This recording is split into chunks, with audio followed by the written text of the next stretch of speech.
Preface. Chapter 1000. Most of the adventures recorded in this book really occurred. One or two were experiences of my own, the rest those of boys who were schoolmates of mine. Huck Finn is drawn from life. Tom Sawyer also, but not from an individual. He is a combination of the characteristics of three boys whom I knew, and therefore belongs to the composite order of architecture.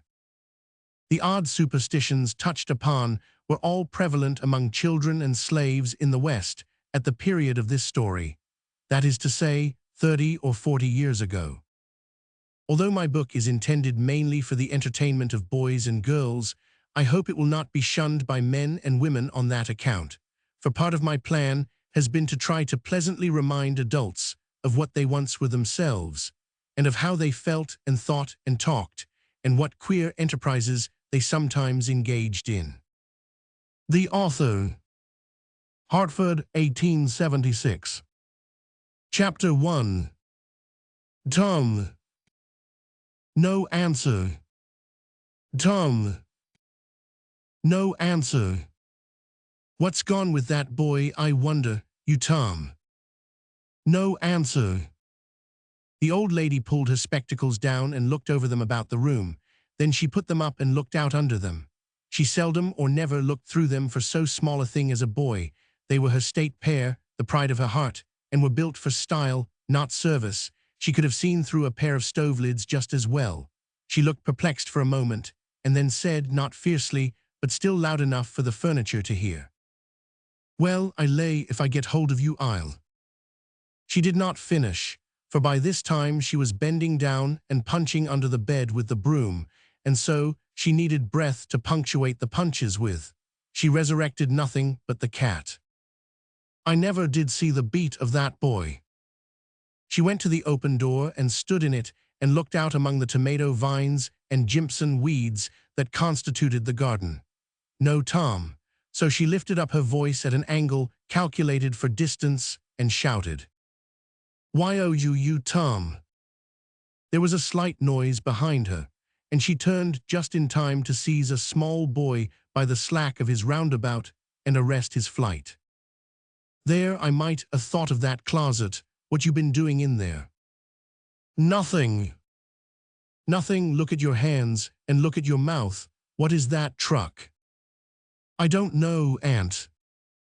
"Well, I know, it's jam, that's what it is. 40 times I've said if you didn't let that jam alone I'd skin you. Hand me that switch." The switch hovered in the air. The peril was desperate. "My, look behind you, Aunt." The old lady whirled round and snatched her skirts out of danger. The lad fled on the instant, scrambled up the high board fence, and disappeared over it. His Aunt Polly stood surprised a moment, and then broke into a gentle laugh. "Hang the boy, can't I never learn anything? Ain't he played me tricks enough like that for me to be looking out for him by this time? But old fools is the biggest fools there is. Can't learn an old dog new tricks, as the saying is. But my goodness, he never plays them alike 2 days, and how is a body to know what's coming? He pairs to know just how long he can torment me before I get my dander up, and he knows if he can make out to put me off for a minute or make me laugh, it's all down again and I can't hit him a lick.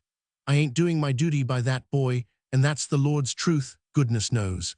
Spare the rod and spile the child, as the good book says. I'm a-laying up sin and suffering for us both, I know. He's full of the old scratch, but laws, Amy, he's my own dead sister's boy, poor thing, and I ain't got the heart to lash him somehow. Every time I let him off, my conscience does hurt me so, and every time I hit him my old heart most breaks. Well, man that is born of woman is a few days and full of trouble, as the scripture says, and I reckon it's so. He'll play hooky this evening, and I'll just be obliged to make him work tomorrow to punish him. It's mighty hard to make him work Saturdays when all the boys is having holiday, but he hates work more than he hates anything else, and I've got to do some of my duty by him, or I'll be the ruination of the child. Southwestern for afternoon. Tom did play hooky, and he had a very good time. He got back home barely in season to help Jim, the small colored boy, saw next day's wood and split the kindlings before supper. At least he was there in time to tell his adventures to Jim, while Jim did 3/4 of the work. Tom's younger brother, or rather half-brother, Sid was already through with his part of the work, picking up chips, for he was a quiet boy and had no adventurous trouble some ways. While Tom was eating his supper and stealing sugar as opportunity offered, Aunt Polly asked him questions that were full of guile and very deep, for she wanted to trap him into damaging revealments. Like many other simple-hearted souls, it was her pet vanity to believe she was endowed with a talent for dark and mysterious diplomacy, and she loved to contemplate her most transparent devices as marvels of low cunning. Said she. "Tom, it was middling warm in school, warn't it?" "Yes, "Powerful warm, warn't it?"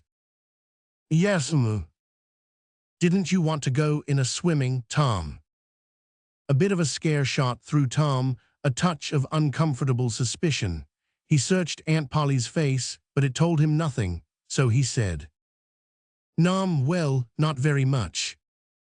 The old lady reached out her hand and felt Tom's shirt and said, "But you ain't too warm now, though."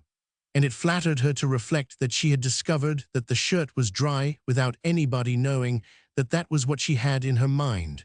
But in spite of her, Tom knew where the wind lay now, so he forestalled what might be the next move. "Some of us pumped on our heads, mine's damp yet, see." Aunt Polly was vexed to think she had overlooked that bit of circumstantial evidence and missed a trick. Then she had a new inspiration. "Tom, you didn't have to undo your shirt collar where I sewed it to pump on your head, did you? Unbutton your jacket." The trouble vanished out of Tom's face. He opened his jacket. His shirt collar was securely sewed. "Bother, well, go long with you. I'd made sure you played hooky and been a swimming. But I forgive ye, Tom. I reckon you're a kind of a singed cat, as the saying is, better'n you look. This time." She was half sorry her sagacity had miscarried, and half glad that Tom had stumbled into obedient conduct for once. But Sidney said, "Well now, if I didn't think you sewed his collar with white thread, but it's black."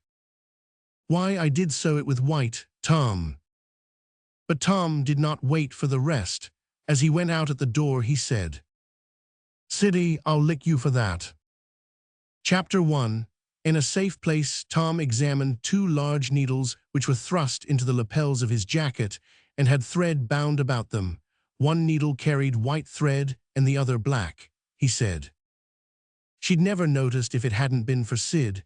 Confound it, sometimes she sews it with white and sometimes she sews it with black.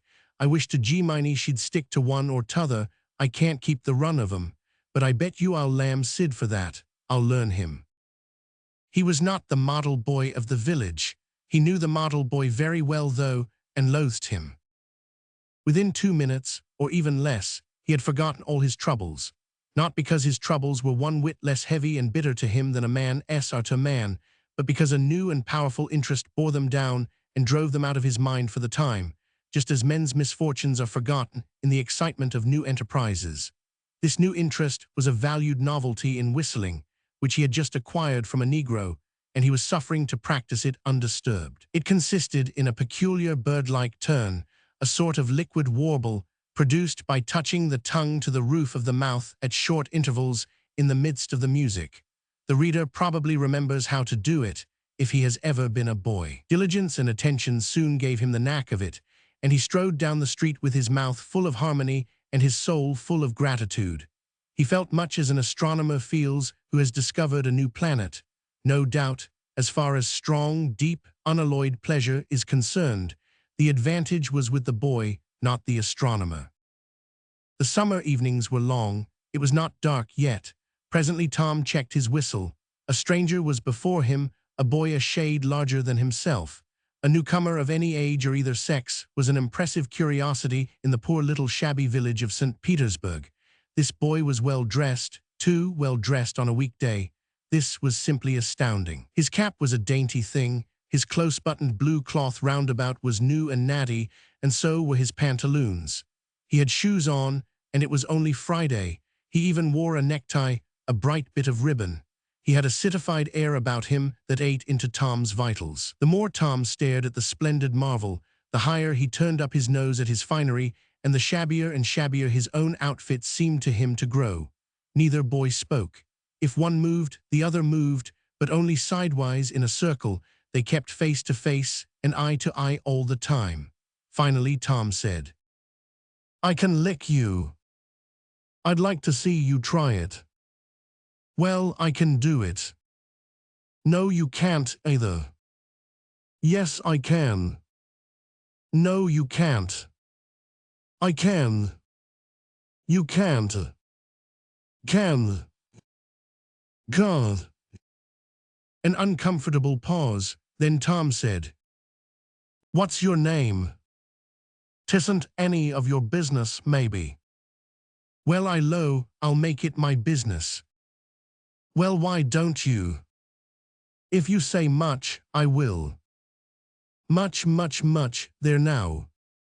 "Oh, you think you're mighty smart, don't you? I could lick you with one hand tied behind me if I wanted to." "Well, why don't you do it? You say you can do it."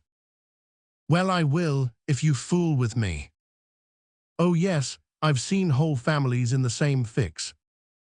"Smarty, you think you're some now, don't you? Oh, what a hat." "You can lump that hat if you don't like it. I dare you to knock it off, and anybody that'll take a dare will suck eggs." "You're a liar." "You're another." "You're a fighting liar, and dasn't take it up." "Or take a walk." "Say, if you give me much more of your sass, I'll take and bounce a rock off your head." "Oh, of course you will." "Well, I will." "Well, why don't you do it then? What do you keep saying you will for? Why don't you do it?" "It's because you're afraid."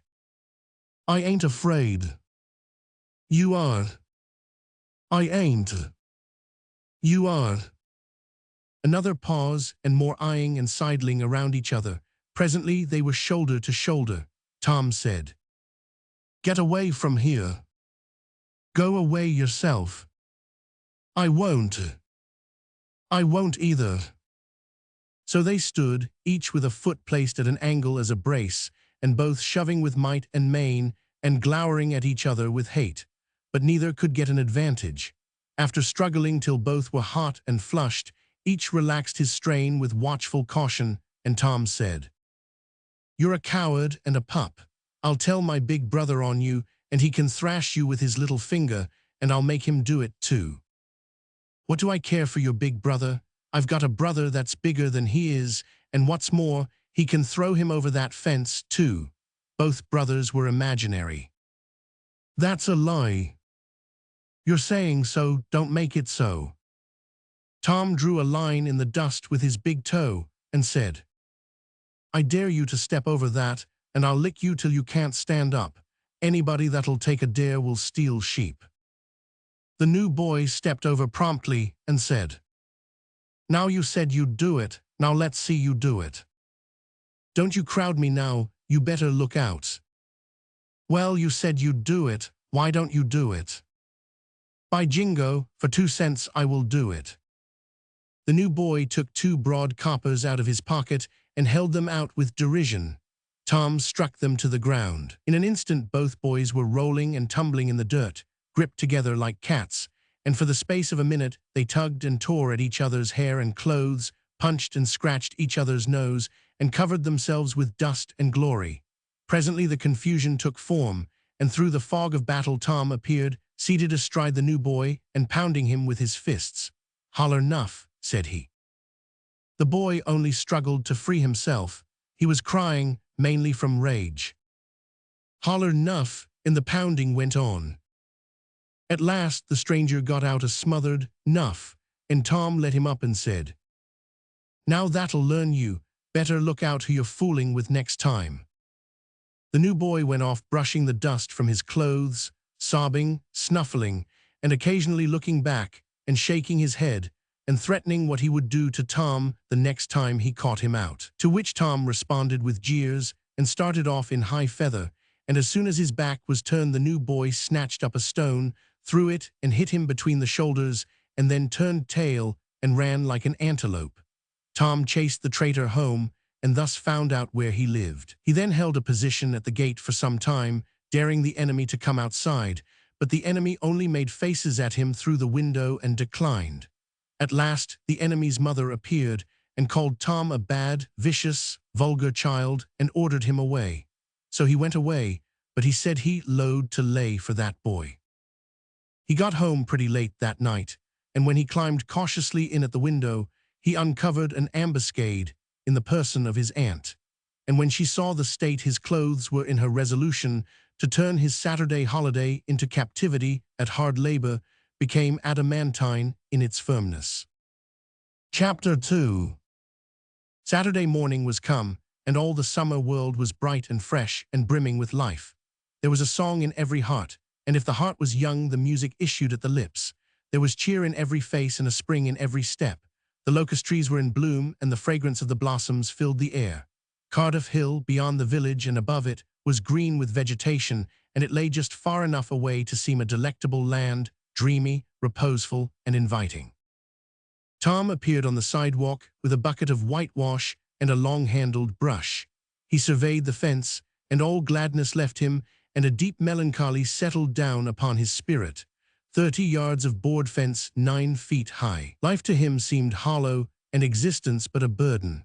Sighing, he dipped his brush and passed it along the topmost plank, repeated the operation, did it again, compared the insignificant whitewashed streak with the far-reaching continent of unwhitewashed fence, and sat down on a tree box discouraged. Jim came skipping out at the gate with a tin pail and singing Buffalo Gals. Bringing water from the town pump had always been hateful work in Tom's eyes before, but now it did not strike him so. He remembered that there was company at the pump. White mulatto and Negro boys and girls were always there waiting their turns, resting, trading playthings, quarreling, fighting, skylarking. And he remembered that although the pump was only 150 yards off, Jim never got back with a bucket of water under an hour, and even then somebody generally had to go after him. Tom said, "Say, Jim, I'll fetch the water if you'll whitewash some." Jim shook his head and said, "Can't, Mars Tom. Ol' missus, she told me I got to go and git dis water and not stop foolin' round wid anybody. She say she spec Mars Tom gwine to ax me to whitewash, and so she told me go long and tend to my own business. She lowed she'd tend to de whitewashin'." "Oh, never you mind what she said, Jim. That's the way she always talks. Gimme the bucket, I won't be gone only a minute, she won't ever know." "Oh, I dasn't, Mars Tom. Ol' missus she'd taken tar de head off'n me, deed she would. She never licks anybody, whacks 'em over the head with her thimble, and who cares for that, I'd like to know. She talks awful, but talk don't hurt, anyways it don't if she don't cry. Jim, I'll give you a marvel, I'll give you a white alley." Jim began to waver. "White alley, Jim, and it's a bully taw. My, dat's a mighty gay marvel, I tell you, but Mars Tom I's powerful, 'fraid ol' missus. And besides, if you will I'll show you my sore toe." Jim was only human. This attraction was too much for him. He put down his pail, took the white alley, and bent over the toe with absorbing interest while the bandage was being unwound. In another moment, he was flying down the street with his pail and a tingling rear. Tom was whitewashing with vigor, and Aunt Polly was retiring from the field with a slipper in her hand and triumph in her eye. But Tom's energy did not last. He began to think of the fun he had planned for this day, and his sorrows multiplied. Soon, the free boys would come tripping along on all sorts of delicious expeditions, and they would make a world of fun of him for having to work. The very thought of it burnt him like fire. He got out his worldly wealth and examined it. Bits of toys, marbles, and trash, enough to buy an exchange of work maybe, but not half enough to buy so much as half an hour of pure freedom.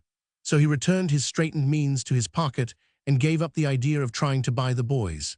At this dark and hopeless moment, an inspiration burst upon him, nothing less than a great, magnificent inspiration. He took up his brush and went tranquilly to work. Ben Rogers hove in sight presently, the very boy of all boys, whose ridicule he had been dreading. Ben's gait was the hop, skip, and jump, proof enough that his heart was light and his anticipations high.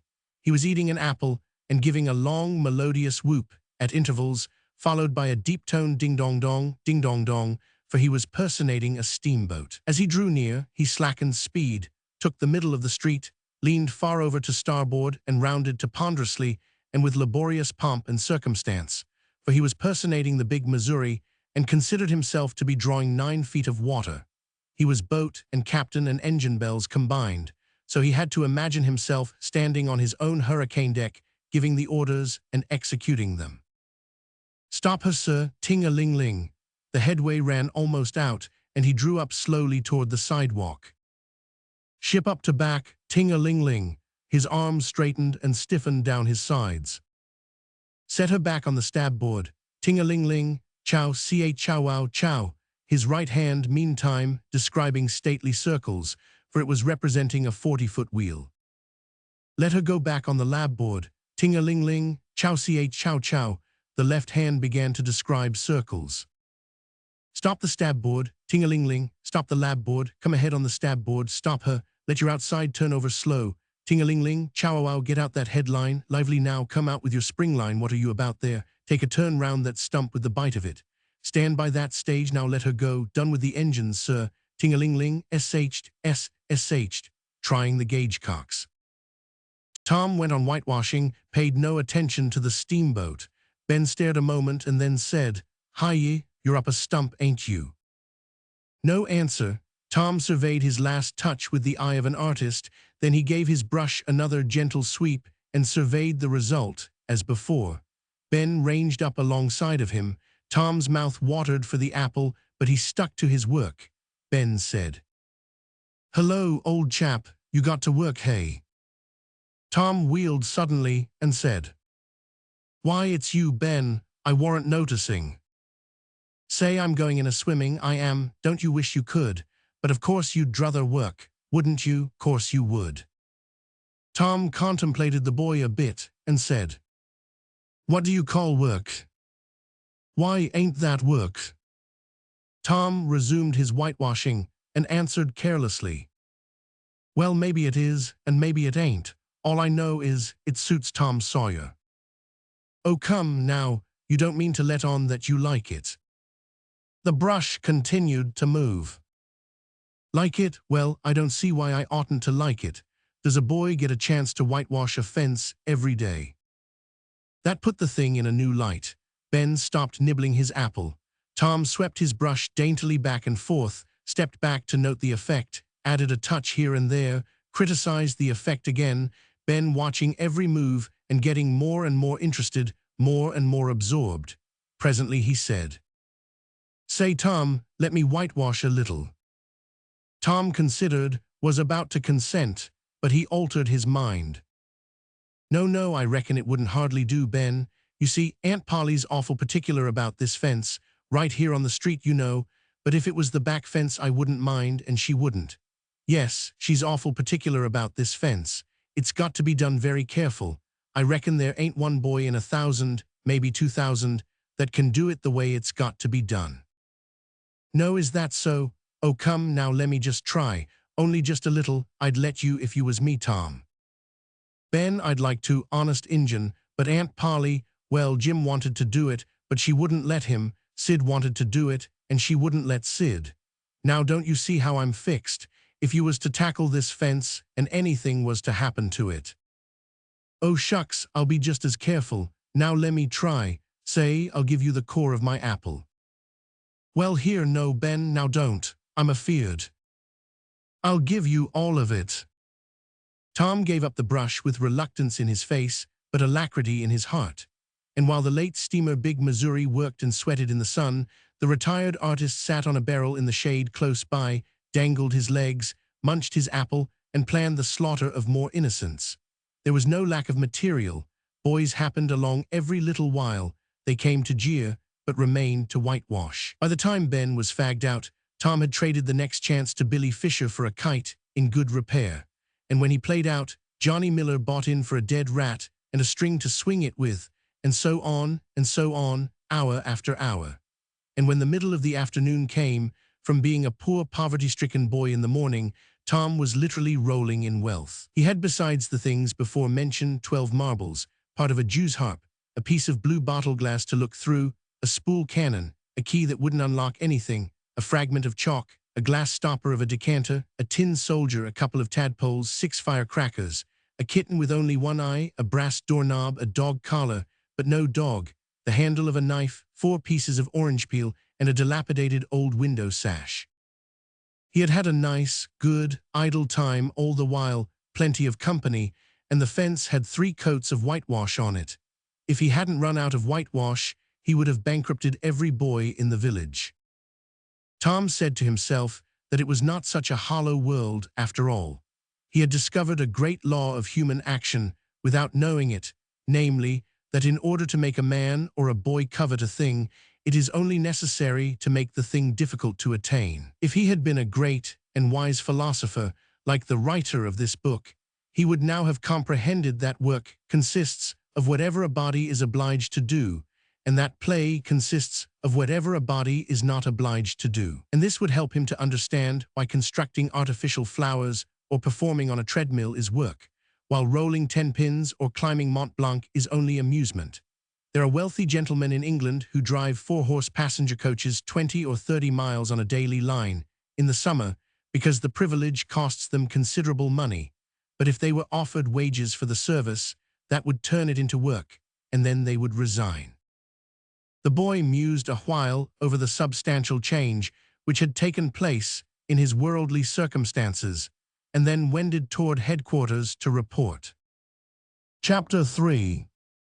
Tom presented himself before Aunt Polly, who was sitting by an open window in a pleasant rearward apartment, which was bedroom, breakfast room, dining room, and library combined. The balmy summer air, the restful quiet, the odor of the flowers, and the drowsing murmur of the bees had had their effect, and she was nodding over her knitting, for she had no company but the cat, and it was asleep in her lap.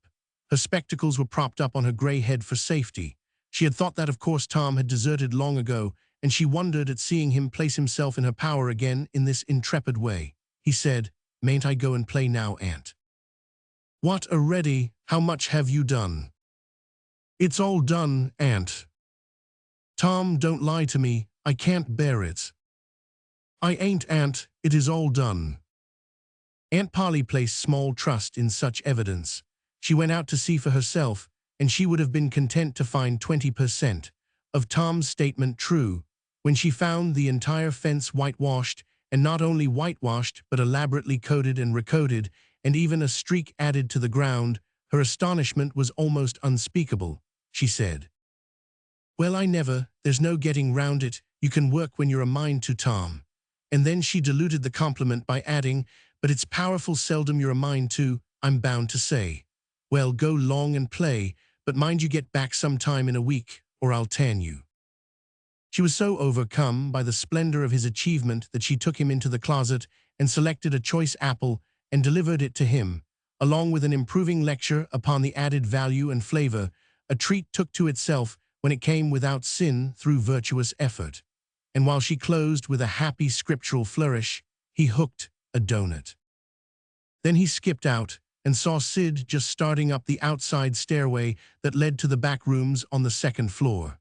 Clods were handy, and the air was full of them in a twinkling. They raged around Sid like a hailstorm, and before Aunt Polly could collect her surprised faculties and sally to the rescue, 6 or 7 clods had taken personal effect, and Tom was over the fence and gone. There was a gate, but as a general thing, he was too crowded for time to make use of it. His soul was at peace, now that he had settled with Sid for calling attention to his black thread and getting him into trouble. Tom skirted the block and came round into a muddy alley that led by the back of his aunt's cow stable. He presently got safely beyond the reach of capture and punishment and hastened toward the public square of the village, where 2 military companies of boys had met for conflict, according to previous appointment. Tom was general of one of these armies, Joe Harper, a bosom friend general of the other. These 2 great commanders did not condescend to fight in person, that being better suited to the still smaller fry, but sat together on an eminence and conducted the field operations by orders delivered through aide-de-camp. Tom's army won a great victory after a long and hard-fought battle. Then the dead were counted, prisoners exchanged, the terms of the next disagreement agreed upon, and the day for the necessary battle appointed. after which the armies fell into line and marched away, and Tom turned homeward alone. As he was passing by the house where Jeff Thatcher lived, he saw a new girl in the garden, a lovely little blue-eyed creature with yellow hair plaited into two long tails, white summer frock, and embroidered pantalettes. The fresh-crowned hero fell without firing a shot. A certain Amy Lawrence vanished out of his heart and left not even a memory of herself behind. He had thought he loved her to distraction. He had regarded his passion as adoration, and behold, it was only a poor little evanescent partiality. He had been months winning her. She had confessed hardly a week ago. He had been the happiest and the proudest boy in the world only 7 short days, and here in one instant of time she had gone out of his heart like a casual stranger whose visit is done. The boy ran around and stopped within a foot or two of the flower, and then shaded his eyes with his hand and began to look down street, as if he had discovered something of interest going on in that direction. Presently he picked up a straw and began trying to balance it on his nose, with his head tilted far back, and as he moved from side to side in his efforts, he edged nearer and nearer toward the pansy. Finally his bare foot rested upon it, his pliant toes closed upon it, and he hopped away with the treasure and disappeared round the corner. But only for a minute, only while he could button the flower inside his jacket, next his heart, or next his stomach, possibly, for he was not much posted in anatomy and not hypercritical anyway. He returned now and hung about the fence till nightfall, showing off as before, but the girl never exhibited herself again, though Tom comforted himself a little with the hope that she had been near some window, meantime, and been aware of his attentions. Finally he strode home reluctantly, with his poor head full of visions. All through supper his spirits were so high that his aunt wondered what had got into the child. He took a good scolding about clodding Sid, and did not seem to mind it in the least. He tried to steal sugar under his aunt's very nose, and got his knuckles rapped for it. He said, "Aunt, you don't whack Sid when he takes it." "Well, Sid, don't torment a body the way you do. You'd be always into that sugar if I weren't watching you." Presently she stepped into the kitchen, and Sid, happy in his immunity, reached for the sugar bowl, a sort of glorying over Tom which was well-nigh unbearable. But Sid's fingers slipped, and the bowl dropped and broke. Tom was in ecstasies, in such ecstasies that he even controlled his tongue and was silent. He said to himself that he would not speak a word, even when his aunt came in, but would sit perfectly still till she asked who did the mischief. And then he would tell, and there would be nothing so good in the world as to see that pet model catch it. He was so brimful of exultation that he could hardly hold himself when the old lady came back and stood above the wreck discharging lightnings of wrath from over her spectacles. He said to himself, "Now it's coming," and the next instant he was sprawling on the floor. The potent palm was uplifted to strike again when Tom cried out, "Hold on now, what are you belting me for?" Sid broke it. Aunt Polly paused, perplexed, and Tom looked for healing pity, but when she got her tongue again, she only said, Well, you didn't get a lick amiss, I reckon. You been into some other audacious mischief when I wasn't around like enough." Then her conscience reproached her, and she yearned to say something kind and loving, but she judged that this would be construed into a confession that she had been in the wrong, and discipline forbade that. So she kept silence and went about her affairs with a troubled heart. Tom sulked in a corner and exalted his woes. He knew that in her heart his aunt was on her knees to him, and he was morosely gratified by the consciousness of it. He would hang out no signals, he would take notice of none. He knew that a yearning glance fell upon him now and then through a film of tears, but he refused recognition of it. He pictured himself lying sick unto death and his aunt bending over him beseeching one little forgiving word, but he would turn his face to the wall and die with that word unsaid. Ah, how would she feel then? And he pictured himself brought home from the river, dead, with his curls all wet, and his sore heart at rest. How she would throw herself upon him, and how her tears would fall like rain, and her lips pray God to give her back her boy, and she would never, never abuse him any more. But he would lie there cold and white and make no sign, a poor little sufferer, whose griefs were at an end. He so worked upon his feelings with the pathos of these dreams that he had to keep swallowing. He was so like to choke, and his eyes swam in a blur of water, which overflowed when he winked, and ran down and trickled from the end of his nose. And such a luxury to him was this petting of his sorrows, that he could not bear to have any worldly cheeriness or any grating delight intrude upon it. It was too sacred for such contact. And so, presently, when his cousin Mary danced in, all alive with the joy of seeing home again after an age-long visit of 1 week to the country, he got up and moved in clouds and darkness out at one door as she brought song and sunshine in at the other. He wandered far from the accustomed haunts of boys and sought desolate places that were in harmony with his spirit. A log raft in the river invited him, and he seated himself on its outer edge and contemplated the dreary vastness of the stream, wishing, the while, that he could only be drowned, all at once and unconsciously, without undergoing the uncomfortable routine devised by nature. Then he thought of his flower. He got it out, rumpled and wilted, and it mightily increased his dismal felicity. He wondered if she would pity him if she knew. Would she cry and wish that she had a right to put her arms around his neck and comfort him? Or would she turn coldly away like all the hollow world? This picture brought such an agony of pleasurable suffering that he worked it over and over again in his mind and set it up in new and varied lights till he wore it threadbare. At last, he rose up sighing and departed in the darkness. About 9:30 or 10 o'clock, he came along the deserted street to where the adored unknown lived. He paused a moment. No sound fell upon his listening ear. A candle was casting a dull glow upon the curtain of a second-story window. Was the sacred presence there? He climbed the fence, threaded his stealthy way through the plants, till he stood under that window. He looked up at it long and with emotion.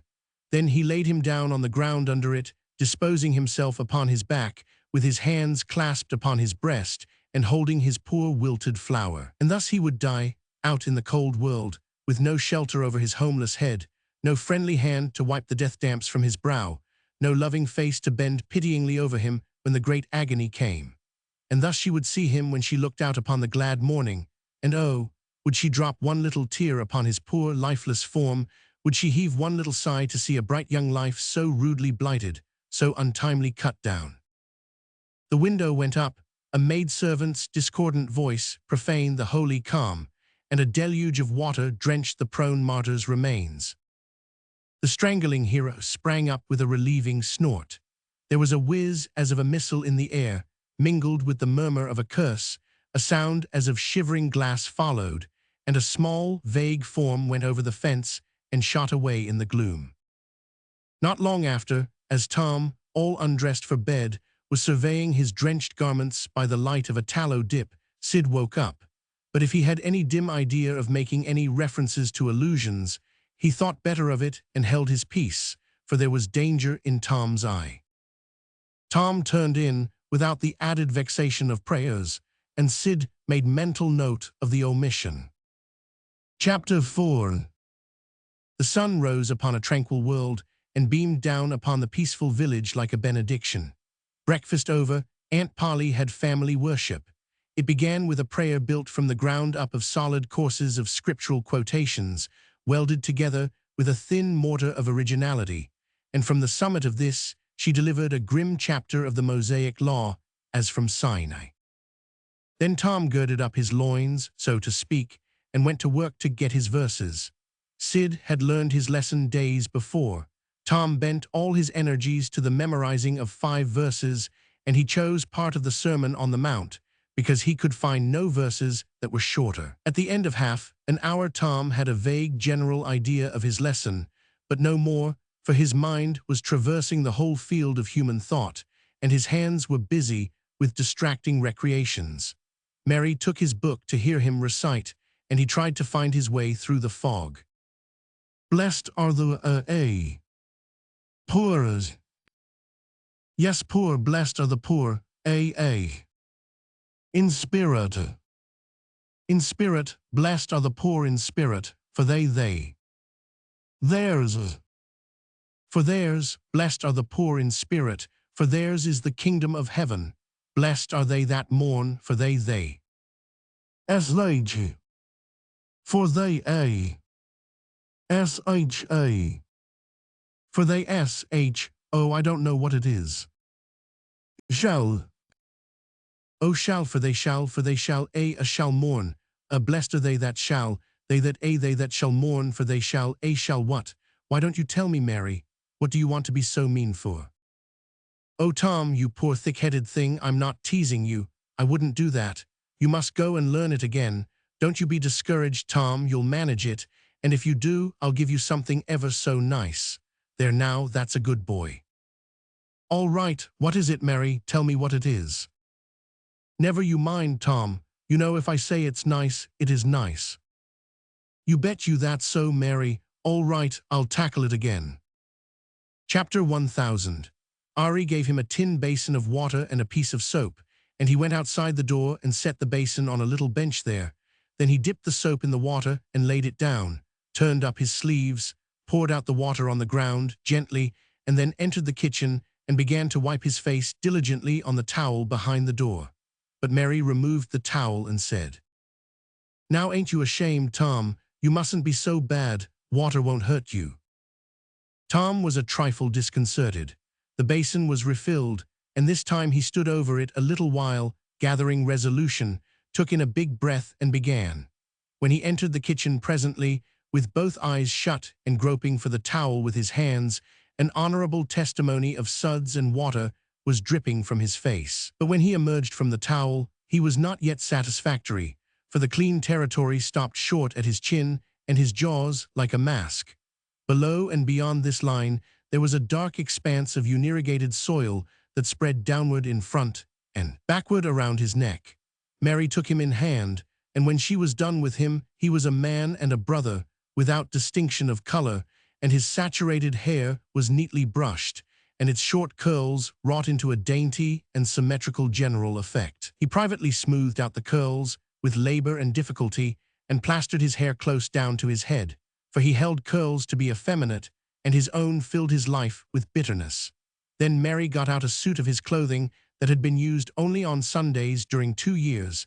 They were simply called his other clothes, and so by that we know the size of his wardrobe. The girl put him to rights, after he had dressed himself. She buttoned his neat roundabout up to his chin, turned his vast shirt collar down over his shoulders, brushed him off, and crowned him with his speckled straw hat. He now looked exceedingly improved and uncomfortable. He was fully as uncomfortable as he looked, for there was a restraint about whole clothes and cleanliness that galled him. He hoped that Mary would forget his shoes, but the hope was blighted. She coated them thoroughly with tallow, as was the custom, and brought them out. He lost his temper and said he was always being made to do everything he didn't want to do. But Mary said, persuasively, "Please, Tom, that's a good boy." So he got into the shoes, snarling. Mary was soon ready, and the 3 children set out for Sunday school, a place that Tom hated with his whole heart, but Sid and Mary were fond of it. Sabbath school hours were from 9 to 10:30, and then church service. 2 of the children always remained for the sermon voluntarily, and the other always remained too for stronger reasons. The church's high-backed, uncushioned pews would seat about 300 persons. The edifice was but a small, plain affair, with a sort of pine-board tree box on top of it for a steeple. At the door Tom dropped back a step and accosted a Sunday-dressed comrade. "Say, Billy, got a yaller ticket?" "Yes." "What'll you take for her?" "What'll you give?" "Piece of licorice and a fish hook." "Let's see 'em." Tom exhibited. They were satisfactory, and the property changed hands. Then Tom traded a couple of white alleys for 3 red tickets, and some small trifle or other for a couple of blue ones. He waylaid other boys as they came, and went on buying tickets of various colors 10 or 15 minutes longer. He entered the church, now, with a swarm of clean and noisy boys and girls, proceeded to his seat, and started a quarrel with the first boy that came handy. The teacher, a grave, elderly man, interfered, then turned his back a moment, and Tom pulled a boy's hair in the next bench, and was absorbed in his book when the boy turned around, stuck a pin in another boy, presently, in order to hear him say, "Ouch," and got a new reprimand from his teacher. Tom's whole class were of a pattern, restless, noisy, and troublesome. When they came to recite their lessons, not one of them knew his verses perfectly, but had to be prompted all along. However, they worried through, and each got his reward, in small blue tickets, each with a passage of scripture on it, Each blue ticket was pay for 2 verses of the recitation. 10 blue tickets equaled a red one and could be exchanged for it.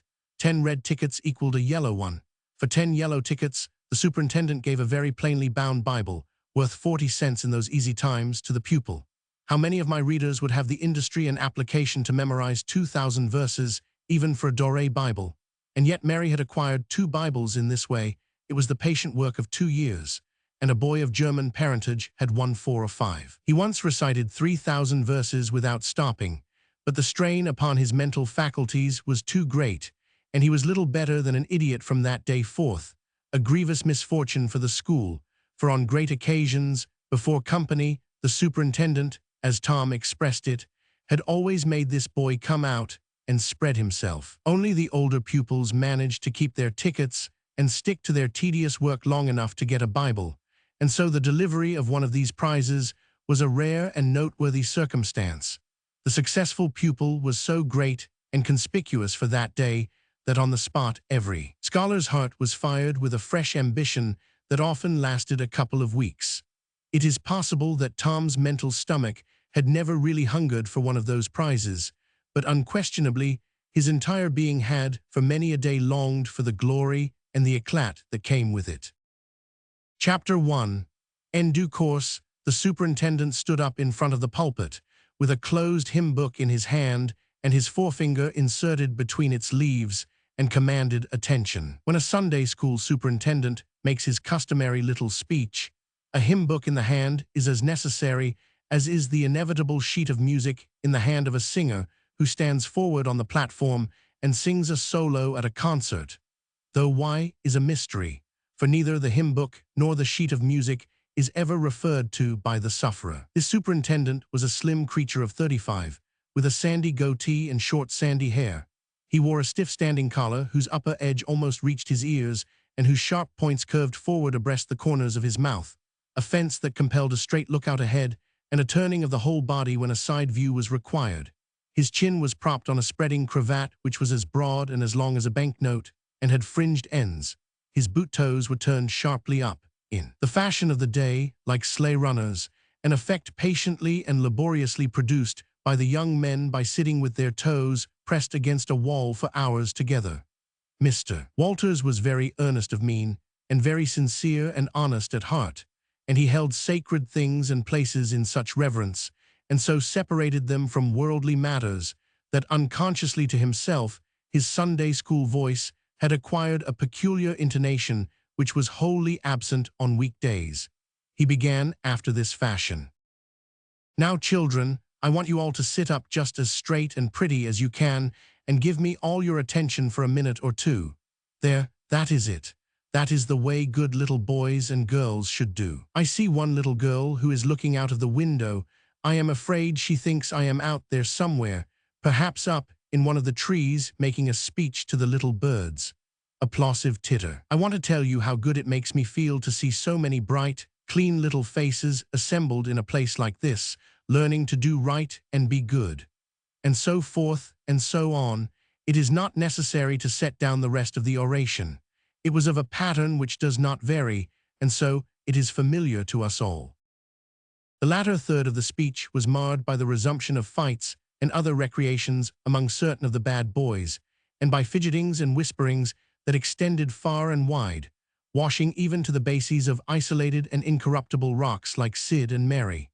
But now every sound ceased suddenly, with the subsidence of Mr. Walters' voice, and the conclusion of the speech was received with a burst of silent gratitude.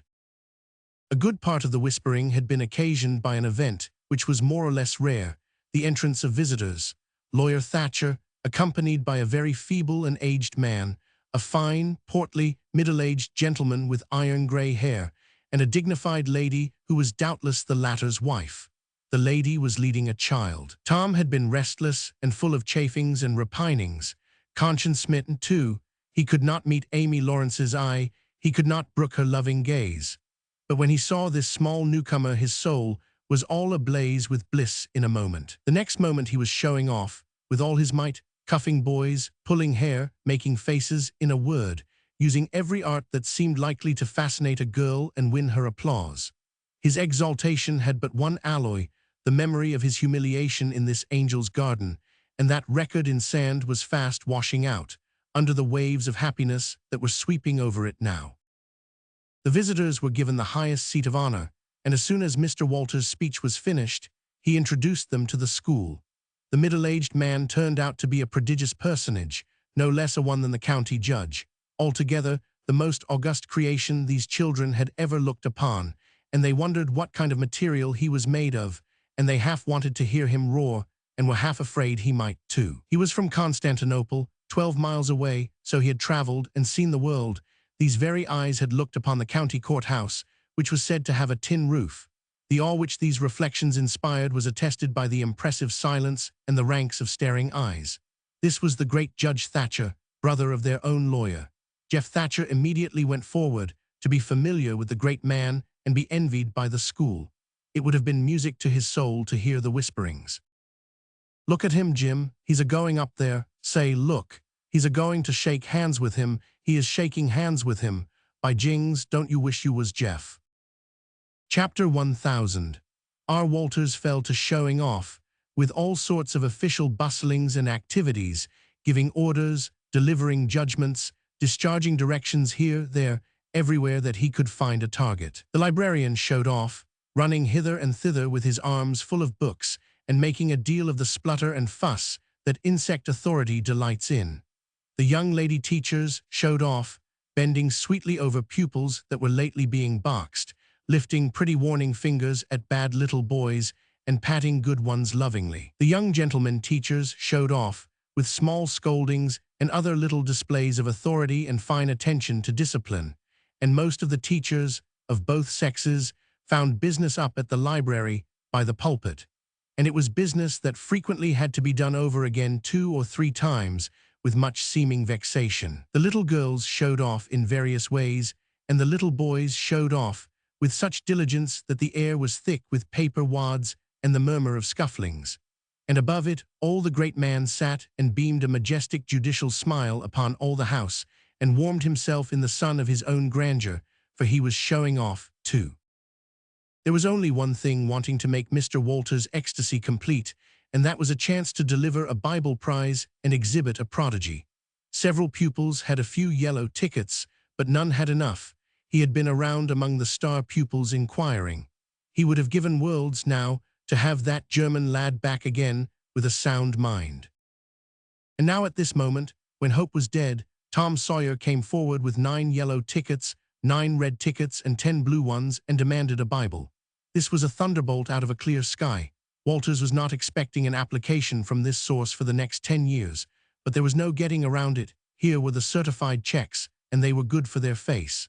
Tom was therefore elevated to a place with the judge and the other elect, and the great news was announced from headquarters. It was the most stunning surprise of the decade, and so profound was the sensation that it lifted the new hero up to the judicial one's altitude, and the school had 2 marvels to gaze upon in place of 1. The boys were all eaten up with envy, but those that suffered the bitterest pangs were those who perceived too late that they themselves had contributed to this hated splendor by trading tickets to Tom for the wealth he had amassed in selling whitewashing privileges. These despised themselves as being the dupes of a wily fraud, a guileful snake in the grass. The prize was delivered to Tom with as much effusion as the superintendent could pump up under the circumstances, but it lacked somewhat of the true gush, for the poor fellow's instinct taught him that there was a mystery here that could not well bear the light, perhaps. It was simply preposterous that this boy had warehoused 2,000 sheaves of scriptural wisdom on his premises. A dozen would strain his capacity, without a doubt. Amy Lawrence was proud and glad, and she tried to make Tom see it in her face, but he wouldn't look. She wondered, then she was just a grain troubled. Next a dim suspicion came and went, came again. She watched. A furtive glance told her worlds, and then her heart broke, and she was jealous and angry, and the tears came, and she hated everybody. Tom most of all, she thought. Tom was introduced to the judge, but his tongue was tied, his breath would hardly come, his heart quaked, partly because of the awful greatness of the man, but mainly because he was her parent. He would have liked to fall down and worship him if it were in the dark. The judge put his hand on Tom's head and called him a fine little man and asked him what his name was. The boy stammered, gasped, and got it out. Tom. Oh no, not Tom, it is Thomas. Ah, that's it. I thought there was more to it maybe. That's very well. But you've another one I dare say, and you'll tell it to me, won't you? Tell the gentleman your other name, Thomas, said Walters, and say, sir, you mustn't forget your manners. Thomas Sawyer, sir. That's it, that's a good boy, fine, manly little fellow. 2,000 verses is a great many, very, very great many. And you never can be sorry for the trouble you took to learn them. For knowledge is worth more than anything there is in the world. It's what makes great men and good men. You'll be a great man and a good man yourself someday, Thomas, and then you'll look back and say, it's all owing to the precious Sunday school privileges of my boyhood. It's all owing to my dear teachers that taught me to learn. It's all owing to the good superintendent who encouraged me and watched over me and gave me a beautiful Bible, a splendid, elegant Bible, to keep and have it all for my own, always. It's all owing to right bringing up. That is what you will say, Thomas, and you wouldn't take any money for those 2,000 verses. No, indeed you wouldn't. And now you wouldn't mind telling me and this lady some of the things you've learned. No, I know you wouldn't, for we are proud of little boys that learn. Now, no doubt you know the names of all the 12 disciples. Won't you tell us the names of the first 2 that were appointed? Tom was tugging at a buttonhole and looking sheepish. He blushed now, and his eyes fell. Mr. Walters' heart sank within him. He said to himself, it is not possible that the boy can answer the simplest question, why did the judge ask him? Yet he felt obliged to speak up and say, answer the gentleman, Thomas, don't be afraid. Tom still hung fire. Now I know you'll tell me, said the lady. The names of the first 2 disciples were David and Goliath. Chapter 50. Let us draw the curtain of charity over the rest of the scene. Chapter 5. About 10:30, the cracked bell of the small church began to ring, and presently the people began to gather for the morning sermon. The Sunday school children distributed themselves about the house and occupied pews with their parents, so as to be under supervision. Aunt Polly came, and Tom and Sid and Mary sat with her, Tom being placed next the aisle, in order that he might be as far away from the open window and the seductive outside summer scenes as possible. The crowd filed up the aisles. The aged and needy postmaster, who had seen better days, the mayor and his wife, for they had a mayor there among other unnecessaries, the justice of the peace, the widow, Douglas, fair, smart, and 40, a generous, good-hearted soul and well-to-do, her hill mansion the only palace in the town, and the most hospitable and much the most lavish in the matter of festivities that St. Petersburg could boast, the bent and venerable Major and Mrs. Ward, lawyer Riverson, the new notable from a distance, next the belle of the village, followed by a troop of lawn-clad and ribbon-decked young heartbreakers, then all the young clerks in town in a body, for they had stood in the vestibule sucking their cane heads, a circling wall of oiled and simpering admirers, till the last girl had run their gauntlet, and last of all came the model boy, Willie Mufferson, taking as heedful care of his mother as if she were cut glass. He always brought his mother to church, and was the pride of all the matrons. The boys all hated him, he was so good, and besides, he had been thrown up to them so much. His white handkerchief was hanging out of his pocket behind, as usual on Sundays, accidentally. Tom had no handkerchief, and he looked upon boys who had as snobs. The congregation being fully assembled now, the bell rang once more, to warn laggards and stragglers, and then a solemn hush fell upon the church, which was only broken by the tittering and whispering of the choir in the gallery. The choir always tittered and whispered all through service. There was once a church choir that was not ill-bred, but I have forgotten where it was now. It was a great many years ago, and I can scarcely remember anything about it, but I think it was in some foreign country. The minister gave out the hymn, and read it through with a relish, in a peculiar style which was much admired in that part of the country. His voice began on a medium key and climbed steadily up till it reached a certain point, where it bore with strong emphasis upon the topmost word, and then plunged down as if from a springboard. Shall I be carried to the skies on flowery beds of ease, whilst others fight to win the prize and sail through blood? Why Caesar? He was regarded as a wonderful reader.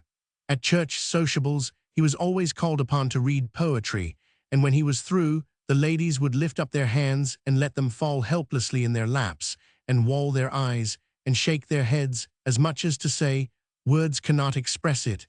It is too beautiful for this mortal earth." After the hymn had been sung, the Rev. Mr. Sprague turned himself into a bulletin board and read off notices of meetings and societies and things till it seemed that the list would stretch out to the crack of doom. A queer custom which is still kept up in America, even in cities, away here in this age of abundant newspapers. Often, the less there is to justify a traditional custom, the harder it is to get rid of it. And now the minister prayed. A good, generous prayer it was, and went into details. It pleaded for the church and the little children of the church, for the other churches of the village itself, for the county, for the state officers, for the United States, for the churches of the United States, for Congress, for the president, for the officers of the government, for poor sailors tossed by stormy seas, for the oppressed millions groaning under the heel of European monarchies and Oriental despotisms, for such as have the light and the good tidings, and yet have not eyes to see nor ears to hear withal, for the heathen in the far islands of the sea, and closed with a supplication that the words he was about to speak might find grace and favor, and be as seed sown in fertile ground, yielding in time a grateful harvest of good. Amen. There was a rustling of dresses, and the standing congregation sat down. The boy whose history this book relates did not enjoy the prayer, he only endured it, if he even did that much. He was restive all through it. He kept tally of the details of the prayer, unconsciously, for he was not listening, but he knew the ground of old, and the clergyman's regular route over it, and when a little trifle of new matter was interlarded, his ear detected it, and his whole nature resented it. He considered additions unfair and scoundrelly. In the midst of the prayer, a fly had lit on the back of the pew in front of him and tortured his spirit by calmly rubbing its hands together, embracing its head with its arms, and polishing it so vigorously that it seemed to almost part company with the body, and the slender thread of a neck was exposed to view, scraping its wings with its hind legs and smoothing them to its body as if they had been coat tails, going through its whole toilet as tranquilly as if it knew it was perfectly safe. As indeed it was, for as sorely as Tom's hands itched to grab for it, they did not dare. He believed his soul would be instantly destroyed if he did such a thing while the prayer was going on. But with the closing sentence, his hand began to curve and steal forward, and the instant the Amen was out, the fly was a prisoner of war. His aunt detected the act and made him let it go. The minister gave out his text and droned along monotonously through an argument that was so prosy that many a head by and by began to nod, and yet it was an argument that dealt in limitless fire and brimstone and thinned the predestined elect down to a company so small as to be hardly worth the saving. Tom counted the pages of the sermon. After church, he always knew how many pages there had been, but he seldom knew anything else about the discourse. However, this time he was really interested for a little while. The minister made a grand and moving picture of the assembling together of the world's hosts at the millennium, when the lion and the lamb should lie down together and a little child should lead them. But the pathos, the lesson, the moral of the great spectacle were lost upon the boy. He only thought of the conspicuousness of the principal character before the onlooking nations. His face lit with the thought, and he said to himself that he wished he could be that child if it was a tame lion. Now he lapsed into suffering again as the dry argument was resumed. Presently he bethought him of a treasure he had and got it out. It was a large black beetle with formidable jaws, a pinch bug, he called it. It was in a percussion cap box. The first thing the beetle did was to take him by the finger. A natural fillip followed. The beetle went floundering into the aisle and lit on its back, and the hurt finger went into the boy's mouth. The beetle lay there working its helpless legs, unable to turn over. Tom eyed it and longed for it, but it was safe out of his reach. Other people uninterested in the sermon found relief in the beetle, and they eyed it too. Presently a vagrant poodle dog came idling along, sad at heart, lazy with the summer softness and the quiet, weary of captivity, sighing for change. He spied the beetle, the drooping tail lifted and wagged. He surveyed the prize, walked around it, smelt at it from a safe distance, walked around it again, grew bolder and took a closer smell, then lifted his lip and made a gingerly snatch at it, just missing it, made another and another. began to enjoy the diversion, subsided to his stomach with the beetle between his paws, and continued his experiments, grew weary at last, and then indifferent and absent-minded. His head nodded, and little by little his chin descended and touched the enemy, who seized it. There was a sharp yelp, a flirt of the poodle's head, and the beetle fell a couple of yards away and lit on its back once more. The neighboring spectators shook with a gentle inward joy. Several faces went behind fans and handkerchiefs, and Tom was entirely happy. The dog looked foolish, and probably felt so, but there was resentment in his heart, too, and a craving for revenge. So he went to the beetle and began a wary attack on it again, jumping at it from every point of a circle, lighting with his forepaws within an inch of the creature, making even closer snatches at it with his teeth, and jerking his head till his ears flapped again. But he grew tired once more after a while, tried to amuse himself with a fly but found no relief, followed an ant around, with his nose close to the floor, and quickly wearied of that, yawned, sighed, forgot the beetle entirely, and sat down on it. Then there was a wild yelp of agony, and the poodle went sailing up the aisle. The yelps continued, and so did the dog. He crossed the house in front of the altar. He flew down the other aisle. He crossed before the doors. He clambered up the home stretch. His anguish grew with his progress, till presently he was but a woolly comet moving in its orbit with the gleam and the speed of light. At last, the frantic sufferer sheered from its course and sprang into its master's lap. He flung it out of the window, and the voice of distress quickly thinned away and died in the distance. By this time, the whole church was red-faced and suffocating with suppressed laughter, and the sermon had come to a dead standstill. The discourse was resumed presently, but it went lame and halting, all possibility of impressiveness being at an end, for even the gravest sentiments were constantly being received with a smothered burst of unholy mirth, under cover of some remote pewback, as if the poor parson had said a rarely facetious thing. It was a genuine relief to the whole congregation when the ordeal was over and the benediction pronounced. Tom Sawyer went home quite cheerful, thinking to himself that there was some satisfaction about divine service when there was a bit of variety in it. He had but one marring thought. He was willing that the dog should play with his pinchbug, but he did not think it was upright in him to carry it off. Chapter 6. Chapter 1000.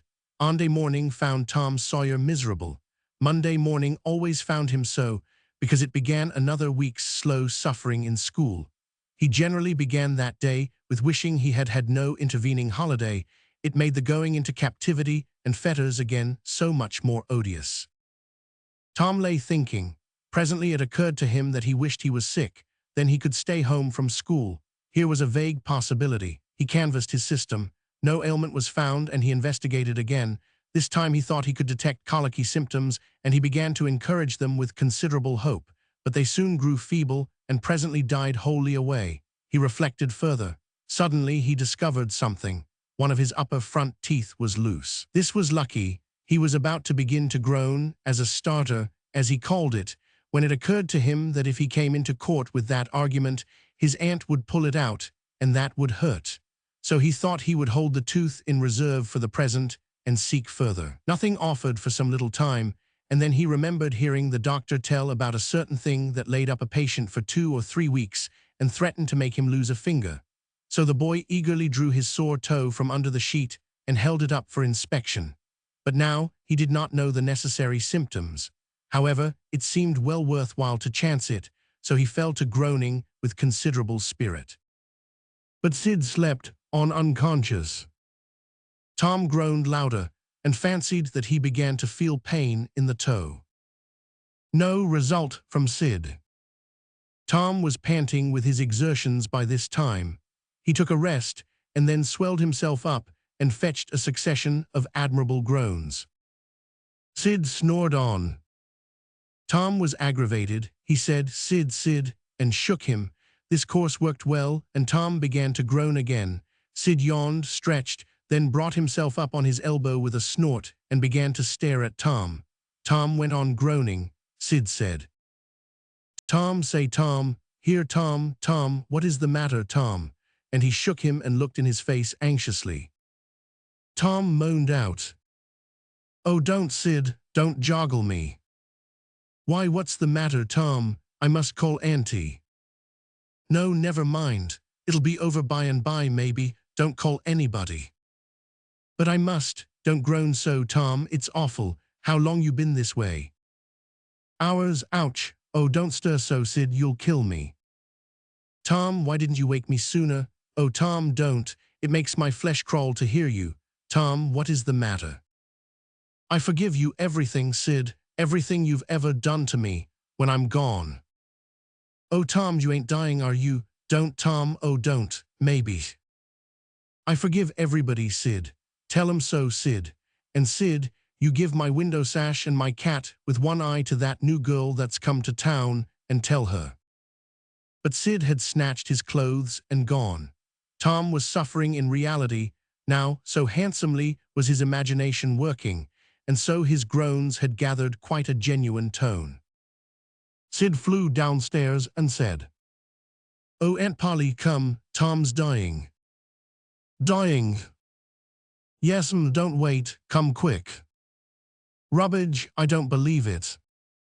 But she fled upstairs, nevertheless, with Sid and Mary at her heels, and her face grew white, too, and her lip trembled. When she reached the bedside, she gasped out, "You, Tom, Tom, what's the matter with you?" "Oh, Auntie, I'm—" "What's the matter with you? What is the matter with you, child?" "Oh, Auntie, my sore toes mortified." The old lady sank down into a chair and laughed a little, then cried a little, then did both together. This restored her, and she said, "Tom, what a turn you did give me. Now you shut up that nonsense and climb out of this." The groans ceased, and the pain vanished from the toe. The boy felt a little foolish, and he said, "Aunt Polly, it seemed mortified, and it hurt so I never minded my tooth at all." "Your tooth, indeed. What's the matter with your tooth?" "One of them's loose, and it aches perfectly awful." There now, don't begin that groaning again. Open your mouth. Well, your tooth is loose, but you're not going to die about that.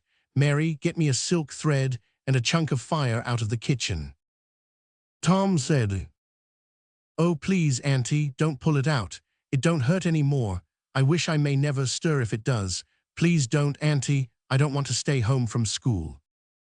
"You don't you? So all this row was because you thought you'd get to stay home from school and go a-fishing? Tom, Tom, I love you so, and you seem to try every way you can to break my old heart with your outrageousness." By this time the dental instruments were ready. The old lady made one end of the silk thread fast to Tom's tooth with a loop, and tied the other to the bedpost.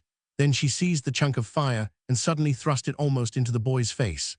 The tooth hung dangling by the bedpost. But all trials bring their compensations. As Tom wended to school after breakfast, he was the envy of every boy he met, because the gap in his upper row of teeth enabled him to expectorate in a new and admirable way. He gathered quite a following of lads interested in the exhibition, and one that had cut his finger and had been a center of fascination and homage up to this time, now found himself suddenly without an adherent and shorn of his glory. His heart was heavy, and he said with a disdain which he did not feel that it wasn't anything to spit like Tom Sawyer, but another boy said, "Sour grapes," and he wandered away a dismantled hero.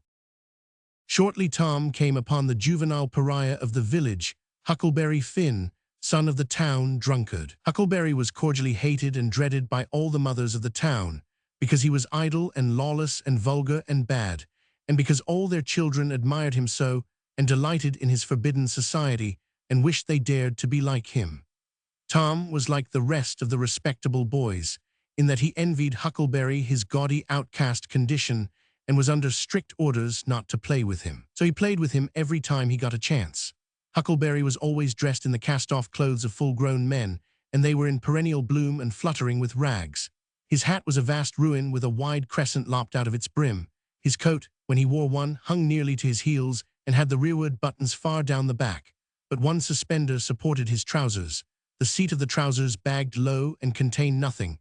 The fringed legs dragged in the dirt when not rolled up.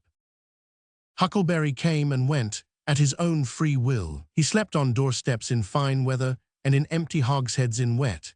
He did not have to go to school or to church or call any being master or obey anybody. He could go fishing or swimming when and where he chose, and stay as long as it suited him. Nobody forbade him to fight. He could sit up as late as he pleased. He was always the first boy that went barefoot in the spring and the last to resume leather in the fall. He never had to wash, nor put on clean clothes. He could swear wonderfully. In a word, everything that goes to make life precious that boy had. So thought every harassed, hampered, respectable boy in St. Petersburg. Tom hailed the romantic outcast. "Hello, Huckleberry. Hello yourself, and see how you like it. What's that you got?" "Dead cat." "Lemme see him, Huck. My, he's pretty stiff. Where'd you get him?" "Bought him off na boy." "What did you give?" "I give a blue ticket and a bladder that I got at the slaughterhouse." "Where'd you get the blue ticket?" "Bought it off'n Ben Rogers 2 weeks ago for a hoop stick." "Say, what is dead cats good for, Huck?" "Good for cure warts with." "No, is that so? I know something that's better." "I bet you don't. What is it?" "Why, spunkwater." "Spunkwater? I wouldn't give a dern for spunkwater." "You wouldn't you? Do you ever try it?" "No, I hain't, but Bob Tanner did." "Who told you so?" "Why, he told Jeff Thatcher, and Jeff told Johnny Baker, and Johnny told Jim Hollies, and Jim told Ben Rogers, and Ben told a nigger, and the nigger told me. There now." "Well, what of it? They'll all lie, leastways all but the nigger. I don't know him, but I never see a nigger that wouldn't lie." "Shucks, now you tell me how Bob Tanner done it, Huck." "Why, he took and dipped his hand in a rotten stump where the rainwater was." "In the daytime?" "Certainly." "With his face to the stump?" "Yes, least I reckon so." "Did he say anything?" "I don't reckon he did. I don't know." "Aha, talk about trying to cure warts with spunkwater such a blame fool way as that. Why, that ain't going to do any good. You got to go all by yourself, to the middle of the woods, where you know there's a spunkwater stump, and just as it's midnight you back up against the stump and jam your hand in and say, 'Barleycorn, barleycorn, Injun meal shorts. Spunkwater, spunkwater, swaller these warts.' And then walk away quick, 11 steps, with your eyes shut, and then turn around 3 times and walk home without speaking to anybody, because if you speak the charm, busted." "Well, that sounds like a good way, but that ain't the way Bob Tanner done." "No, sir, you can bet he didn't, because he's the wartiest boy in this town, and he wouldn't have a wart on him if he'd knowed how to work spunkwater. I've took off thousands of warts off of my hands that way, Huck. I play with frogs so much that I've always got considerable many warts. Sometimes I take 'em off with a bean." "Yes, bean's good. I've done that." "Have you? What's your way?" "You take and split the bean, and cut the wart so as to get some blood, and then you put the blood on one piece of the bean, and take and dig a hole and bury it 'bout midnight at the crossroads in the dark of the moon, and then you burn up the rest of the bean.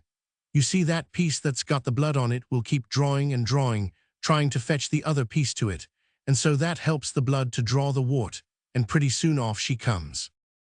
"Yes, that's it, Huck, that's it. Though when you're burying it, if you say, 'Down bean, off wart, come no more to bother me,' it's better. That's the way Joe Harper does, and he's been nearly to Coonville and most everywheres. But say, how do you cure 'em with dead cats?" "Why, you take your cat and go and get in the graveyard, long about midnight when somebody that was wicked has been buried. And when it's midnight a devil will come, or maybe 2 or 3, but you can't see 'em. You can only hear something like the wind, or maybe hear 'em talk. And when they're taking that feller away, you heave your cat after 'em and say, 'Devil follow corpse, cat follow devil, warts follow cat, I'm done with ye.' That'll fetch any wart." "Sounds right. Do you ever try it, Huck?" "No, but old Mother Hopkins told me." "Well, I reckon it's so then, because they say she's a witch." "Say, why, Tom, I know she is. She witched Pap. Pap says so his own self. He come along one day, and he see she was a-witching him, so he took up a rock, and if she hadn't dodged, he'd a got her. Well, that very night he rolled off'n a shed where he was a layin' drunk and broke his arm. Why, that's awful. How did he know she was a-witching him? Lord, Pap can tell, easy.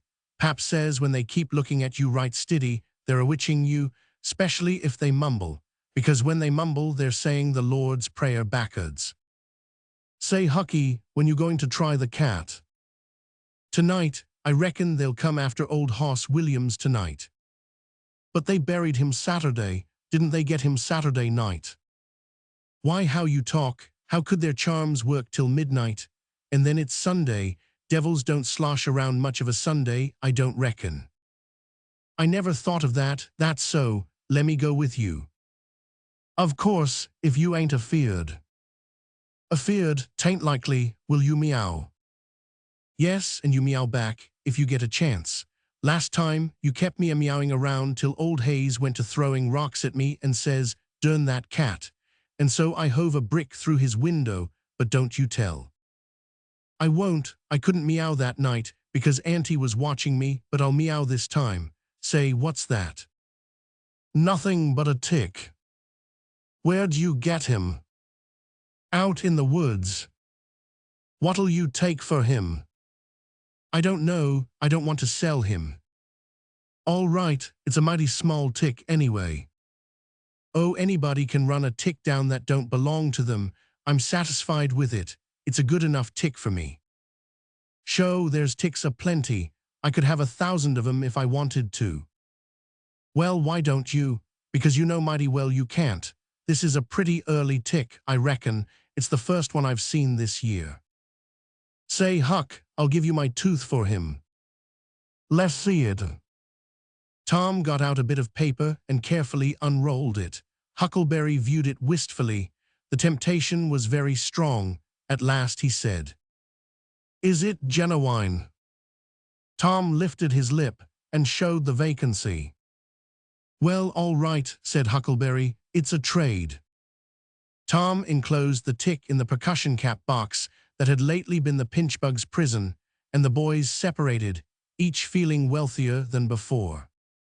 When Tom reached the little isolated frame schoolhouse, he strode in briskly, with the manner of one who had come with all honest speed. He hung his hat on a peg and flung himself into his seat with businesslike alacrity. The master, throned on high in his great splint-bottom armchair, was dozing, lulled by the drowsy hum of study. The interruption roused him. "Thomas Sawyer." Tom knew that, when his name was pronounced in full, it meant trouble. "Sir." "Come up here, now, sir. Why are you late again, as usual?"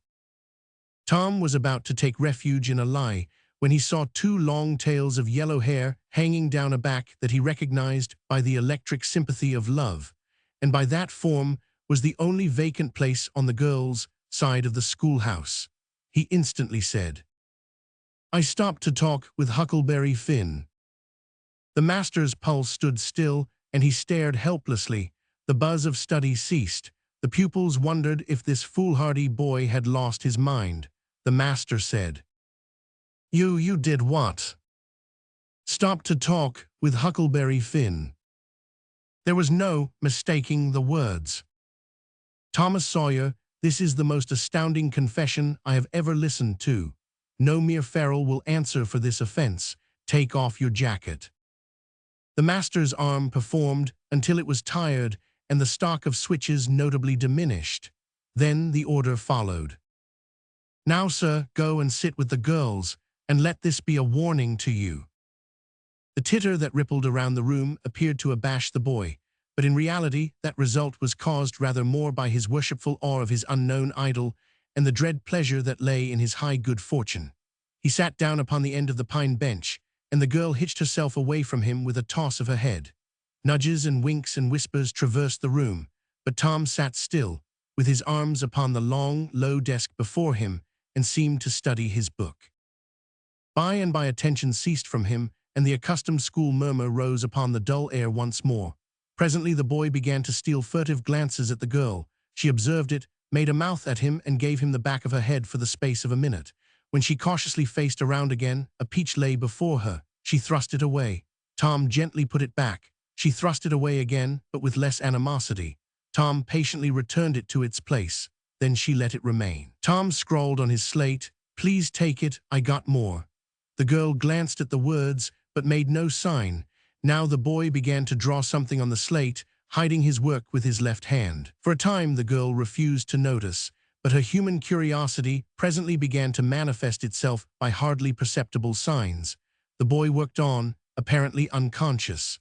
The girl made a sort of non-committal attempt to see, but the boy did not betray that he was aware of it. At last, she gave in and hesitatingly whispered, "Let me see it." Tom partly uncovered a dismal caricature of a house with two gable ends to it and a corkscrew of smoke issuing from the chimney. Then the girl's interest began to fasten itself upon the work, and she forgot everything else. When it was finished, she gazed a moment, then whispered, "It's nice, make a man." The artist erected a man in the front yard that resembled a derrick. He could have stepped over the house, but the girl was not hypercritical. She was satisfied with the monster and whispered, "It's a beautiful man, now make me coming along." Tom drew an hourglass with a full moon and straw limbs to it and armed the spreading fingers with a portentous fan. The girl said, "It's ever so nice, I wish I could draw." "It's easy," whispered Tom, "I'll learn you." "Oh, will you? When?" "At noon. Do you go home to dinner?" "I'll stay if you will." "Good, that's a whack. What's your name?" "Becky Thatcher. What's yours?" "Oh, I know, it's Thomas Sawyer." "That's the name they lick me by. I'm Tom when I'm good. You call me Tom, will you?" "Yes." Now Tom began to scrawl something on the slate, hiding the words from the girl. But she was not backward this time. She begged to see. Tom said, "Oh, it ain't anything." "Yes, it is." "No, it ain't. You don't want to see." "Yes, I do. Indeed I do. Please let me." "You'll tell." "No, I won't. Deed and deed, and double deed won't." "You won't tell anybody at all, ever, as long as you live." "No, I won't ever tell anybody. Now let me." "Oh, you don't want to see." "Now that you treat me so, I will see." And she put her small hand upon his, and a little scuffle ensued, Tom pretending to resist in earnest, but letting his hand slip by degrees till these words were revealed, "I love you." "Oh, you bad thing." And she hit his hand a smart rap, but reddened and looked pleased nevertheless. Just at this juncture, the boy felt a slow, fateful grip closing on his ear, and a steady lifting impulse. In that wise he was borne across the house and deposited in his own seat, under a peppering fire of giggles from the whole school. Then the master stood over him during a few awful moments, and finally moved away to his throne without saying a word. But although Tom's ear tingled, his heart was jubilant. As the school quieted down, Tom made an honest effort to study, but the turmoil within him was too great. In turn, he took his place in the reading class and made a botch of it. Then in the geography class, and turned lakes into mountains, mountains into rivers, and rivers into continents, till chaos was come again. Then in the spelling class, and got turned down by a succession of mere baby words, till he brought up at the foot and yielded up the pewter medal which he had worn with ostentation for months. Chapter 7. The harder Tom tried to fasten his mind on his book, the more his ideas wandered. So at last, with a sigh and a yawn, he gave it up. It seemed to him that the noon recess would never come. The air was utterly dead. There was not a breath stirring. It was the sleepiest of sleepy days.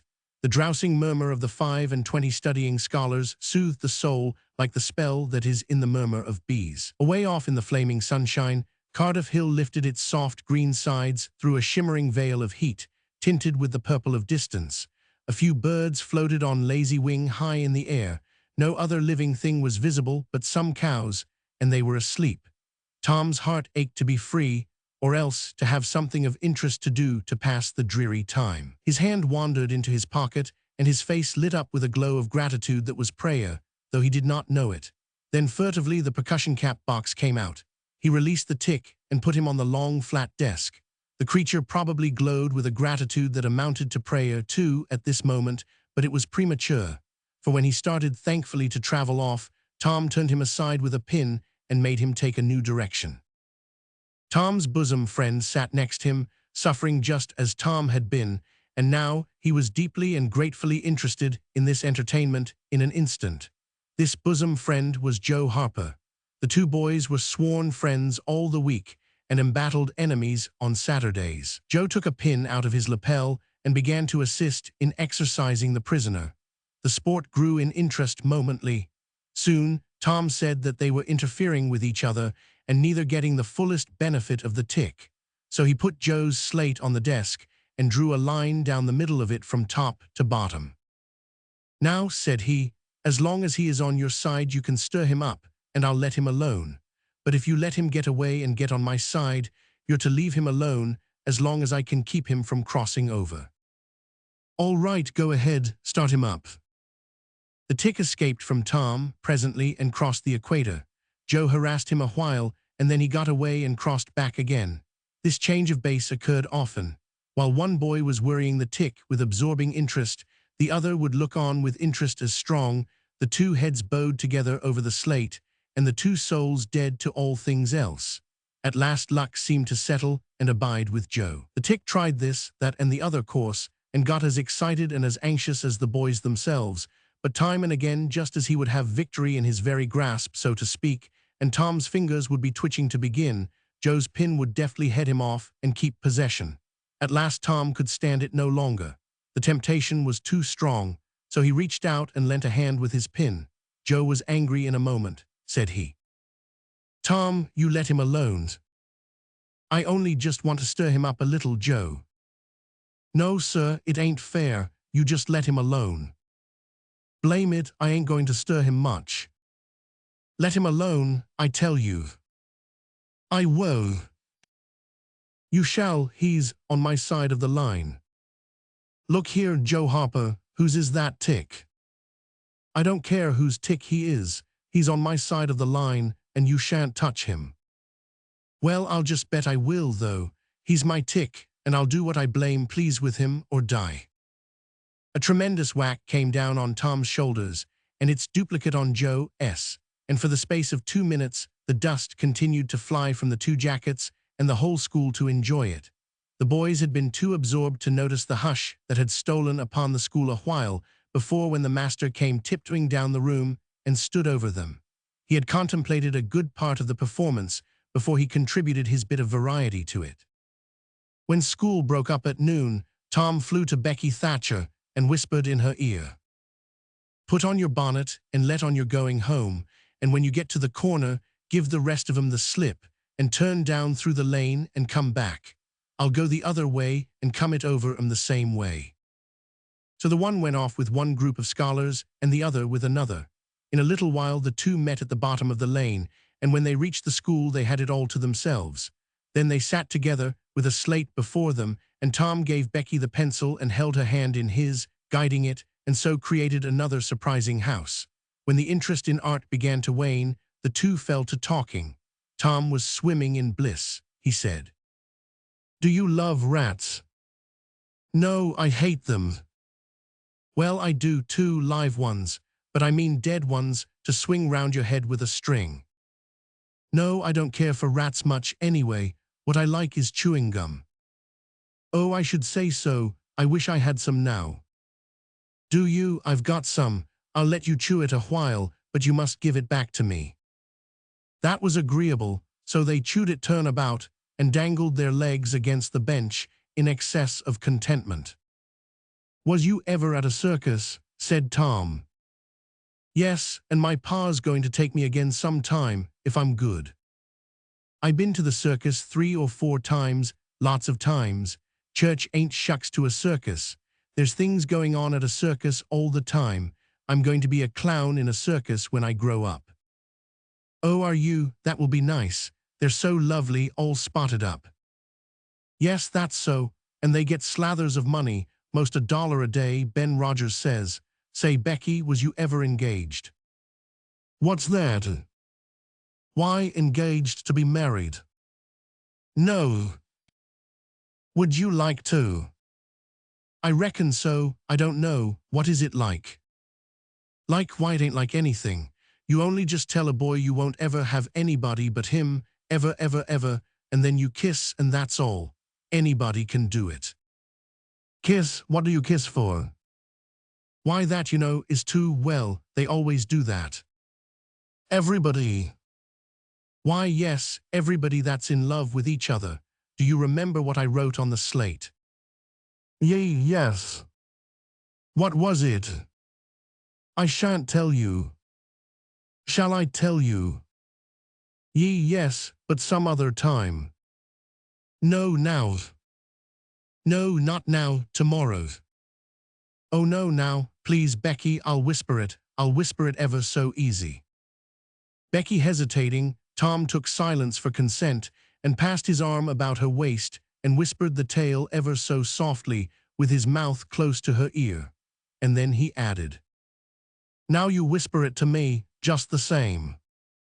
She resisted for a while and then said, "You turn your face away so you can't see, and then I will.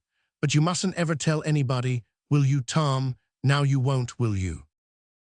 "No, indeed I won't. Now, Becky." He turned his face away. She bent timidly around till her breath stirred his curls and whispered, "I love you."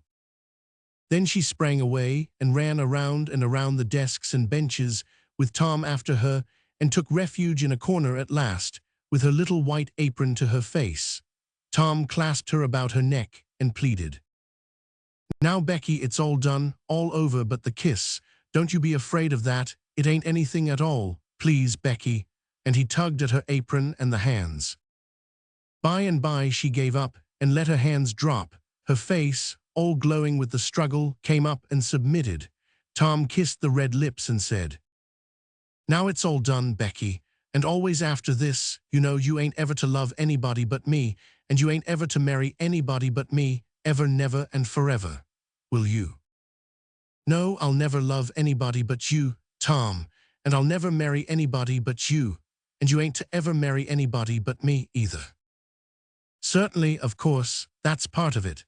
And always coming to school or when we're going home, you're to walk with me when there ain't anybody looking, and you choose me and I choose you at parties, because that's the way you do when you're engaged."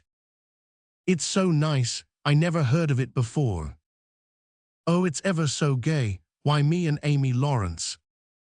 The big eyes told Tom his blunder, and he stopped, confused. "Oh, Tom, then I ain't the first you've ever been engaged to." The child began to cry. Tom said, "Oh, don't cry, Becky. I don't care for her any more." "Yes, you do, Tom. You know you do." Tom tried to put his arm about her neck, but she pushed him away and turned her face to the wall and went on crying. Tom tried again, with soothing words in his mouth, and was repulsed again. Then his pride was up, and he strode away and went outside. He stood about, restless and uneasy, for a while, glancing at the door every now and then, hoping she would repent and come to find him. But she did not. Then he began to feel badly and fear that he was in the wrong. It was a hard struggle with him to make new advances now, but he nerved himself to it and entered. She was still standing back there in the corner, sobbing, with her face to the wall. Tom's heart smote him. He went to her and stood a moment, not knowing exactly how to proceed. Then he said hesitatingly, "Becky, I don't care for anybody but you." No reply, but sobs. "Becky," pleadingly, "Becky, won't you say something?" Chapter 1000, or Sobs. Tom got out his chiefest jewel, a brass knob from the top of an andiron, and passed it around her so that she could see it, and said, "Please, Becky, won't you take it?" She struck it to the floor. Then Tom marched out of the house and over the hills and far away, to return to school no more that day. Presently Becky began to suspect. She ran to the door. He was not in sight. She flew around to the play yard. He was not there. Then she called, "Tom, come back, Tom." She listened intently, but there was no answer. She had no companions but silence and loneliness. So she sat down to cry again and upbraid herself. And by this time the scholars began to gather again, and she had to hide her griefs and still her broken heart, and take up the cross of a long, dreary, aching afternoon, with none among the strangers about her to exchange sorrows with. Chapter 8. Tom dodged hither and thither through lanes until he was well out of the track of returning scholars, and then fell into a moody jog. He crossed a small branch 2 or 3 times because of a prevailing juvenile superstition that to cross water baffled pursuit. Half an hour later, he was disappearing behind the Douglas mansion on the summit of Cardiff Hill, and the schoolhouse was hardly distinguishable away off in the valley behind him. He entered a dense wood, picked his pathless way to the center of it, and sat down on a mossy spot under a spreading oak. There was not even a zephyr stirring. The dead noonday heat had even stilled the songs of the birds. Nature lay in a trance that was broken by no sound but the occasional far-off hammering of a woodpecker, and this seemed to render the pervading silence and sense of loneliness the more profound. The boy's soul was steeped in melancholy. His feelings were in happy accord with his surroundings. He sat long with his elbows on his knees and his chin in his hands, meditating. It seemed to him that life was but a trouble at best, and he more than half envied Jimmy Hodges, so lately released. It must be very peaceful, he thought, to lie and slumber and dream forever and ever, with the wind whispering through the trees and caressing the grass and the flowers over the grave, and nothing to bother and grieve about ever any more. If he only had a clean Sunday school record, he could be willing to go and be done with it all. Now, as to this girl, what had he done? Nothing. He had meant the best in the world and been treated like a dog, like a very dog. She would be sorry someday, maybe when it was too late. Ah, if he could only die temporarily. But the elastic heart of youth cannot be compressed into one constrained shape, long at a time. Tom presently began to drift insensibly back into the concerns of this life again. What if he turned his back now and disappeared mysteriously? What if he went away, ever so far away, into unknown countries beyond the seas, and never came back any more? How would she feel then? The idea of being a clown recurred to him now, only to fill him with disgust.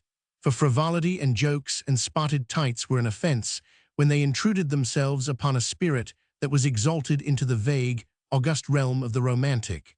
No, he would be a soldier and return after long years, all war-worn and illustrious. No, better still, he would join the Indians and hunt buffaloes and go on the warpath in the mountain ranges and the trackless great plains of the far west, and away in the future come back a great chief, bristling with feathers, hideous with paint, and prance into Sunday school some drowsy summer morning with a blood-curdling war-whoop and sear the eyeballs of all his companions with unappeasable envy.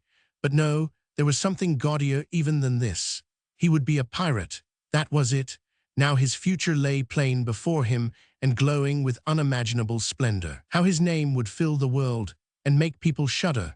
How gloriously he would go plowing the dancing seas in his long, low, black-hulled racer, the spirit of the storm, with his grisly flag flying at the fore. And at the zenith of his fame, how he would suddenly appear at the old village and stalk into church, brown and weather-beaten, in his black velvet doublet and trunks, his great jack boots, his crimson sash, his belt bristling with horse pistols, his crime-rusted cutlass at his side, his slouch hat with waving plumes, his black flag unfurled with the skull and crossbones on it, and hear with swelling ecstasy the whisperings, "It's Tom Sawyer the pirate, the black avenger of the Spanish Main." Yes, it was settled. His career was determined. He would run away from home and enter upon it. He would start the very next morning. Therefore, he must now begin to get ready. He would collect his resources together. He went to a rotten log near at hand and began to dig under one end of it with his Barlow knife. He soon struck wood that sounded hollow. He put his hand there and uttered this incantation impressively. "What hasn't come here come, what's here stay here." Then he scraped away the dirt and exposed a pine shingle. He took it up and disclosed a shapely little treasure house whose bottom and sides were of shingles. In it lay a marble. Tom's astonishment was boundless. He scratched his head with a perplexed air and said, "Well, that beats anything." Then he tossed the marble away pettishly and stood cogitating. The truth was that a superstition of his had failed here, which he and all his comrades had always looked upon as infallible. If you buried a marble with certain necessary incantations and left it alone a fortnight, and then opened the place with the incantation he had just used, you would find that all the marbles you had ever lost had gathered themselves together there, meantime, no matter how widely they had been separated. But now, this thing had actually and unquestionably failed. Tom's whole structure of faith was shaken to its foundations. He had many a time heard of this thing succeeding, but never of its failing before. It did not occur to him that he had tried it several times before, himself, but could never find the hiding places afterward. He puzzled over the matter some time, and finally decided that some witch had interfered and broken the charm. He thought he would satisfy himself on that point, so he searched around till he found a small sandy spot with a little funnel-shaped depression in it.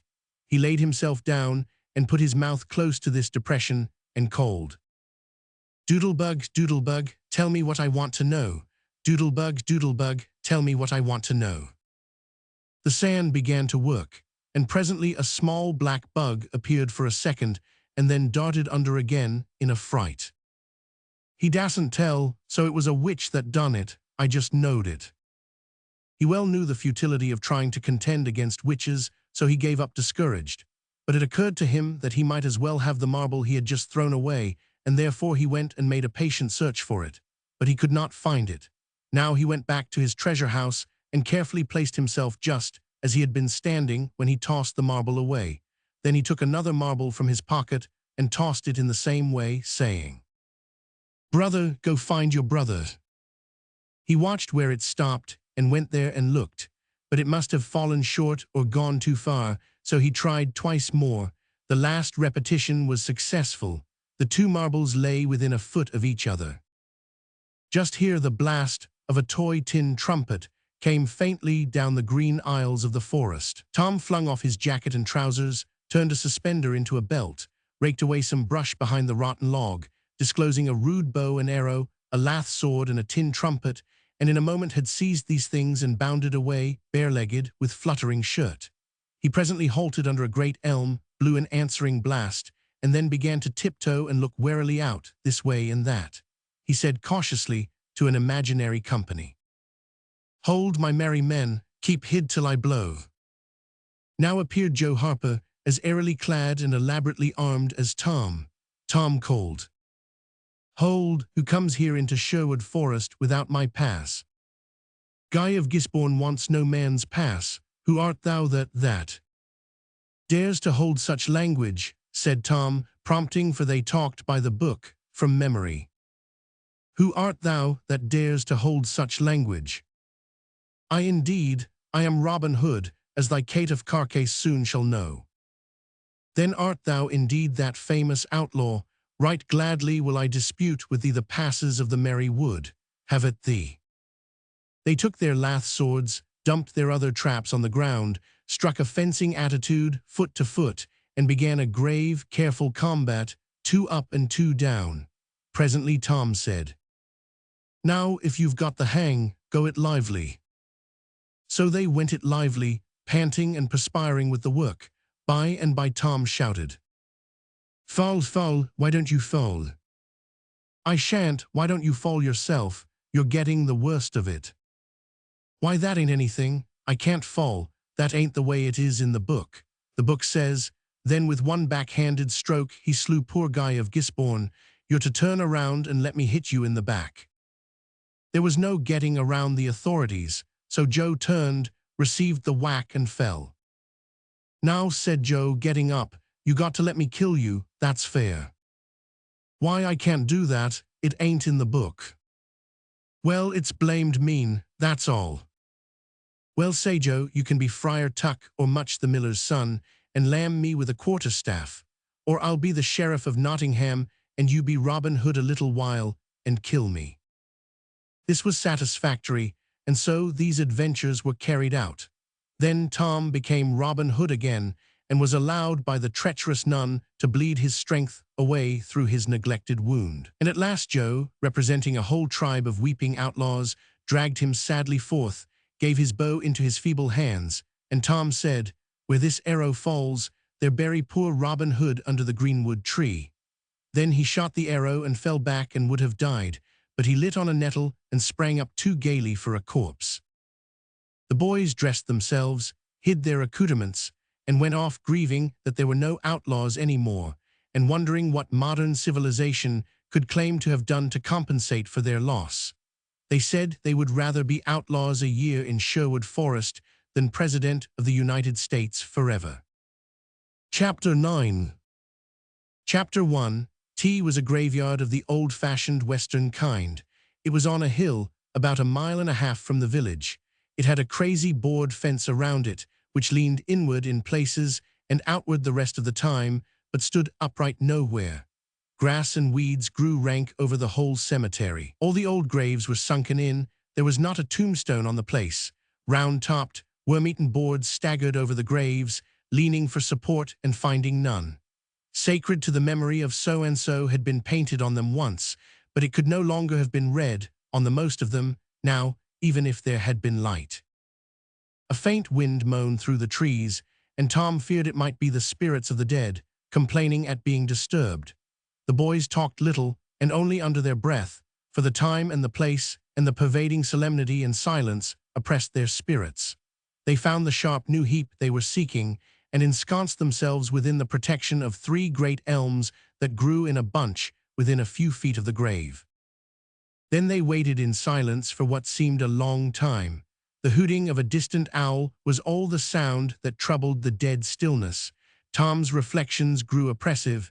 He must force some talk, so he said in a whisper, "Hucky, do you believe the dead people like it for us to be here?" Huckleberry whispered, "I wished I knowed. It's awful solemn like, ain't it?" "I bet it is." There was a considerable pause, while the boys canvassed this matter inwardly. Then Tom whispered, "Say, Hucky, do you reckon Hoss Williams hears us talking?" "O' course he does, least his sperrit does." Tom, after a pause, "I wish I'd said Mr. Williams, but I never meant any harm. Everybody calls him Hoss.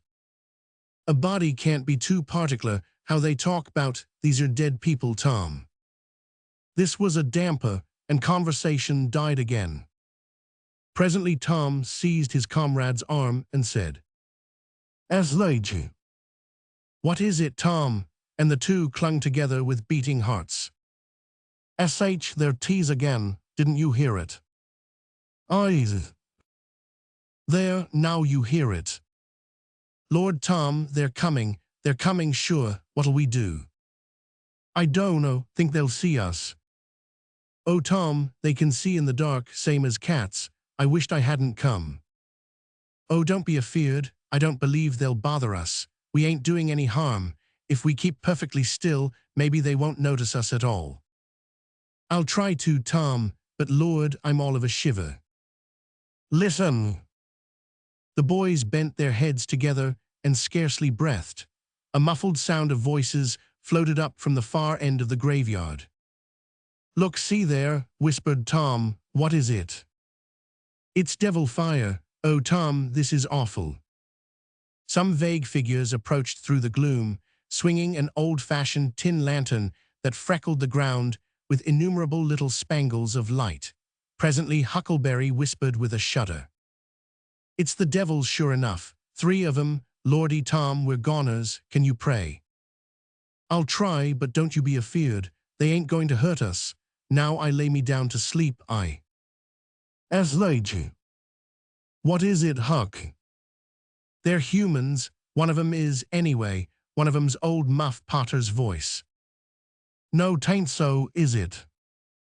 "I bet I know it. Don't you stir nor budge. He ain't sharp enough to notice us. Drunk, the same as usual, likely," blamed old Rip. "All right, I'll keep still. Now they're stuck. Can't find it. Here they come again. Now they're hot. Cold again, hot again. Red hot. They're peented right this time. Say, Huck, I know another o' them voices. It's Injun Joe." "That's so, that murderin' half-breed. I'd druther they was devils a dern sight. What kin they be up to?" The whisper died wholly out now, for the 3 men had reached the grave and stood within a few feet of the boy's hiding place. "Here it is," said the third voice, and the owner of it held the lantern up and revealed the face of young Dr. Robinson. Potter and Injun Joe were carrying a handbarrow with a rope and a couple of shovels on it. They cast down their load and began to open the grave. The doctor put the lantern at the head of the grave and came and sat down with his back against one of the elm trees. He was so close the boys could have touched him. "Hurry, men," he said in a low voice. "The moon might come out at any moment." They growled a response and went on digging. For some time there was no noise but the grating sound of the spades discharging their freight of mold and gravel. It was very monotonous. Finally, a spade struck upon the coffin with a dull, woody accent, and within another minute or two, the men had hoisted it out on the ground. They pried off the lid with their shovels, got out the body, and dumped it rudely on the ground. The moon drifted from behind the clouds and exposed the pallid face. The bearer was got ready and the corpse placed on it, covered with a blanket and bound to its place with the rope. Potter took out a large spring knife and cut off the dangling end of the rope, and then said, "Now the cussed thing's ready, Sawbones, and you'll just out with another 5, or here she stays." "That's the talk," said Injun Joe. "Look here, what does this mean?" said the doctor. "You required your pay in advance, and I've paid you." "Yes, and you done more than that," said Injun Joe, approaching the doctor, who was now standing. "5 years ago you drove me away from your father's kitchen one night when I come to ask for something to eat, and you said I warn't there for any good, and when I swore I'd get even with you if it took 100 years, your father had me jailed for a vagrant. Did you think I'd forget? The Injun blood ain't in me for nothing, and now I've got you, and you got to settle, you know." He was threatening the doctor, with his fist in his face. By this time, the doctor struck out suddenly and stretched the ruffian on the ground. Potter dropped his knife and exclaimed, "Here now, don't you hit my pard." And the next moment he had grappled with the doctor, and the two were struggling with might and main, trampling the grass and tearing the ground with their heels. Injun Joe sprang to his feet, his eyes flaming with passion, snatched up Potter's knife, and went creeping, cat-like and stooping, round and round about the combatants, seeking an opportunity. All at once the doctor flung himself free, seized the heavy headboard of William's grave and felled Potter to the earth with it, and in the same instant the half-breed saw his chance and drove the knife to the hilt in the young man's breast. He reeled and fell partly upon Potter, flooding him with his blood, and in the same moment the clouds blotted out the dreadful spectacle, and the two frightened boys went speeding away in the dark. Presently, when the moon emerged again, Injun Joe was standing over the two forms, contemplating them. The doctor murmured inarticulately, gave a long gasp or two, and was still. The half-breed muttered, "That score is settled, damn you." Then he robbed the body, after which he put the fatal knife in Potter's open right hand and sat down on the dismantled coffin. 3, 4, 5 minutes passed, and then Potter began to stir and moan. His hand closed upon the knife. He raised it, glanced at it, and let it fall with a shudder. Then he sat up, pushing the body from him, and gazed at it, and then around him, confusedly. His eyes met Joe's. "Lord, how is this, Joe?" he said. "It's a dirty business," said Joe, without moving. "What did you do it for?" I never done it." "Look here, that kind of talk won't wash." Potter trembled and grew white. "I thought I'd got sober. I'd no business to drink tonight. But it's in my head yet worse'n when we started here. I'm all in a muddle, can't recollect anything of it, hardly. Tell me, Joe, honest now, old feller, did I do it? Joe, I never meant to, 'pon my soul and honor, I never meant to, Joe. Tell me how it was, Joe. Oh, it's awful, and him so young and promising." "Why, you two was scuffling, and he fetched you one with the headboard, and you fell flat. And then up you come, all reeling and staggering like, and snatched the knife and jammed it into him, just as he fetched you another awful clip, and here you've laid, as dead as a wedge till now." "Oh, I didn't know what I was a-doing. I wish I may die this minute if I did. It was all on account of the whiskey and the excitement, I reckon. I never used a weapon in my life before, Joe. I've fought, but never with weapons. They'll all say that." "Joe, don't tell. Say you won't tell, Joe. That's a good fella. I always liked you, Joe, and stood up for you too. Don't you remember? You won't tell, will you, Joe?" And the poor creature dropped on his knees before the stolid murderer and clasped his appealing hands. "No, you've always been fair and square with me, Muff Potter, and I won't go back on you. There now, that's as fair as a man can say." "Oh, Joe, you're an angel. I'll bless you for this the longest day I live." And Potter began to cry. "Come now, that's enough of that. This ain't any time for blubbering. You be off yonder way and I'll go this. Move now and don't leave any tracks behind you." Potter started on a trot that quickly increased to a run. The half-breed stood looking after him. He muttered, "If he's as much stunned with the lick and fuddled with the rum as he had the look of being, he won't think of the knife till he's gone so far he'll be afraid to come back after it to such a place by himself. Chicken heart." 2 or 3 minutes later the murdered man, the blanketed corpse, the lidless coffin, and the open grave were under no inspection but the moon's. The stillness was complete again, too. Chapter 10. The two boys flew on, toward the village, speechless with horror. They glanced backward over their shoulders from time to time, apprehensively, as if they feared they might be followed. Every stump that started up in their path seemed a man and an enemy, and made them catch their breath. And as they sped by some outlying cottages that lay near the village, the barking of the aroused watchdogs seemed to give wings to their feet. "If we can only get to the old tannery before we break down," whispered Tom, in short catches between breaths. "I can't stand it much longer." Huckleberry's hard pantings were his only reply, and the boys fixed their eyes on the goal of their hopes and bent to their work to win it. They gained steadily on it, and at last, breast to breast, they burst through the open door and fell grateful and exhausted in the sheltering shadows beyond. By and by their pulses slowed down, and Tom whispered, "Huckleberry, what do you reckon'll come of this?" "If Dr. Robinson dies, I reckon hanging'll come of it." "Do you, though?" "Why, I know it, Tom." Tom thought a while, then he said, "Who'll tell, we?" "What are you talking about? S'pose something happened and Injun Joe didn't hang. Why, he'd kill us some time or other, just as dead sure as we're a-laying here." "That's just what I was thinking to myself, Huck. If anybody tells, let Muff Potter do it if he's fool enough. He's generally drunk enough." Tom said nothing, went on thinking. Presently he whispered, "Huck, Muff Potter don't know it. How can he tell?"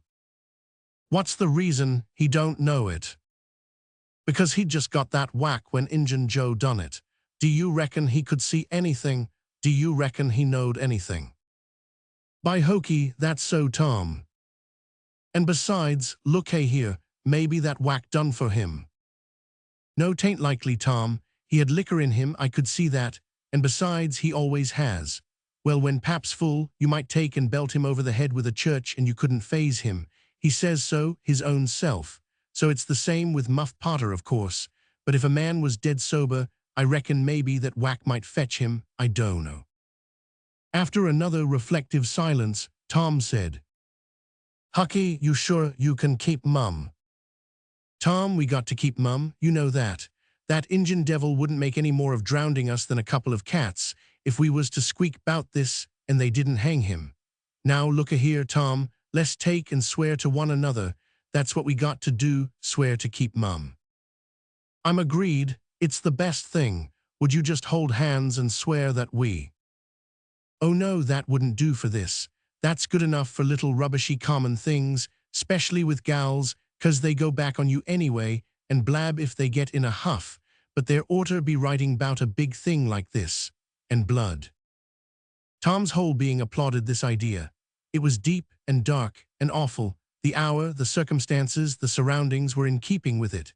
He picked up a clean pine shingle that lay in the moonlight, took a little fragment of red keel out of his pocket, got the moon on his work, and painfully scrawled these lines, emphasizing each slow downstroke by clamping his tongue between his teeth and letting up the pressure on the upstrokes. "Huck Finn and Tom Sawyer swears they will keep mum about this, and they wish they may drop down dead in their tracks if they ever tell and rot." Huckleberry was filled with admiration of Tom's facility in writing and the sublimity of his language. He at once took a pin from his lapel and was going to prick his flesh, but Tom said, "Hold on, don't do that. A pin's brass. It might have verdigris on it." "What's verdigris?" "It's piercin', that's what it is. You just swaller some of it once, you'll see." So Tom unwound the thread from one of his needles, and each boy pricked the ball of his thumb and squeezed out a drop of blood. In time, after many squeezes, Tom managed to sign his initials, using the ball of his little finger for a pen. Then he showed Huckleberry how to make an H and an F, and the oath was complete. They buried the shingle close to the wall, with some dismal ceremonies and incantations, and the fetters that bound their tongues were considered to be locked, and the key thrown away. A figure crept stealthily through a break in the other end of the ruined building, now, but they did not notice it. "Tom," whispered Huckleberry, "does this keep us from ever telling always?" "Of course it does. It don't make any difference what happens. We got to keep mum. We drop down dead, don't you know that?" "Yes, I reckon that's so." They continued to whisper for some little time. Presently, a dog set up a long, lugubrious howl just outside, within 10 feet of them. The boys clasped each other suddenly in an agony of fright. "Which of us does he mean?" gasped Huckleberry. "I don't know, peep through the crack, quick." "No, you Tom." I can't do it, Huck." "Please, Tom, they're tease again." "Oh, that's good. I tell you, Tom, I was most scared to death. I'd bet anything it was a stray dog." The dog howled again. The boys' hearts sank once more. "Oh my, that ain't no Bull Harbison," whispered Huckleberry. "Do, Tom." Tom, quaking with fear, yielded and put his eye to the crack. His whisper was hardly audible when he said, "Oh, Huck, it's a stray dog." "Quick, Tom, quick, who does he mean?" "Huck, he must mean us both. We're right together." "Oh, Tom, I reckon we're goners. I reckon there ain't no mistake 'bout where I'll go to. I been so wicked." "Dad, fetch it. This comes of playing hooky and doing everything a feller s told not to do. I might have been good like Sid if I'd a tried, but no, I wouldn't, of course. But if ever I get off this time, I lay I'll just waller in Sunday schools." And Tom began to snuffle a little. "You bad," and Huckleberry began to snuffle too. "Consound it, Tom Sawyer, you're just old pie, longside o' what I am. Oh, lordy, lordy, lordy, I wished I only had half your chance." Tom choked off and whispered, "Look, Hucky, look, he's got his back to us." Hucky looked, with joy in his heart. "Well, he has, by jingoes, did he before?" "Yes, he did, but I like a fool never thought. Oh, this is bully, you know, now who can he mean?" The howling stopped. Tom pricked up his ears. "SH, what's that?" he whispered. "Sounds like hogs grunting. No, it's somebody snoring, Tom." "That is it. Whereabouts is it, Huck?" "I believe it's down at t'other end. Sounds so anyway. Pap used to sleep there sometimes, long with the hogs, but laws bless you, he just lifts things when he snores. Besides, I reckon he ain't ever coming back to this town anymore." The spirit of adventure rose in the boys' souls once more. "Hucky, do you dast to go if I lid?" "I don't like to much, Tom, s'pose it's Injun Joe." Tom quailed, but presently the temptation rose up strong again and the boys agreed to try, with the understanding that they would take to their heels if the snoring stopped. So they went tiptoeing stealthily down, the one behind the other. When they had got to within 5 steps of the snorer, Tom stepped on a stick, and it broke with a sharp snap. The man moaned, writhed a little, and his face came into the moonlight. It was Muff Potter. The boys' hearts had stood still, and their hopes too, when the man moved, but their fears passed away now. They tiptoed out, through the broken weather boarding, and stopped at a little distance to exchange a parting word. That long, lugubrious howl rose on the night air again. They turned and saw the strange dog standing within a few feet of where Potter was lying, and facing Potter, with his nose pointing heavenward. "Oh, Gemini, it's him!" exclaimed both boys in a breath. "Say, Tom, they say a stray dog come howling around Johnny Miller's house, 'bout midnight, as much as 2 weeks ago, and a whippoorwill come in and lit on the banisters and sung the very same evening, and there ain't anybody dead there yet." "Well, I know that, and suppose there ain't. Did Gracie Miller fall in the kitchen fire and burn herself terrible the very next Saturday?" Yes, but she ain't dead. And what's more, she's getting better too. All right, you wait and see. She's a goner, just as dead sure as Muff Potter's a goner.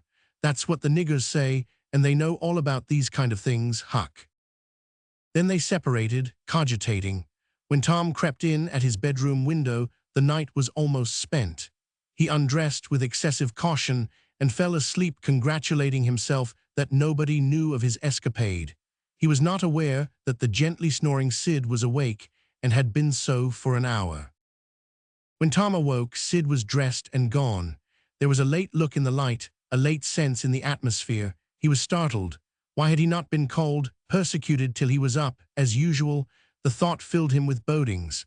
Within 5 minutes he was dressed and downstairs, feeling sore and drowsy. The family were still at table, but they had finished breakfast. There was no voice of rebuke, but there were averted eyes. There was a silence and an air of solemnity that struck a chill to the culprit's heart. He sat down and tried to seem gay, but it was uphill work. It roused no smile, no response, and he lapsed into silence and let his heart sink down to the depths. After breakfast, his aunt took him aside, and Tom almost brightened in the hope that he was going to be flogged, but it was not so. His aunt wept over him and asked him how he could go and break her old heart so, and finally told him to go on and ruin himself and bring her gray hairs with sorrow to the grave, for it was no use for her to try any more. This was worse than 1,000 whippings, and Tom's heart was sorer now than his body. He cried, he pleaded for forgiveness, promised to reform over and over again, and then received his dismissal, feeling that he had won but an imperfect forgiveness and established but a feeble confidence. He left the presence too miserable to even feel revengeful towards Sid, and so the latter's prompt retreat through the back gate was unnecessary.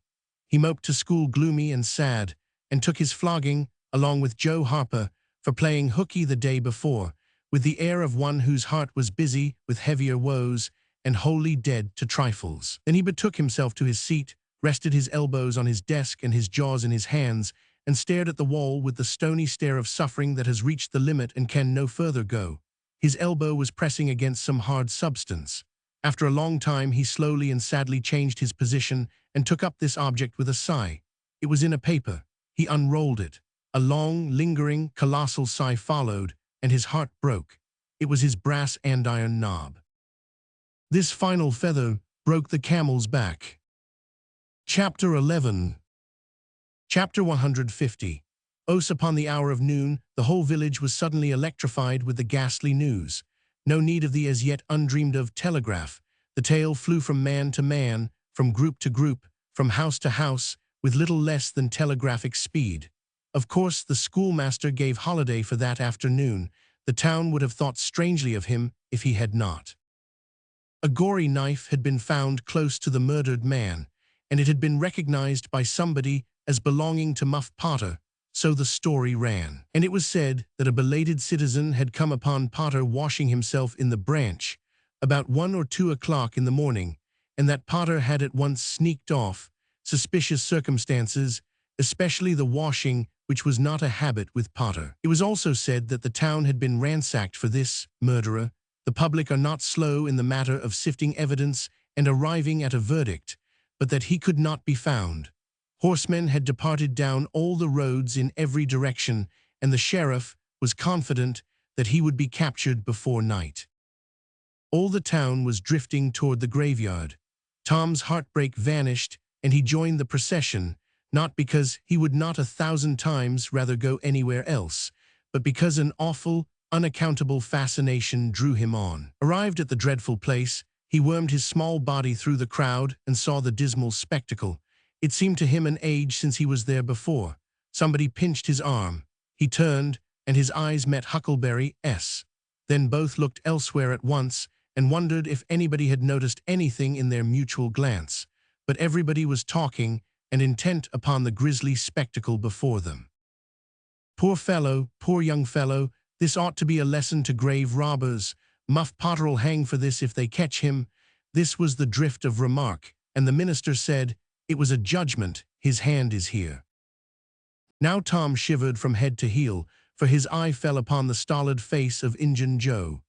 At this moment, the crowd began to sway and struggle, and voices shouted, it's him, he's coming himself. Who, from 20 voices. Muff Potter. Hallo, he's stopped. Look out, he's turning, don't let him get away. People in the branches of the trees over Tom's head said he wasn't trying to get away. He only looked doubtful and perplexed. Infernal impudence, said a bystander. Wanted to come and take a quiet look at his work, I reckon, didn't expect any company. The crowd fell apart now, and the sheriff came through, ostentatiously leading Potter by the arm. The poor fellow's face was haggard, and his eyes showed the fear that was upon him. When he stood before the murdered man, he shook as with a palsy, and he put his face in his hands and burst into tears. I didn't do it, friends, he sobbed. "'Pon my word and honor, I never done it." "Who's accused you?" shouted a voice. This shot seemed to carry home. Potter lifted his face and looked around him with a pathetic hopelessness in his eyes.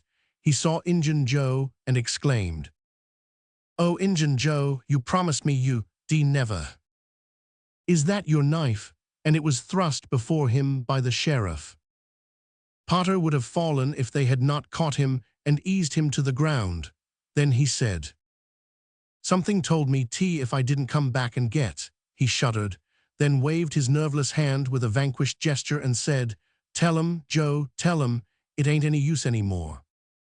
Then Huckleberry and Tom stood dumb and staring, and heard the stony-hearted liar reel off his serene statement, they expecting every moment that the clear sky would deliver God's lightnings upon his head, and wondering to see how long the stroke was delayed. And when he had finished, and still stood alive and whole, their wavering impulse to break their oath and save the poor betrayed prisoner's life faded and vanished away. For plainly, this miscreant had sold himself to Satan, and it would be fatal to meddle with the property of such a power as that. "Why didn't you leave? What did you want to come here for?" somebody said. I couldn't help it, Potter moaned. "I wanted to run away, but I couldn't seem to come anywhere but here," and he fell to sobbing again. Chapter 1. Injun Joe repeated his statement just as calmly a few minutes afterward on the inquest, under oath, and the boys, seeing that the lightnings were still withheld, were confirmed in their belief that Joe had sold himself to the devil. He was now become, to them, the most balefully interesting object they had ever looked upon, and they could not take their fascinated eyes from his face. They inwardly resolved to watch him nights, when opportunity should offer, in the hope of getting a glimpse of his dread master. Chapter 1. Injun Joe helped to raise the body of the murdered man and put it in a wagon for removal, and it was whispered through the shuddering crowd that the wound bled a little. The boys thought that this happy circumstance would turn suspicion in the right direction, but they were disappointed, for more than one villager remarked, "It was within 3 feet of Muff Potter when it done it." Tom's fearful secret and gnawing conscience disturbed his sleep for as much as a week after this, and at breakfast one morning Sid said, "Tom, you pitch around and talk in your sleep so much that you keep me awake half the time." Tom blanched and dropped his eyes. "It's a bad sign," said Aunt Polly gravely. "What you got on your mind, Tom?" Nothing, I know of," but the boy's hand shook so that he spilled his coffee. "And you do talk such stuff," Sid said. "Last night you said, 'It's blood, that's what it is.' You said that over and over, and you said, 'Don't torment me so, I'll tell.' Tell what? What is it you'll tell?" Everything was swimming before Tom. There is no telling what might have happened now, but luckily the concern passed out of Aunt Polly's face, and she came to Tom's relief without knowing it. She said, "Sho, it's that dreadful murder. I dream about it most every night myself. Sometimes I dream it's me that done it." Chapter 1000. Ari said she had been affected much the same way. Sid seemed satisfied. Tom got out of the presence as quick as he plausibly could, and after that he complained of toothache for a week and tied up his jaws every night. He never knew that Sid lay nightly watching and frequently slipped the bandage free and then leaned on his elbow listening a good while at a time, and afterwards slipped the bandage back to its place again. Tom's distress of mind wore off gradually, and the toothache grew irksome and was discarded. If Sid really managed to make anything out of Tom's disjointed mutterings, he kept it to himself. Chapter 1. T seemed to Tom that his schoolmates never would get done holding inquests on dead cats, and thus keeping his trouble present to his mind. Sid noticed that Tom never was coroner at one of these inquiries, though it had been his habit to take the lead in all new enterprises. He noticed, too, that Tom never acted as a witness, and that was strange, and Sid did not overlook the fact that Tom even showed a marked aversion to these inquests and always avoided them when he could. Sid marveled, but said nothing. However, even inquests went out of vogue at last and ceased to torture Tom's conscience. Every day or two, during this time of sorrow, Tom watched his opportunity and went to the little grated jail window and smuggled such small comforts through to the murderer as he could get hold of. The jail was a trifling little brick den that stood in a marsh at the edge of the village, and no guards were afforded for it. Indeed, it was seldom occupied. These offerings greatly helped to ease Tom's conscience. The villagers had a strong desire to tar and feather Injun Joe and ride him on a rail for body snatching, but so formidable was his character that nobody could be found who was willing to take the lead in the matter, so it was dropped. He had been careful to begin both of his inquest statements with the fight, without confessing the grave robbery that preceded it. Therefore, it was deemed wisest not to try the case in the courts at present. Chapter 12.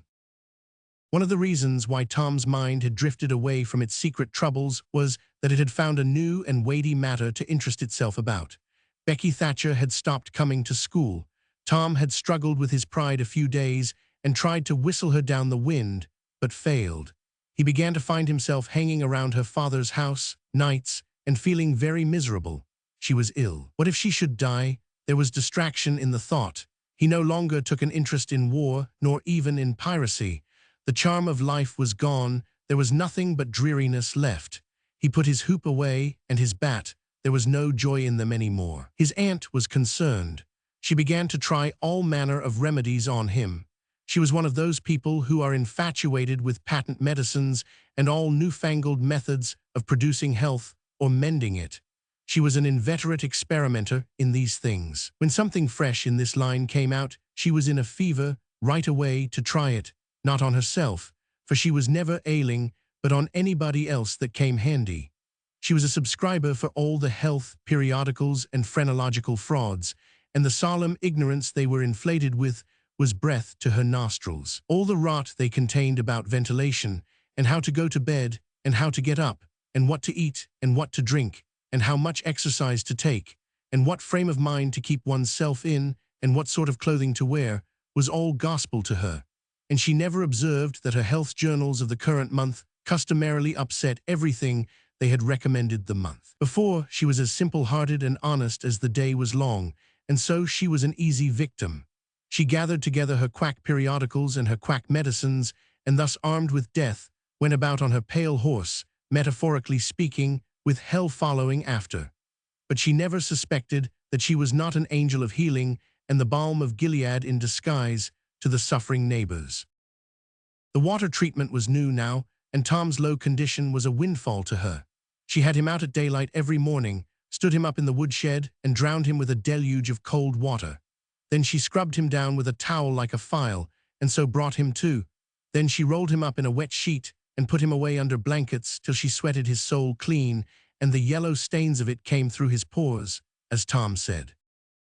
Yet notwithstanding all this, the boy grew more and more melancholy and pale and dejected. She added hot baths, sitz baths, shower baths, and plunges. The boy remained as dismal as a hearse. She began to assist the water with a slim oatmeal diet and blister plasters. She calculated his capacity as she would a jug, and filled him up every day with quack cure-alls.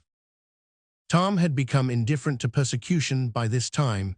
This phase filled the old lady's heart with consternation. This indifference must be broken up at any cost. Now she heard of painkiller for the first time. She ordered a lot at once. She tasted it and was filled with gratitude. It was simply fire in a liquid form. She dropped the water treatment and everything else and pinned her faith to painkiller. She gave Tom a teaspoonful and watched with the deepest anxiety for the result. Her troubles were instantly at rest, her soul at peace again, for the indifference was broken up. The boy could not have shown a wilder, heartier interest if she had built a fire under him. Tom felt that it was time to wake up. This sort of life might be romantic enough in his blighted condition, but it was getting to have too little sentiment and too much distracting variety about it. So he thought over various plans for relief and finally hit upon that of professing to be fond of painkiller. He asked for it so often that he became a nuisance, and his aunt ended by telling him to help himself and quit bothering her. If it had been Sid, she would have had no misgivings to alloy her delight, but since it was Tom, she watched the bottle clandestinely. She found that the medicine did really diminish, but it did not occur to her that the boy was mending the health of a crack in the sitting room floor with it. One day Tom was in the act of dosing the crack when his aunt's yellow cat came along, purring, eyeing the teaspoon avariciously, and begging for a taste. Tom said, "Don't ask for it unless you want it, Peter." But Peter signified that he did want it. "You better make sure." Peter was sure. "Now you've asked for it, and I'll give it to you, because there ain't anything mean about me, but if you find you don't like it, you mustn't blame anybody but your own self." Peter was agreeable, so Tom pried his mouth open and poured down the painkiller. Peter sprang a couple of yards in the air and then delivered a war whoop and set off round and round the room, banging against furniture, upsetting flower pots, and making general havoc. Next he rose on his hind feet and pranced around, in a frenzy of enjoyment, with his head over his shoulder and his voice proclaiming his unappeasable happiness. Then he went tearing around the house, again spreading chaos and destruction in his path. Aunt Polly entered in time to see him throw a few double somersets, deliver a final mighty hurrah, and sail through the open window, carrying the rest of the flower pots with him. The old lady stood petrified with astonishment, peering over her glasses. Tom lay on the floor, expiring with laughter. "Tom, what on earth ails that cat?" "I don't know, Aunt," gasped the boy. "Why, I never see anything like it. What did make him act so?" "'Deed I don't know, Aunt Polly. Cats always act so when they're having a good time." "They do they?" There was something in the tone that made Tom apprehensive. "Yes, that is, I believe they do." "You do?" "Yes, The old lady was bending down, Tom watching, with interest emphasized by anxiety. Too late he divined her drift. The handle of the telltale teaspoon was visible under the bed valance. Aunt Polly took it, held it up. Tom winced and dropped his eyes. Aunt Polly raised him by the usual handle, his ear, and cracked his head soundly with her thimble. "Now, sir, what did you want to treat that poor dumb beast so for?" "I done it out of pity for him, because he hadn't any aunt." "Hadn't any aunt, you numbskull, what has that got to do with it?" "Heaps, because if he'd had one she'd a burnt him out herself. She'd a roasted his bowels out of him, 'thout any more feeling than if he was a human." Aunt Polly felt a sudden pang of remorse. This was putting the thing in a new light. What was cruelty to a cat might be cruelty to a boy, too. She began to soften, she felt sorry. Her eyes watered a little, and she put her hand on Tom's head and said gently, "I was meaning for the best, Tom, and Tom, it did do you good." Tom looked up in her face, with just a perceptible twinkle peeping through his gravity. "I know you was meaning for the best, Auntie, and so was I with Peter. It done him good, too. I never see him get around so since." "Oh, go 'long with you, Tom, before you aggravate me again. And you try and see if you can't be a good boy for once, and you needn't take any more medicine." Tom reached school ahead of time. It was noticed that this strange thing had been occurring every day latterly, and now, as usual of late, he hung about the gate of the schoolyard instead of playing with his comrades. He was sick, he said, and he looked it. He tried to seem to be looking everywhere, but whither he really was looking down the road. Presently Jeff Thatcher hove in sight, and Tom's face lighted. He gazed a moment, and then turned sorrowfully away. When Jeff arrived, Tom accosted him, and led up warily to opportunities for remark about Becky, but the giddy lad never could see the bait. Tom watched and watched, hoping whenever a frisking frock came in sight, and hating the owner of it as soon as he saw she was not the right one. At last, frocks ceased to appear, and he dropped hopelessly into the dumps. He entered the empty schoolhouse and sat down to suffer. Then one more frock passed in at the gate, and Tom's heart gave a great bound. The next instant he was out, and going on like an Indian, yelling, laughing, chasing boys, jumping over the fence at risk of life and limb, throwing handsprings, standing on his head, doing all the heroic things he could conceive of, and keeping a furtive eye out all the while to see if Becky Thatcher was noticing. But she seemed to be unconscious of it all. She never looked. Could it be possible that she was not aware that he was there? He carried his exploits to her immediate vicinity, came war-whooping around, snatched a boy's cap, hurled it to the roof of the schoolhouse, broke through a group of boys, tumbling them in every direction, and fell sprawling himself under Becky's nose, almost upsetting her, and she turned with her nose in the air, and he heard her say, "MF, some people think they're mighty smart, always showing off." Tom's cheeks burned. He gathered himself up and sneaked off, crushed and crestfallen. Chapter 13. Tom's mind was made up now. He was gloomy and desperate. He was a forsaken, friendless boy, he said. Nobody loved him. When they found out what they had driven him to, perhaps they would be sorry. He had tried to do right and get along, but they would not let him. Since nothing would do them but to be rid of him, let it be so, and let them blame him for the consequences. Why shouldn't they? What right had the friendless to complain? Yes, they had forced him to it at last. He would lead a life of crime. There was no choice.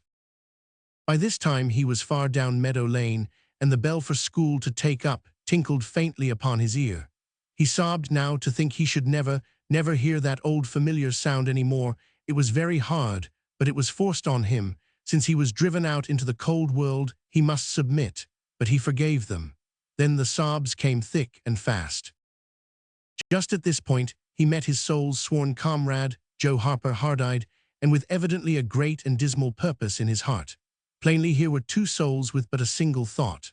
Tom, wiping his eyes with his sleeve, began to blubber out something about a resolution to escape from hard usage and lack of sympathy at home by roaming abroad into the great world never to return, and ended by hoping that Joe would not forget him.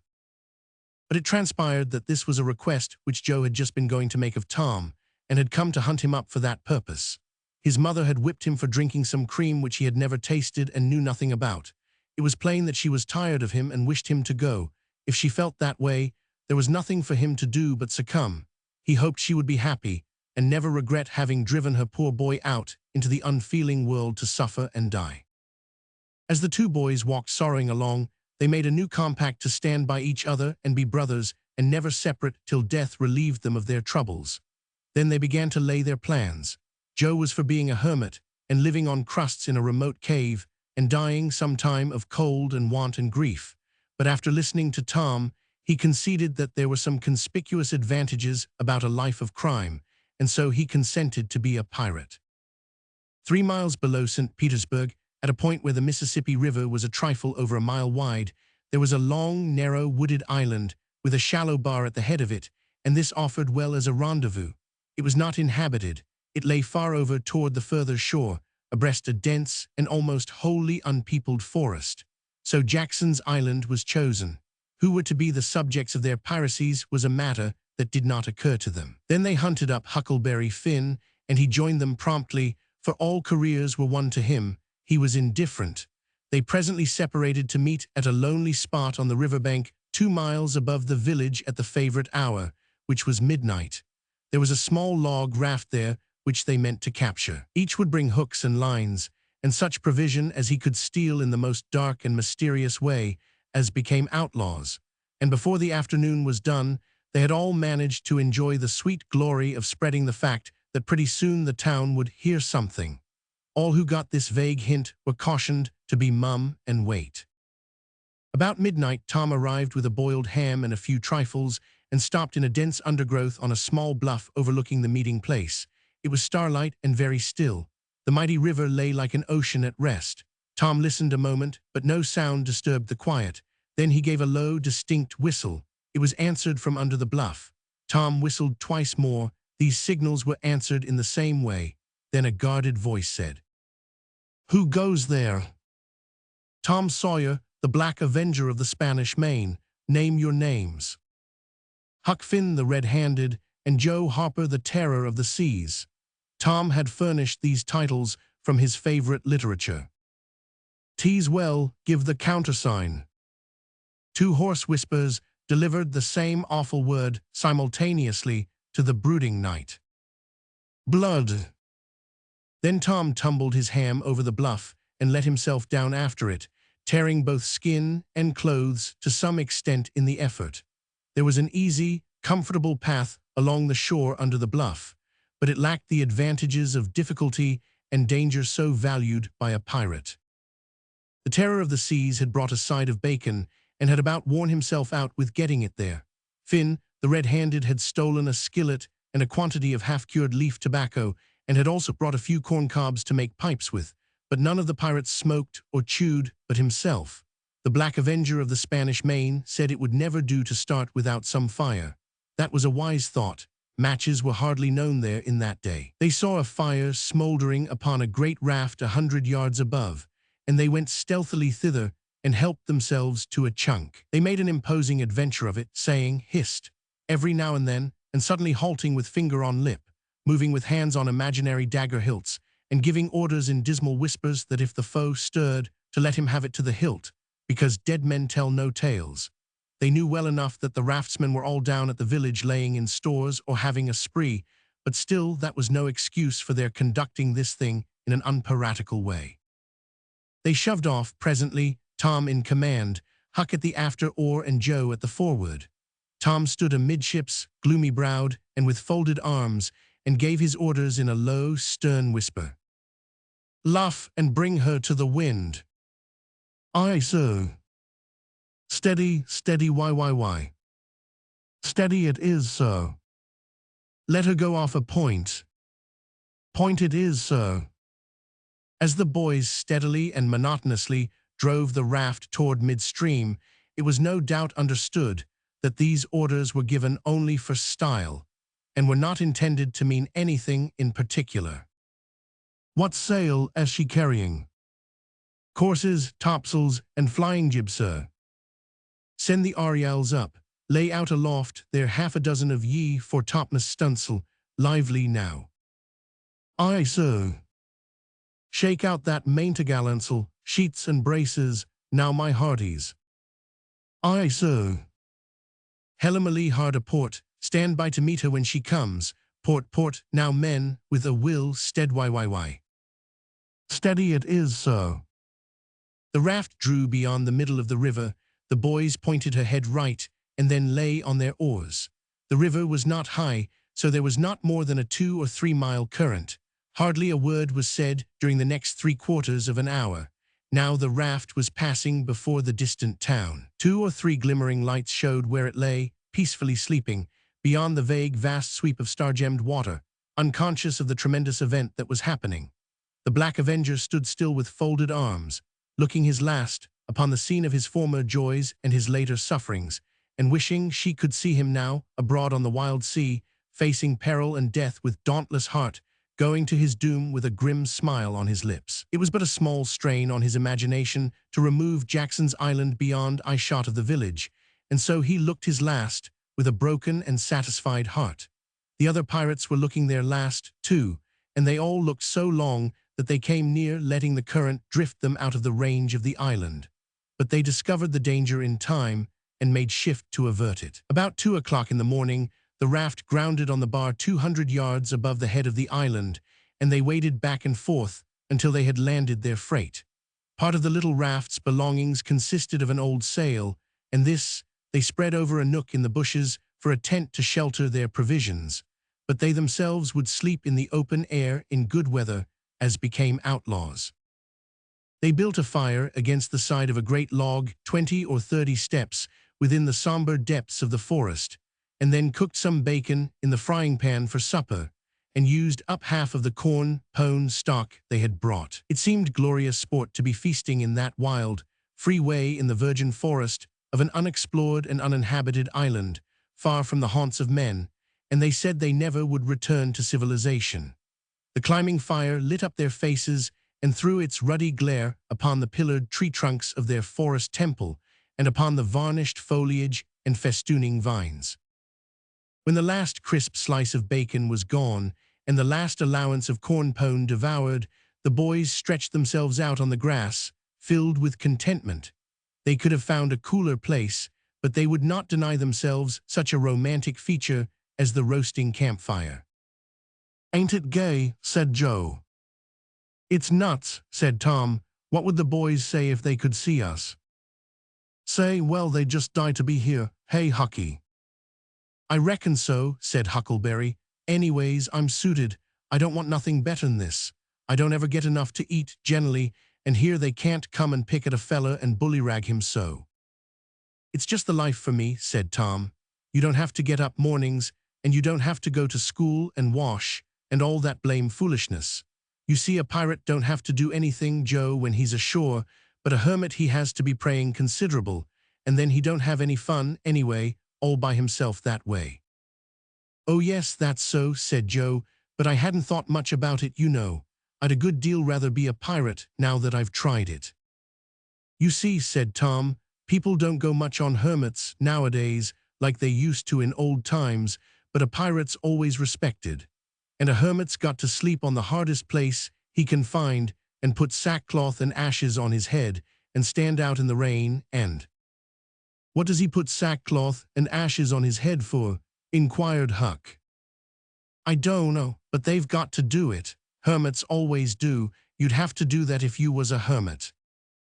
"Derned if I would," said Huck. "Well, what would you do?" "I don't know, but I wouldn't do that." "Why, Huck, you'd have to. How'd you get around it?" "Why, I just wouldn't stand it. I'd run away." "Run away? Well, you would be a nice old slouch of a hermit. You'd be a disgrace." The red-handed made no response, being better employed. He had finished gouging out a cob, and now he fitted a weed stem to it, loaded it with tobacco, and was pressing a coal to the charge and blowing a cloud of fragrant smoke. He was in the full bloom of luxurious contentment. The other pirates envied him this majestic vice and secretly resolved to acquire it shortly. Presently Huck said, "What does pirates have to do?" Tom said, "Oh, they have just a bully time. Take ships and burn them, and get the money and bury it in awful places in their island where there's ghosts and things to watch it, and kill everybody in the ships, make 'em walk a plank." "And they carry the women to the island," said Joe. "They don't kill the women." "No," assented Tom, "they don't kill the women, they're too noble, and the women's always beautiful too." "And don't they wear the bulliest clothes?" "Oh no, all gold and silver and diamonds," said Joe with enthusiasm. "Who?" said Huck. "Why, the pirates." Huck scanned his own clothing forlornly. "I reckon I ain't dressed fittin' for a pirate," said he, with a regretful pathos in his voice, "but I ain't got none but these." But the other boys told him the fine clothes would come fast enough after they should have begun their adventures. They made him understand that his poor rags would do to begin with, though it was customary for wealthy pirates to start with a proper wardrobe. Gradually their talk died out, and drowsiness began to steal upon the eyelids of the little waifs. The pipe dropped from the fingers of the red-handed, and he slept the sleep of the conscience-free and the weary. The terror of the seas and the black avenger of the Spanish Main had more difficulty in getting to sleep. They said their prayers inwardly, and lying down, since there was nobody there with authority to make them kneel and recite aloud. In truth, they had a mind not to say them at all, but they were afraid to proceed to such lengths as that, lest they might call down a sudden and special thunderbolt from heaven. Then at once they reached and hovered upon the imminent verge of sleep, but an intruder came now that would not down. It was conscience. They began to feel a vague fear that they had been doing wrong to run away, and next they thought of the stolen meat, and then the real torture came. They tried to argue it away by reminding conscience that they had purloined sweetmeats and apples scores of times, but conscience was not to be appeased by such thin plausibilities. It seemed to them, in the end, that there was no getting around the stubborn fact that taking sweetmeats was only hooking.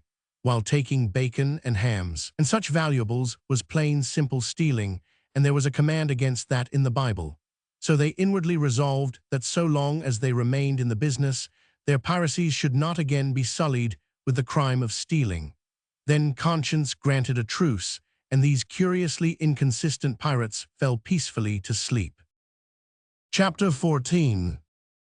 When Tom awoke in the morning, he wondered where he was. He sat up and rubbed his eyes and looked around. Then he comprehended. It was the cool gray dawn, and there was a delicious sense of repose and peace in the deep pervading calm and silence of the woods. Not a leaf stirred, not a sound obtruded upon great nature's meditation. Beaded dewdrops stood upon the leaves and grasses. A white layer of ashes covered the fire, and a thin blue breath of smoke rose straight into the air. Joe and Huck still slept. Now far away in the woods, a bird called. Another answered. Presently the hammering of a woodpecker was heard. Gradually the cool dim gray of the morning whitened, and as gradually sounds multiplied and life manifested itself, the marvel of nature shaking off sleep and going to work unfolded itself to the musing boy. A little green worm came crawling over a dewy leaf, lifting 2/3 of his body into the air from time to time and sniffing around.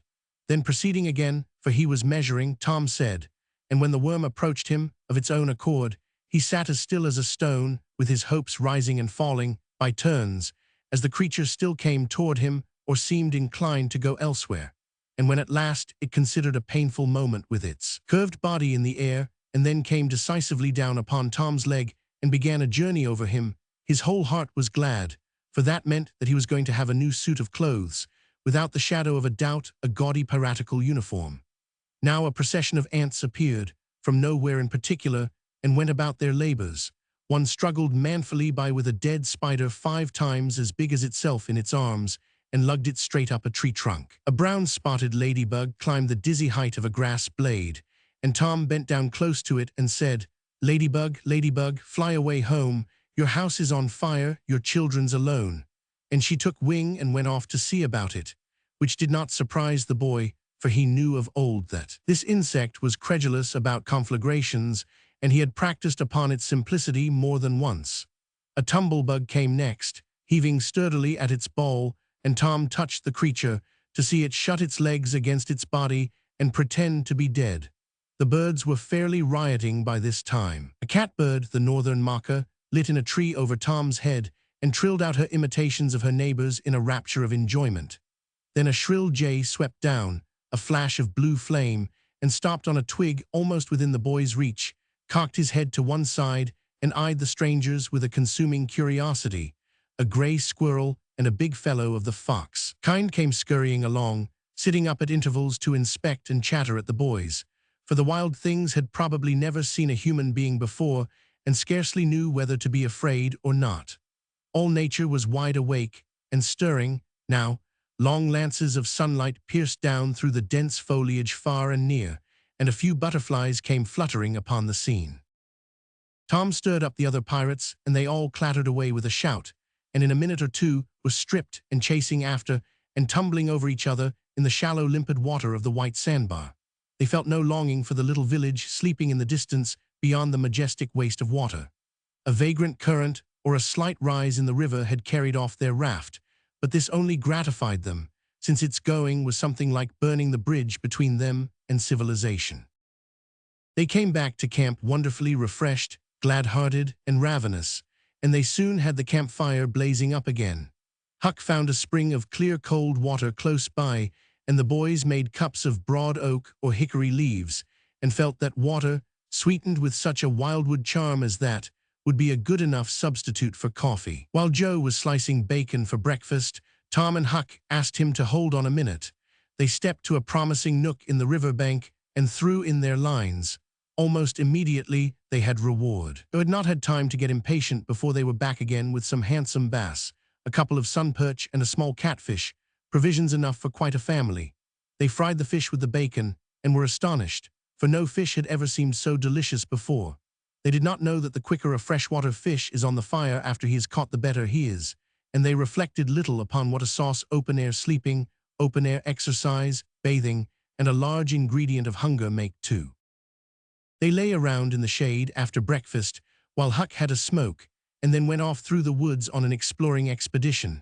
They tramped gaily along, over decaying logs, through tangled underbrush, among solemn monarchs of the forest, hung from their crowns to the ground with a drooping regalia of grapevines.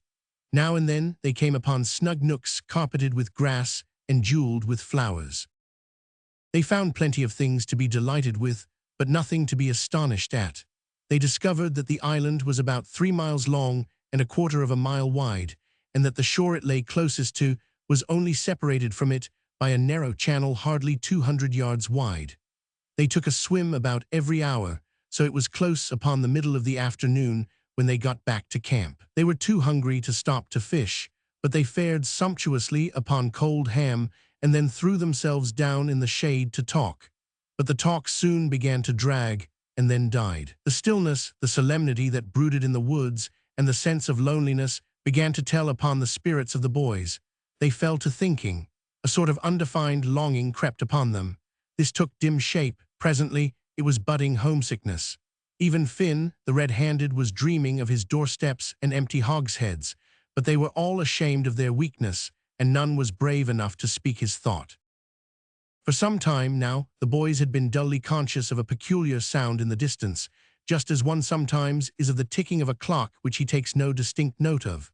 But now this mysterious sound became more pronounced and forced a recognition. The boys started, glanced at each other, and then each assumed a listening attitude. There was a long silence, profound and unbroken. Then a deep, sullen boom came floating down out of the distance. "What is it?" exclaimed Joe under his breath. "I wonder," said Tom in a whisper. "'Tain't thunder," said Huckleberry in an odd tone, "because thunder." "Hark," said Tom. "Listen, don't talk." They waited a time that seemed an age, and then the same muffled boom troubled the solemn hush. "Let's go and see." They sprang to their feet and hurried to the shore toward the town. They parted the bushes on the bank and peered out over the water. The little steam ferry boat was about a mile below the village, drifting with the current. Her broad decks seemed crowded with people. There were a great many skiffs rowing about or floating with the stream in the neighborhood of the ferryboat, but the boys could not determine what the men in them were doing. Presently, a great jet of white smoke burst from the ferryboat's side, and as it expanded and rose in a lazy cloud, that same dull throb of sound was borne to the listeners again. "I know now," exclaimed Tom. "Somebody's drownded." "That's it," said Huck. "They done that last summer when Bill Turner got drownded. They shoot a cannon over the water, and that makes him come up to the top. Yes, and they take loaves of bread and put quicksilver in 'em and set 'em afloat, and wherever there's anybody that's drownded, they'll float right there and stop." "Yes, I've heard about that," said Joe. "I wonder what makes the bread do that." "Oh, it ain't the bread so much," said Tom. "I reckon it's mostly what they say over it before they start it out." "But they don't say anything over it," said Huck. "I've seen 'em and they don't." "Well, that's funny," said Tom, "but maybe they say it to themselves. Of course they do. Anybody might know that." The other boys agreed that there was reason in what Tom said, because an ignorant lump of bread, uninstructed by an incantation, could not be expected to act very intelligently when set upon an errand of such gravity. "By jings, I wish I was over there now," said Joe. "I do too," said Huck. "I'd give heaps to know who it is." The boys still listened and watched. Presently a revealing thought flashed through Tom's mind, and he exclaimed, "Boys, I know who's drownded. It's us." They felt like heroes in an instant. Here was a gorgeous triumph. They were missed. They were mourned. Hearts were breaking on their account. Tears were being shed. Accusing memories of unkindness to these poor lost lads were rising up, and unavailing regrets and remorse were being indulged.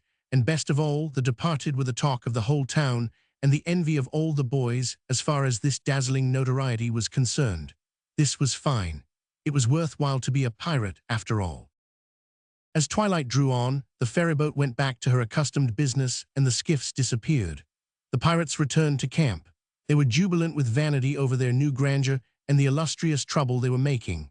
They caught fish, cooked supper and ate it, and then fell to guessing at what the village was thinking and saying about them, and the pictures they drew of the public distress on their account were gratifying to look upon from their point of view. But when the shadows of night closed them in, they gradually ceased to talk and sat gazing into the fire, with their minds evidently wandering elsewhere. The excitement was gone now, and Tom and Joe could not keep back thoughts of certain persons at home who were not enjoying this fine frolic as much as they were. Misgivings came, they grew troubled and unhappy. A sigh or two escaped, unawares. By and by Joe timidly ventured upon a roundabout feeler as to how the others might look upon a return to civilization, not right now, but. Tom withered him with derision. Huck, being uncommitted as yet, joined in with Tom, and the waverer quickly explained, and was glad to get out of the scrape with as little taint of chicken-hearted homesickness clinging to his garments as he could. Mutiny was effectually laid to rest for the moment. As the night deepened, Huck began to nod and presently to snore. Joe followed next. Tom lay upon his elbow motionless for some time, watching the two intently.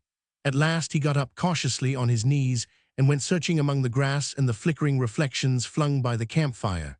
He picked up and inspected several large semi-cylinders of the thin white bark of a sycamore and finally chose two which seemed to suit him. Then he knelt by the fire and painfully wrote something upon each of these with his red keel.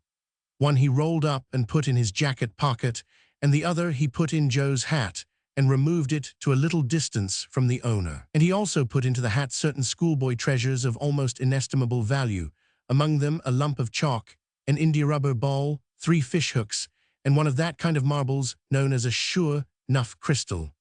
Then he tiptoed his way cautiously among the trees till he felt that he was out of hearing, and straightway broke into a keen run in the direction of the sandbar. Chapter 15. A few minutes later Tom was in the shoal water of the bar, wading toward the Illinois shore. Before the depth reached his middle, he was halfway over. The current would permit no more wading now, so he struck out confidently to swim the remaining 100 yards. He swam quartering upstream, but still was swept downward rather faster than he had expected. However, he reached the shore finally and drifted along till he found a low place and drew himself out. He put his hand on his jacket pocket, found his piece of bark safe, and then struck through the woods, following the shore with streaming garments. Shortly before 10 o'clock, he came out into an open place opposite the village and saw the ferryboat lying in the shadow of the trees and the high bank. Everything was quiet under the blinking stars. He crept down the bank, watching with all his eyes, slipped into the water, swam 3 or 4 strokes, and climbed into the skiff that did yawl duty at the boat's stern. He laid himself down under the thwarts and waited, panting. Presently the cracked bell tapped, and a voice gave the order to cast off.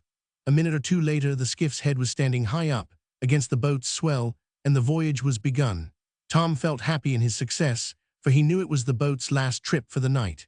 At the end of a long 12 or 15 minutes, the wheels stopped, and Tom slipped overboard and swam ashore in the dusk, landing 50 yards downstream, out of danger of possible stragglers. He flew along unfrequented alleys and shortly found himself at his aunt's back fence.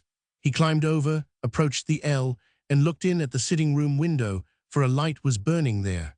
There sat Aunt Polly, Sid, Mary, and Joe Harper's mother, grouped together, talking. They were by the bed, and the bed was between them and the door. Tom went to the door and began to softly lift the latch. Then he pressed gently, and the door yielded a crack. He continued pushing cautiously and quaking every time it creaked, till he judged he might squeeze through on his knees, so he put his head through and began, warily.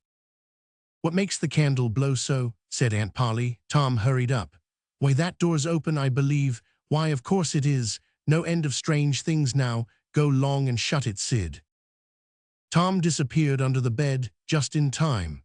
He lay and breathed himself for a time, and then crept to where he could almost touch his aunt's foot.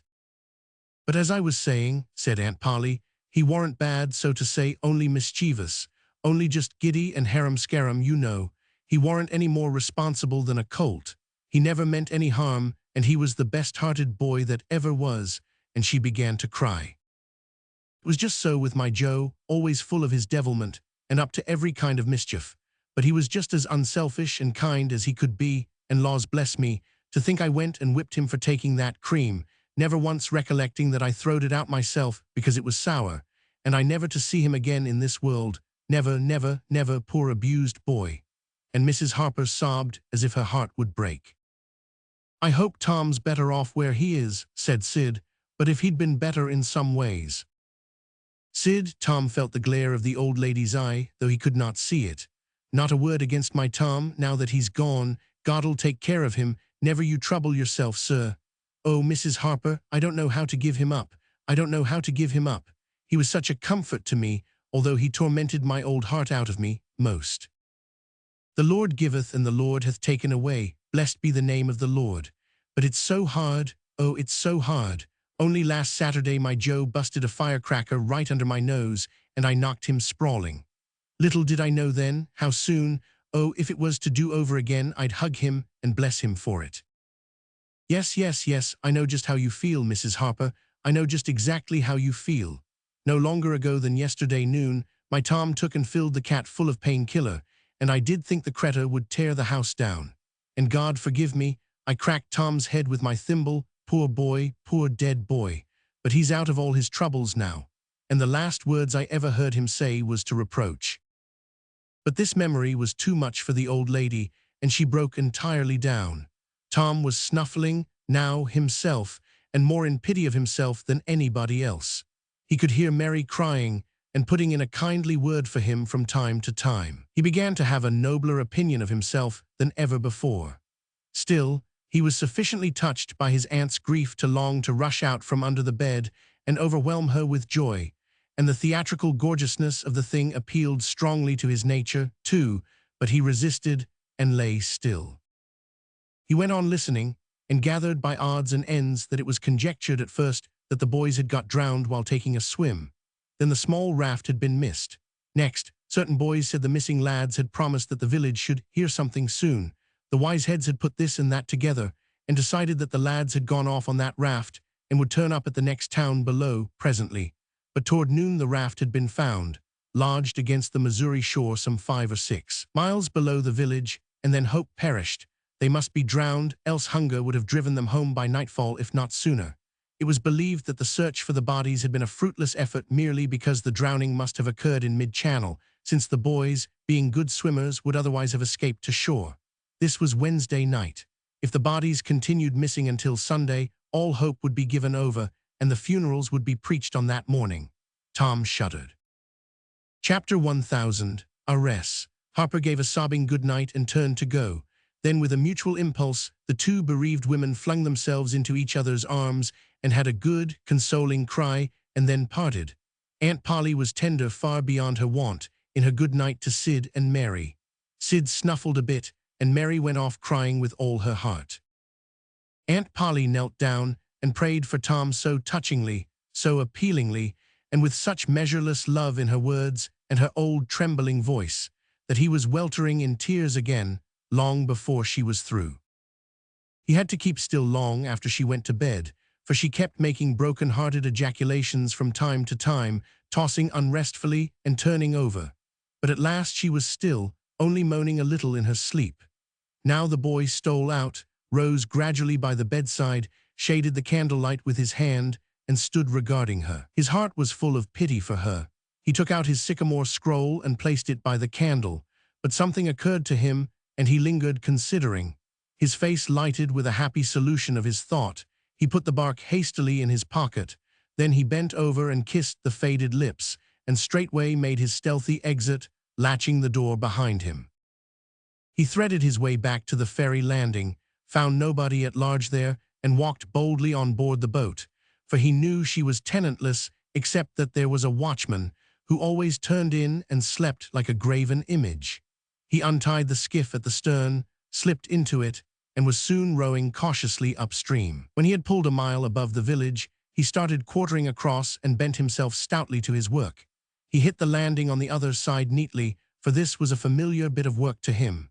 He was moved to capture the skiff, arguing that it might be considered a ship and therefore legitimate prey for a pirate, but he knew a thorough search would be made for it, and that might end in revelations. So he stepped ashore and entered the woods. He sat down and took a long rest, torturing himself meanwhile to keep awake, and then started warily down the home stretch. The night was far spent, It was broad daylight before he found himself fairly abreast the island bar. He rested again until the sun was well up and gilding the great river with its splendor, and then he plunged into the stream. A little later he paused, dripping, upon the threshold of the camp and heard Joe say, "No, Tom's true blue, Huck, and he'll come back. He won't desert. He knows that would be a disgrace to a pirate, and Tom's too proud for that sort of thing. He's up to something or other. Now I wonder what." "Well, the things is ours, anyway, ain't they?" "Pretty near, but not yet, Huck. The writing says they are if he ain't back here to breakfast." "Which he is," exclaimed Tom with fine dramatic effect, stepping grandly into camp. A sumptuous breakfast of bacon and fish was shortly provided, and as the boys set to work upon it, Tom recounted and adorned his adventures. They were a vain and boastful company of heroes when the tale was done. Then Tom hid himself away in a shady nook to sleep till noon, and the other pirates got ready to fish and explore. Chapter 16. After dinner the gang turned out to hunt for turtle eggs on the bar. They went about poking sticks into the sand, and when they found a soft place, they went down on their knees and dug with their hands. Sometimes they would take 50 or 60 eggs out of one hole. They were perfectly round white things, a trifle smaller than an English walnut. They had a famous fried egg feast that night, and another on Friday morning. After breakfast, they went whooping and prancing out on the bar, and chased each other round and round, shedding clothes as they went, until they were naked, and then continued the frolic far away up the shoal water of the bar, against the stiff current, which latter tripped their legs from under them from time to time, and greatly increased the fun. And now and then they stooped in a group, and splashed water in each other's faces with their palms, gradually approaching each other, with averted faces to avoid the strangling sprays, and finally gripping and struggling till the best man ducked his neighbor. And then they all went under in a tangle of white legs and arms, and came up blowing, sputtering, laughing, and gasping for breath at one and the same time. When they were well exhausted, they would run out and sprawl on the dry, hot sand, and lie there and cover themselves up with it, and by break for the water again and go through the original performance once more. Finally, it occurred to them that their naked skin represented flesh-colored tights very fairly, so they drew a ring in the sand and had a circus, with 3 clowns in it, for none would yield this proudest post to his neighbor. Next they got their marbles and played knucks and ringto and keeps, till that amusement grew stale. Then Joe and Huck had another swim, but Tom would not venture, because he found that in kicking off his trousers, he had kicked his string of rattlesnake rattles off his ankle, and he wondered how he had escaped cramps so long without the protection of this mysterious charm. He did not venture again until he had found it, and by that time the other boys were tired and ready to rest. They gradually wandered apart, dropped into the dumps, and fell to gazing longingly across the wide river to where the village lay drowsing in the sun. Tom found himself writing BCKY in the sand with his big toe. He scratched it out and was angry with himself for his weakness. But he wrote it again, nevertheless. He could not help it. He erased it once more and then took himself out of temptation by driving the other boys together and joining them. But Joe's spirits had gone down almost beyond resurrection. He was so homesick that he could hardly endure the misery of it. The tears lay very near the surface. Huck was melancholy too. Tom was downhearted, but tried hard not to show it. He had a secret which he was not ready to tell yet, but if this mutinous depression was not broken up soon, he would have to bring it out. He said, with a great show of cheerfulness, "I bet there's been pirates on this island before, boys. We'll explore it again. They've hid treasures here somewhere. How'd you feel to light on a rotten chest full of gold and silver, hey?" But it roused only faint enthusiasm, which faded out with no reply. Tom tried 1 or 2 other seductions, but they failed too. It was discouraging work. Joe sat poking up the sand with a stick and looking very gloomy. Finally he said, "Oh boys, let's give it up. I want to go home. It's so lonesome." "Oh no, Joe, you'll feel better by and by," said Tom. "Just think of the fishing that's here." "I don't care for fishing. I want to go home." "But Joe, there ain't such another swimming place anywhere." "Swimming's no good. I don't seem to care for it somehow when there ain't anybody to say I shan't go in. I mean to go home. Oh shucks, baby, you want to see your mother, I reckon. Yes, I do want to see my mother, and you would, too, if you had one. I ain't any more baby than you are. And Joe snuffled a little. Well, we'll let the crybaby go home to his mother, won't we, Huck? Poor thing, does it want to see its mother? And so it shall. You like it here, don't you, Huck? We'll stay, won't we? Huck said, why yes, without any heart in it. I'll never speak to you again as long as I live, said Joe, rising. There now. And he moved moodily away and began to dress himself. Who cares, said Tom. Nobody wants you to. Go long home and get laughed at. Oh, you're a nice pirate. Huck and me ain't crybabies. We'll stay, won't we, Huck? Let him go if he wants to. I reckon we can get along without him, perhaps. But Tom was uneasy, nevertheless, and was alarmed to see Joe go sullenly on with his dressing. And then it was discomforting to see Huck eyeing Joe's preparations so wistfully and keeping up such an ominous silence. Presently, without a parting word, Joe began to wade off toward the Illinois shore. Tom's heart began to sink. He glanced at Huck. Huck could not bear the look and dropped his eyes. Then he said, I want to go too, Tom. It was getting so lonesome anyway, and now it'll be worse. Let's us go too, Tom. You can all go if you want to.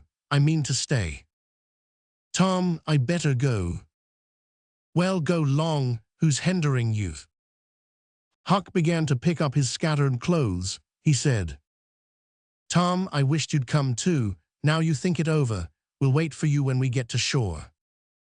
Well, you'll wait a blame long time, that's all. Huck started sorrowfully away, and Tom stood looking after him, with a strong desire tugging at his heart to yield his pride and go along too. He hoped the boys would stop, but they still waded slowly on. It suddenly dawned on Tom that it was become very lonely and still. He made one final struggle with his pride, and then darted after his comrades, yelling, Wait, I want to tell you something. They presently stopped and turned around. When he got to where they were, he began unfolding his secret, and they listened moodily till at last they saw the point he was driving at, and then they set up a war-whoop of applause and said it was splendid, and said if he had told them at first, they wouldn't have started away. He made a plausible excuse, but his real reason had been the fear that not even the secret would keep them with him any very great length of time, and so he had meant to hold it in reserve as a last seduction. The lads came gaily back and went at their sports again with a will, chattering all the time about Tom's stupendous plan and admiring the genius of it. After a dainty egg and fish dinner, Tom said he wanted to learn to smoke. Now, Joe caught at the idea and said he would like to try too. So Huck made pipes and filled them. These novices had never smoked anything before but cigars made of grapevine, and they bit the tongue and were not considered manly anyway. Now they stretched themselves out on their elbows and began to puff, charily and with slender confidence. The smoke had an unpleasant taste, and they gagged a little, but Tom said, Why, it's just as easy. If I'd a knowed this was all, I'd a learnt long ago. So would I, said Joe. It's just nothing. Why, many a time I've looked at people smoking and thought, well, I wish I could do that, but I never thought I could, said Tom. That's just the way with me, hain't it, Huck? You've heard me talk just that way, haven't you, Huck? I'll leave it to Huck if I haven't. Yes, heaps of times, said Huck. Well, I have too, said Tom. Oh, hundreds of times, once down by the slaughterhouse. Don't you remember, Huck? Bob Tanner was there, and Johnny Miller, and Jeff Thatcher when I said it. Don't you remember, Huck, 'bout me saying that? Yes, that's so, said Huck. That was the day after I lost a white alley. No, 'twas the day before. There, I told you so, said Tom. Huck recollects it. I believe I could smoke this pipe all day, said Joe. I don't feel sick. Neither do I, said Tom. I could smoke it all day, but I bet you Jeff Thatcher couldn't. Jeff Thatcher, why, he'd keel over just with 2 draws. Just let him try it once. He'd see. I bet he would. And Johnny Miller, I wish could see Johnny Miller tackle it once. Oh, don't I, said Joe. Why, I bet you Johnny Miller couldn't any more do this than nothing. Just one little snifter would fetch him. Deed it would, Joe. Say, I wish the boys could see us now. So do I. Say, boys, don't say anything about it, and sometime when they're around, I'll come up to you and say, Joe, got a pipe? I want a smoke. And you'll say, kind of careless like, as if it weren't anything, you'll say, yes, I got my old pipe and another one, but my tobacco ain't very good. And I'll say, oh, that's all right if it's strong enough. And then you'll out with the pipes, and we'll light up just as cam, and then just see 'em look. By jings, that'll be gay, Tom. I wish it was now. So do I. And when we tell 'em we learned when we was off pirating, won't they wish they'd been along? Oh, I reckon not. I'll just bet they will. So the talk ran on, but presently it began to flag a trifle and grow disjointed. The silences widened, the expectoration marvelously increased. Every pore inside the boys' cheeks became a spouting fountain. They could scarcely bail out the cellars under their tongues fast enough to prevent an inundation. Little overflowings down their throats occurred in spite of all they could do, and sudden retchings followed every time. Both boys were looking very pale and miserable now. Joe's pipe dropped from his nerveless fingers. Tom's followed. Both fountains were going furiously, and both pumps bailing with might and main. Joe said feebly, I've lost my knife. I reckon I better go and find it. Tom said, with quivering lips and halting utterance, I'll help you. You go over that way, and I'll hunt around by the spring. No, you needn't come, Huck. We can find it. So Huck sat down again and waited an hour. Then he found it lonesome and went to find his comrades. They were wide apart in the woods, both very pale, both fast asleep. But something informed him that if they had had any trouble, they had got rid of it. They were not talkative at supper that night. They had a humble look, and when Huck prepared his pipe after the meal and was going to prepare theirs, they said no, they were not feeling very well. Something they ate at dinner had disagreed with them. About midnight Joe awoke and called the boys. There was a brooding oppressiveness in the air that seemed to bode something. The boys huddled themselves together and sought the friendly companionship of the fire, though the dull, dead heat of the breathless atmosphere was stifling. They sat still, intent and waiting. The solemn hush continued. Beyond the light of the fire, everything was swallowed up in the blackness of darkness. Presently, there came a quivering glow that vaguely revealed the foliage for a moment and then vanished. By and by another came, a little stronger, then another. Then a faint moan came sighing through the branches of the forest, and the boys felt a fleeting breath upon their cheeks, and shuddered with the fancy that the spirit of the night had gone by. There was a pause. Now a weird flash turned night into day and showed every little grass blade, separate and distinct, that grew about their feet. And it showed 3 white, startled faces, too. A deep peal of thunder went rolling and tumbling down the heavens and lost itself in sullen rumblings in the distance. A sweep of chilly air passed by, rustling all the leaves and snowing the flaky ashes broadcast about the fire. Another fierce glare lit up the forest, and an instant crash followed that seemed to rend the treetops right over the boys' heads. They clung together in terror, in the thick gloom that followed. A few big raindrops fell pattering upon the leaves. They sprang away, stumbling over roots and among vines in the dark, no two plunging in the same direction. A furious blast roared through the trees, making everything sing as it went. One blinding flash after another came, and peal on peal of deafening thunder.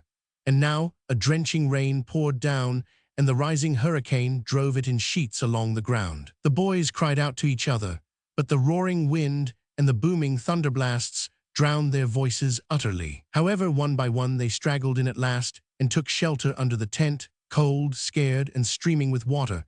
But to have company in misery seemed something to be grateful for. They could not talk. The old sail flapped so furiously, even if the other noises would have allowed them. The tempest rose higher and higher, and presently the sail tore loose from its fastenings and went winging away on the blast. The boys seized each other's hands and fled, with many tumblings and bruises, to the shelter of a great oak that stood upon the river bank. Now the battle was at its highest. Under the ceaseless conflagration of lightning that flamed in the skies, everything below stood out in clean-cut and shadowless distinctness. The bending trees, the billowy river, white with foam, the driving spray of spuma flakes, the dim outlines of the high bluffs on the other side, glimpsed through the drifting cloudrack and the slanting veil of rain. Every little while some giant tree yielded the fight and fell crashing through the younger growth, and the unflagging thunderpeals came now in ear-splitting explosive bursts, keen and sharp, and unspeakably appalling. The storm culminated in one matchless effort that seemed likely to tear the island to pieces, burn it up, drown it to the treetops, blow it away, and deafen every creature in it, all at one and the same moment. It was a wild night for homeless young heads to be out in. But at last the battle was done, and the forces retired with weaker and weaker threatenings and grumblings, and peace resumed her sway. The boys went back to camp, a good deal awed, but they found there was still something to be thankful for, because the great sycamore, the shelter of their beds, was a ruin now blasted by the lightnings, and they were not under it when the catastrophe happened. Everything in camp was drenched, the campfire as well, for they were but heedless lads, like their generation, and had made no provision against rain. Here was matter for dismay, for they were soaked through and chilled. They were eloquent in their distress, but they presently discovered that the fire had eaten so far up under the great log it had been built against, where it curved upward and separated itself from the ground, that a handbreadth or so of it had escaped wetting. So they patiently wrought until, with shreds and bark gathered from the undersides of sheltered logs, they coaxed the fire to burn again. Then they piled on great dead boughs till they had a roaring furnace, and were glad-hearted once more. They dried their boiled ham and had a feast, and after that they sat by the fire and expanded and glorified their midnight adventure until morning, for there was not a dry spot to sleep on anywhere around. As the sun began to steal in upon the boys, drowsiness came over them, and they went out on the sandbar and lay down to sleep. They got scorched out by and by, and drearily set about getting breakfast. After the meal they felt rusty and stiff-jointed, and a little homesick once more. Tom saw the signs, and fell to cheering up the pirates as well as he could. But they cared nothing for marbles, or circus, or swimming, or anything. He reminded them of the imposing secret, and raised a ray of cheer. While it lasted, he got them interested in a new device. This was to knock off being pirates for a while and be Indians for a change. They were attracted by this idea, so it was not long before they were stripped and striped from head to heel with black mud, like so many zebras, all of them chiefs, of course, and then they went tearing through the woods to attack an English settlement. By and by they separated into 3 hostile tribes and darted upon each other from ambush with dreadful war-whoops, and killed and scalped each other by thousands. It was a gory day. Consequently, it was an extremely satisfactory one. They assembled in camp toward supper time, hungry and happy, but now a difficulty arose. Hostile Indians could not break the bread of hospitality together without first making peace, and this was a simple impossibility without smoking a pipe of peace. There was no other process that ever they had heard of. 2 of the savages almost wished they had remained pirates. However, there was no other way, so with such show of cheerfulness as they could muster they called for the pipe, and took their whiff as it passed, in due form. And behold, they were glad they had gone into savagery, for they had gained something. They found that they could now smoke a little without having to go and hunt for a lost knife. They did not get sick enough to be seriously uncomfortable. They were not likely to fool away this high promise for lack of effort. No, they practiced cautiously, after supper, with right fair success, and so they spent a jubilant evening. They were prouder and happier in their new acquirement than they would have been in the scalping and skinning of the 6 nations. We will leave them to smoke and chatter and brag, since we have no further use for them at present. Chapter 17. But there was no hilarity in the little town that same tranquil Saturday afternoon. The Harpers and Aunt Polly's family were being put into mourning, with great grief and many tears. An unusual quiet possessed the village, although it was ordinarily quiet enough in all conscience. The villagers conducted their concerns with an absent air and talked little, but they sighed often. The Saturday holiday seemed a burden to the children. They had no heart in their sports and gradually gave them up. Chapter 1. In the afternoon, Becky Thatcher found herself moping about the deserted schoolhouse yard and feeling very melancholy, but she found nothing there to comfort her. She soliloquized, "Oh, if I only had a brass andiron knob again, but I haven't got anything now to remember him by." And she choked back a little sob.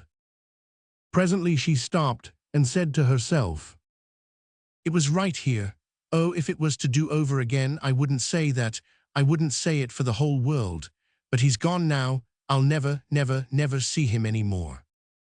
This thought broke her down, and she wandered away, with tears rolling down her cheeks. Then quite a group of boys and girls, playmates of Tom's and Joe's, came by and stood looking over the paling fence and talking in reverent tones of how Tom did so-and-so the last time they saw him, and how Joe said this and that small trifle pregnant with awful prophecy, as they could easily see now. And each speaker pointed out the exact spot where the lost lad stood at the time, and then added something like, "And I was a-standing just so, just as I am now, and as if you was him, I was as close as that, and he smiled just this way, and then something seemed to go all over me, like awful, you know, and I never thought what it meant, of course, but I can see now."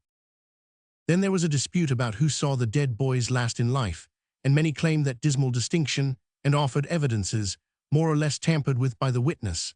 And when it was ultimately decided who did see the departed last and exchanged the last words with them, the lucky parties took upon themselves a sort of sacred importance and were gaped at and envied by all the rest.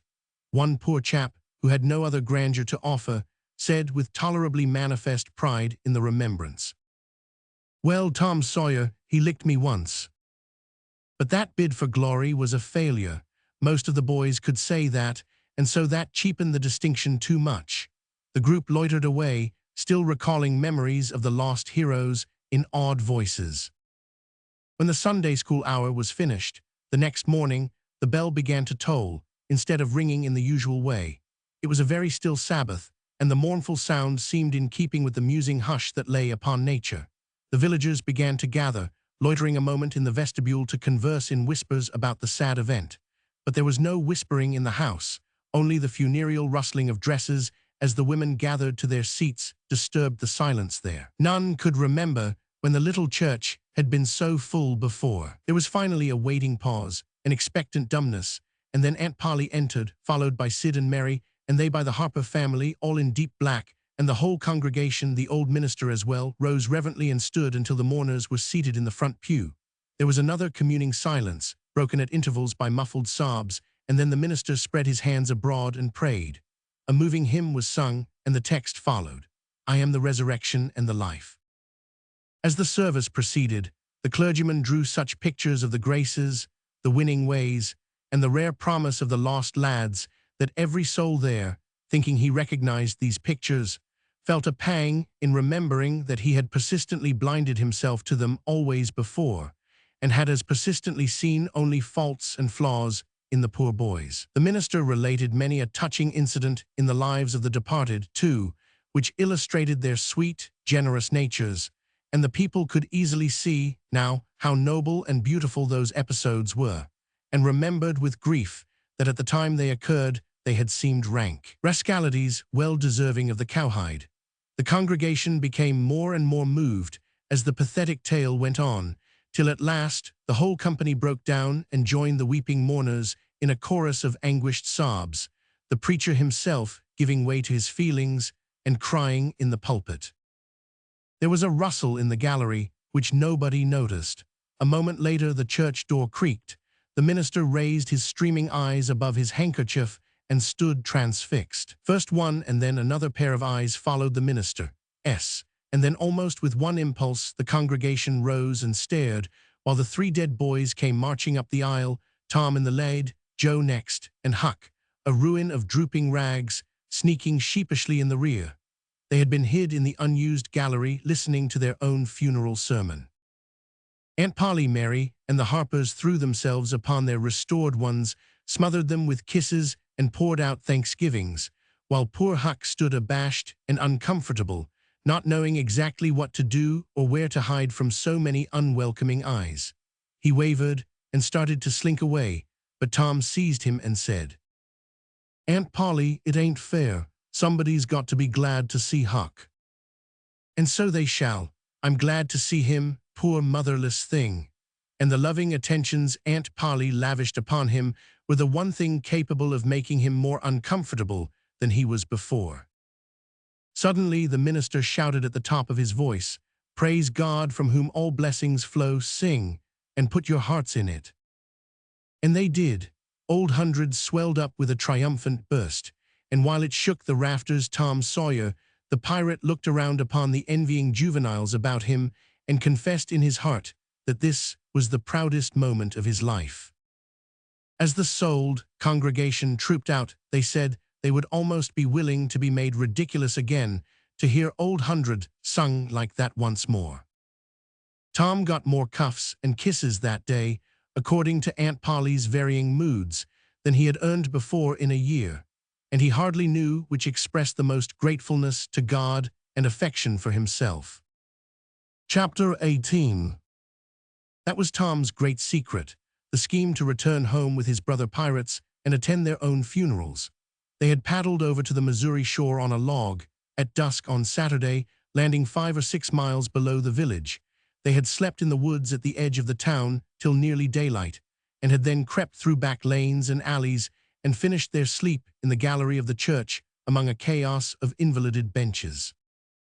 At breakfast Monday morning, Aunt Polly and Mary were very loving to Tom and very attentive to his wants. There was an unusual amount of talk. In the course of it, Aunt Polly said, "Well, I don't say it wasn't a fine joke, Tom, to keep everybody suffering most a week so you boys had a good time, but it is a pity you could be so hard-hearted as to let me suffer so. If you could come over on a log to go to your funeral, you could have come over and give me a hint some way that you weren't dead, but only run off." "Yes, you could have done that, Tom," said Mary, "and I believe you would if you had thought of it." "Would you, Tom?" said Aunt Polly, her face lighting wistfully. "Say now, would you, if you'd thought of it?" Well, I don't know. 'Twould a spoiled everything." "Tom, I hoped you loved me that much," said Aunt Polly, with a grieved tone that discomforted the boy. "It would have been something if you'd cared enough to think of it, even if you didn't do it." "Now, Auntie, that ain't any harm," pleaded Mary. "It's only Tom's giddy way. He is always in such a rush that he never thinks of anything." "More's the pity," Sid would have thought, and Sid would have come and done it too. "Tom, you'll look back some day when it's too late and wish you cared a little more for me when it would have cost you so little." "Now, Auntie, you know I do care for you," said Tom. "I'd know it better if you acted more like it." "I wish now I'd thought," said Tom with a repentant tone, "but I dreamt about you anyway. That's something, ain't it?" "It ain't much, a cat does that much, but it's better than nothing. What did you dream?" "Why, Wednesday night, I dreamt that you were sitting over there by the bed, and Sid was sitting by the woodbox, and Mary next to him." "Well, so we did, so we always do. I'm glad your dreams could take even that much trouble about us." "And I dreamt that Joe Harper's mother was here." "Why, she was here. Did you dream any more?" "Oh, lots, but it's so dim now." "Well, try to recollect, can't you?" "Somehow it seems to me that the wind blowed the. Try harder, Tom. The wind did blow something. Come." Tom pressed his fingers on his forehead an anxious minute, and then said, I've got it now. It blowed the candle." "Mercy on us. Go on, Tom, go on." "And it seems to me that you said, why, I believe that door." "Go on, Tom." "Just let me study a moment, just a moment. Oh, yes, you said you believed the door was open." "As I'm sitting here, I did, didn't I, Mary? Go on." And then, well, I won't be certain, but it seems like as if you made Sid go and. Well, what did I make him do, Tom? What did I make him do?" "You made him, you made him shut it." "Well, for the land's sake, I never heard the beat of that in all my days. Don't tell me there ain't anything in dreams any more. Sarah Harper shall know of this before I'm an hour older. I'd like to see her get around this with her rubbage 'bout superstition. Go on, Tom." "Oh, it's all getting just as bright as day now. Next you said I warn't bad, only mischievous and harum-scarum, and not any more responsible than I think it was a colt or something." "And so it was. Well, goodness gracious, go on, Tom." "And then you began to cry."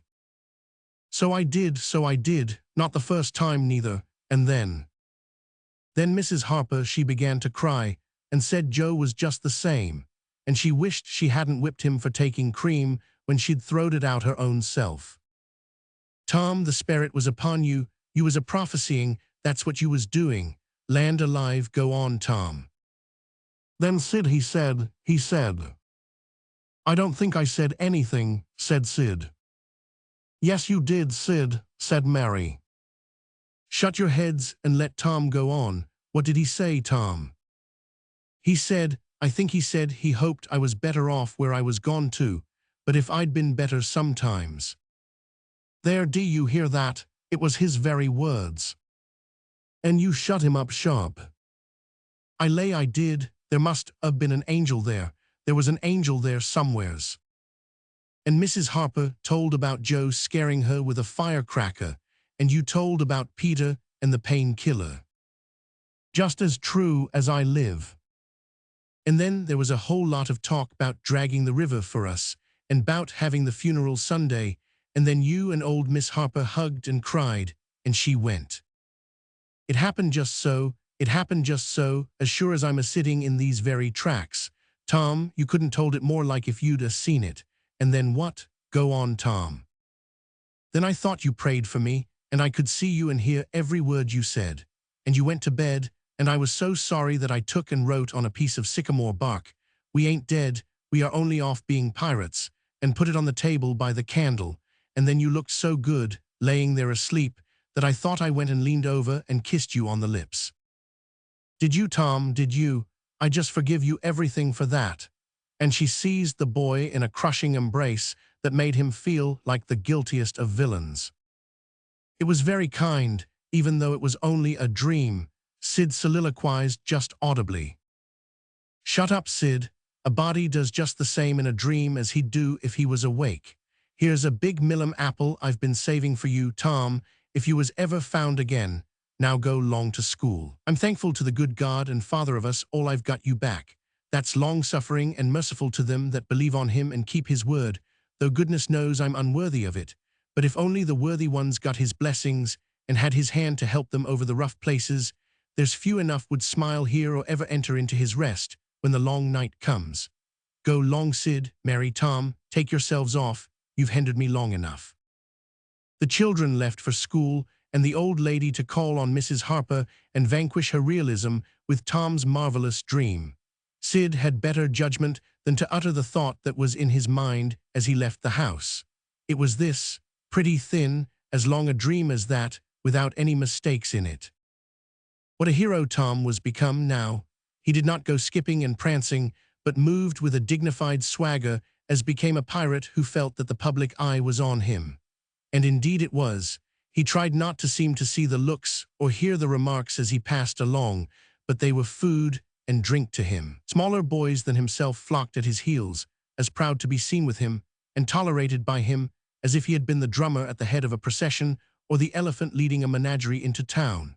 Boys of his own size pretended not to know he had been away at all, but they were consuming with envy nevertheless.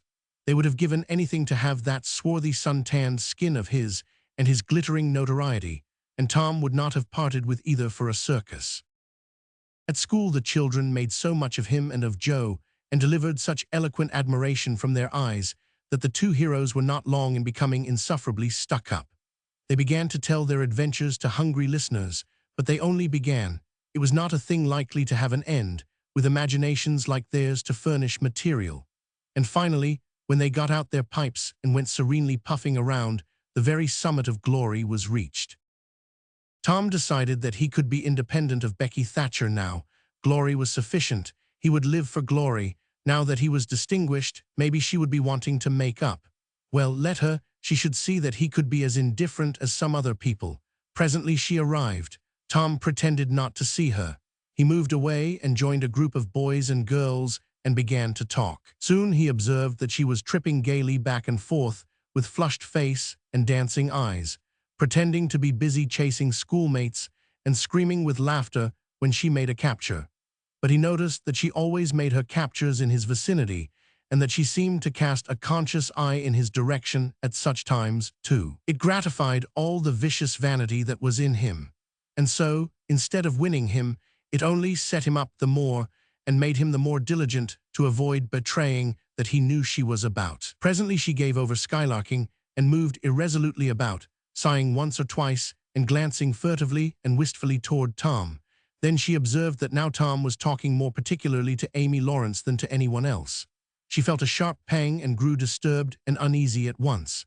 She tried to go away, but her feet were treacherous and carried her to the group instead. She said to a girl almost at Tom's elbow with sham vivacity, "Why, Mary Austin, you bad girl, why didn't you come to Sunday school?" "I did come, didn't you see me?" "Why no, did you? Where did you sit?" "I was in Miss Peters' class, where I always go. I saw you."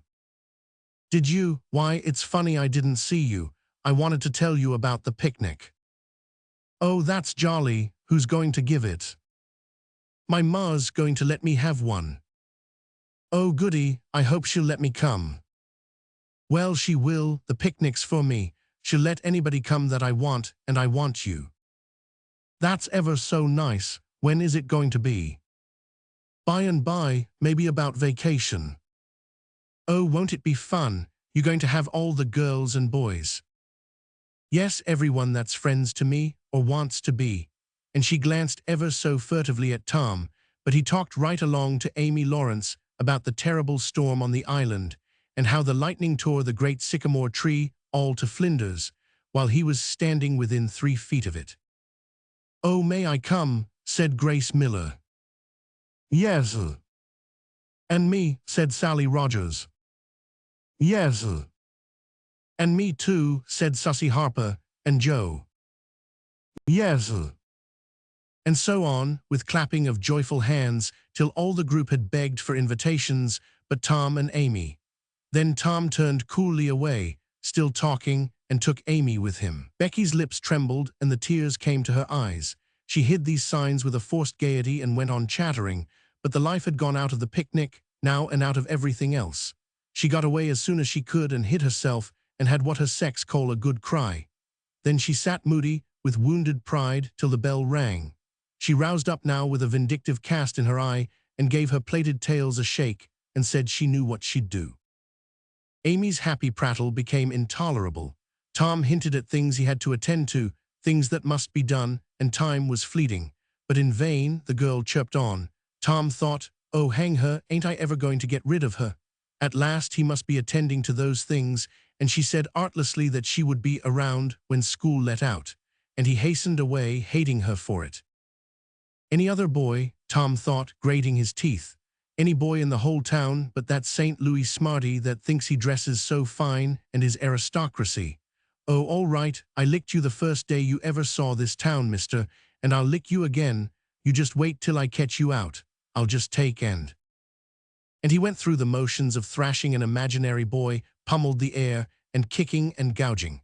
"Oh, you do you? You holler 'nuff, do you? Now then, let that learn you." And so the imaginary flogging was finished to his satisfaction. Tom fled home at noon. His conscience could not endure any more of Amy's grateful happiness, and his jealousy could bear no more of the other distress. Becky resumed her picture inspections with Alfred, but as the minutes dragged along and no Tom came to suffer, her triumph began to cloud and she lost interest. Gravity and absent-mindedness followed, and then melancholy. 2 or 3 times she pricked up her ear at a footstep, but it was a false hope. No Tom came. At last she grew entirely miserable and wished she hadn't carried it so far. When poor Alfred, seeing that he was losing her, he did not know how, kept exclaiming, "Oh, here's a jolly one, look at this." She lost patience at last and said, "Oh, don't bother me, I don't care for them," and burst into tears and got up and walked away. Alfred dropped alongside and was going to try to comfort her, but she said, "Go away and leave me alone, can't you? I hate you." So the boy halted, wondering what he could have done, for she had said she would look at pictures all through the nooning, and she walked on, crying. Then Alfred went musing into the deserted schoolhouse. He was humiliated and angry. He easily guessed his way to the truth. The girl had simply made a convenience of him to vent her spite upon Tom Sawyer. He was far from hating Tom the less when this thought occurred to him. He wished there was some way to get that boy into trouble without much risk to himself. Tom's spelling book fell under his eye. Here was his opportunity. He gratefully opened to the lesson for the afternoon and poured ink upon the page. Becky, glancing in at a window behind him at the moment, saw the act and moved on without discovering herself. She started homeward now, intending to find Tom and tell him. Tom would be thankful and their troubles would be healed. Before she was halfway home, however, she had changed her mind. The thought of Tom's treatment of her when she was talking about her picnic came scorching back and filled her with shame. She resolved to let him get whipped on the damaged spelling book's account and to hate him forever into the bargain. Chapter 19. Tom arrived at home in a dreary mood, and the first thing his aunt said to him showed him that he had brought his sorrows to an unpromising market. "Tom, I've a notion to skin you alive." "Auntie, what have I done?" "Well, you've done enough.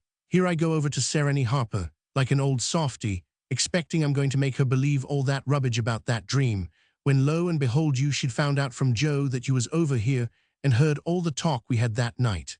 Tom, I don't know what is to become of a boy that will act like that. It makes me feel so bad to think you could let me go to Sereny Harper and make such a fool of myself and never say a word." This was a new aspect of the thing. His smartness of the morning had seemed to Tom a good joke before and very ingenious. It merely looked mean and shabby now. He hung his head and could not think of anything to say for a moment. Then he said, "Auntie, I wish I hadn't done it, but I didn't think." "Oh, child, you never think. You never think of anything but your own selfishness. You could think to come all the way over here from Jackson's Island in the night to laugh at our troubles, and you could think to fool me with a lie about a dream, but you couldn't ever think to pity us and save us from sorrow." "Auntie, I know now it was mean, but I didn't mean to be mean. I didn't, honest. And besides, I didn't come over here to laugh at you that night." "What did you come for then?" "It was to tell you not to be uneasy about us, because we hadn't got drowned." Tom, I would be the thankfulest soul in this world if I could believe you ever had as good a thought as that, but you know you never did, and I know it, Tom." Indeed I did, Auntie. I wish I may never stir if I didn't." "Oh, Tom, don't lie, don't do it. It only makes things 100 times worse." "It ain't a lie, Auntie, it's the truth. I wanted to keep you from grieving, that was all that made me come. I'd give the whole world to believe that it would cover up a power of sins, Tom. I'd most be glad you run off and acted so bad. But it ain't reasonable, because why didn't you tell me, child?" "Why, you see, when you got to talking about the funeral, I just got all full of the idea of our coming and hiding in the church, and I couldn't somehow bear to spoil it. So I just put the bark back in my pocket and kept mum." "What bark?" "The bark I had wrote on to tell you we'd gone pirating. I wish, now, you waked up when I kissed you, I do, honest." The hard lines in his aunt's face relaxed, and a sudden tenderness dawned in her eyes. "Did you kiss me, Tom?" "Why, yes, I did." "Are you sure you did, Tom?" "Why, yes, I did, Auntie, certain sure." "What did you kiss me for, Tom?" "Because I loved you so, and you laid there moaning, and I was so sorry." The words sounded like truth. The old lady could not hide a tremor in her voice when she said, "Kiss me again, Tom, and be off with you to school now, and don't bother me any more." The moment he was gone, she ran to a closet and got out the ruin of a jacket which Tom had gone pirating in. Then she stopped, with it in her hand, and said to herself, "No, I don't dare. Poor boy, I reckon he's lied about it, but it's a blessed lie. There's such a comfort come from it. I know the Lord will forgive him, because it was such good-heartedness in him to tell it. But I don't want to find out it's a lie. I won't look." She put the jacket away and stood by musing a minute. Twice she put out her hand to take the garment again, and twice she refrained. Once more she ventured, and this time she fortified herself with the thought, it's a good lie, I won't let it grieve me." So she sought the jacket pocket. A moment later she was reading Tom's piece of bark through flowing tears and saying, I could forgive the boy now if he'd committed 1,000,000 sins. Chapter 20. There was something about Aunt Polly's manner when she kissed Tom that swept away his low spirits and made him light-hearted and happy again. He started to school and had the luck of coming upon Becky Thatcher at the head of Meadow Lane. His mood always determined his manner. Without a moment's hesitation, he ran to her and said, "I acted mighty mean today, Becky, and I'm so sorry. I won't ever do that way again as long as ever I live. Please make up, won't you?" The girl stopped and looked him scornfully in the face. "I'll thank you to keep yourself to yourself, Mr. Thomas Sawyer. I'll never speak to you again." She tossed her head and passed on. Tom was so stunned that he had not even presence of mind enough to say, "Who cares, Miss Smarty?" until the right time to say it had gone by. So he said nothing, but he was in a fine rage nevertheless. He moped into the schoolyard wishing she were a boy and imagining how he would trounce her if she were. He presently encountered her and delivered a stinging remark as he passed. She hurled one in return, and the angry breach was complete. It seemed to Becky, in her hot resentment, that she could hardly wait for school to take in. She was so impatient to see Tom flogged for the injured spelling book. If she had had any lingering notion of exposing Alfred Temple, Tom's offensive fling had driven it entirely away. Poor girl, she did not know how fast she was nearing trouble herself. The master, Mr. Dobbins, had reached middle age with an unsatisfied ambition. The darling of his desires was to be a doctor, but poverty had decreed that he should be nothing higher than a village schoolmaster. Every day he took a mysterious book out of his desk and absorbed himself in it at times when no classes were reciting. He kept that book under lock and key. There was not an urchin in school but was perishing to have a glimpse of it, but the chance never came. Every boy and girl had a theory about the nature of that book, but no two theories were alike, and there was no way of getting at the facts in the case. Now, as Becky was passing by the desk, which stood near the door, she noticed that the key was in the lock. It was a precious moment. She glanced around, found herself alone, and the next instant she had the book in her hands. The title page, Professor Somebody's Anatomy, carried no information to her mind, so she began to turn the leaves. She came at once upon a handsomely engraved and colored frontispiece, a human figure, stark naked. At that moment, a shadow fell on the page and Tom Sawyer stepped in at the door and caught a glimpse of the picture. Becky snatched at the book to close it and had the hard luck to tear the pictured page half down the middle. She thrust the volume into the desk, turned the key, and burst out crying with shame and vexation. "Tom Sawyer, you are just as mean as you can be, to sneak up on a person and look at what they're looking at. How could I know you was looking at anything? You ought to be ashamed of yourself, Tom Sawyer. You know you're going to tell on me, and oh, what shall I do, what shall I do? I'll be whipped, and I never was whipped in school." Then she stamped her little foot and said, "Be so mean if you want to. I know something that's going to happen. You just wait and you'll see. Hateful, hateful, hateful." And she flung out of the house with a new explosion of crying. Tom stood still, rather flustered by this onslaught. Presently he said to himself, "What a curious kind of a fool a girl is. Never been licked in school? Shucks, what's a licking? That's just like a girl. They're so thin-skinned and chicken-hearted. Well, of course I ain't going to tell old Dobbins on this little fool, because there's other ways of getting even on her that ain't so mean. But what of it? Old Dobbins will ask who it was tore his book. Nobody'll answer. Then he'll do just the way he always does, ask first one and then t'other, and when he comes to the right girl he'll know it without any telling. Girls' faces always tell on them. They ain't got any backbone, she'll get licked.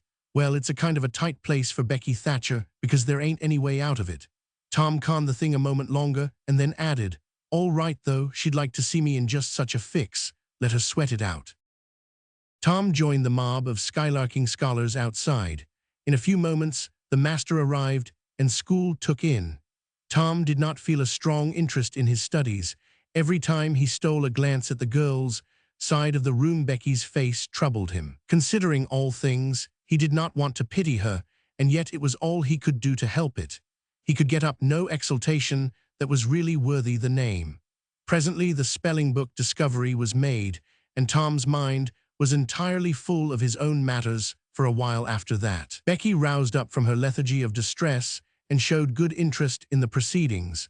She did not expect that Tom could get out of his trouble by denying that he spilt the ink on the book himself, and she was right. The denial only seemed to make the thing worse for Tom. Becky supposed she would be glad of that, and she tried to believe she was glad of it, but she found she was not certain. When the worst came to the worst, she had an impulse to get up and tell on Alfred Temple, but she made an effort and forced herself to keep still, because, said she to herself, he'll tell about me tearing the picture sure. I wouldn't say a word, not to save his life. Tom took his whipping and went back to his seat, not at all broken-hearted, for he thought it was possible that he had unknowingly upset the ink on the spelling book himself in some skylarking bout. He had denied it for form's sake, and because it was custom, and had stuck to the denial from principle.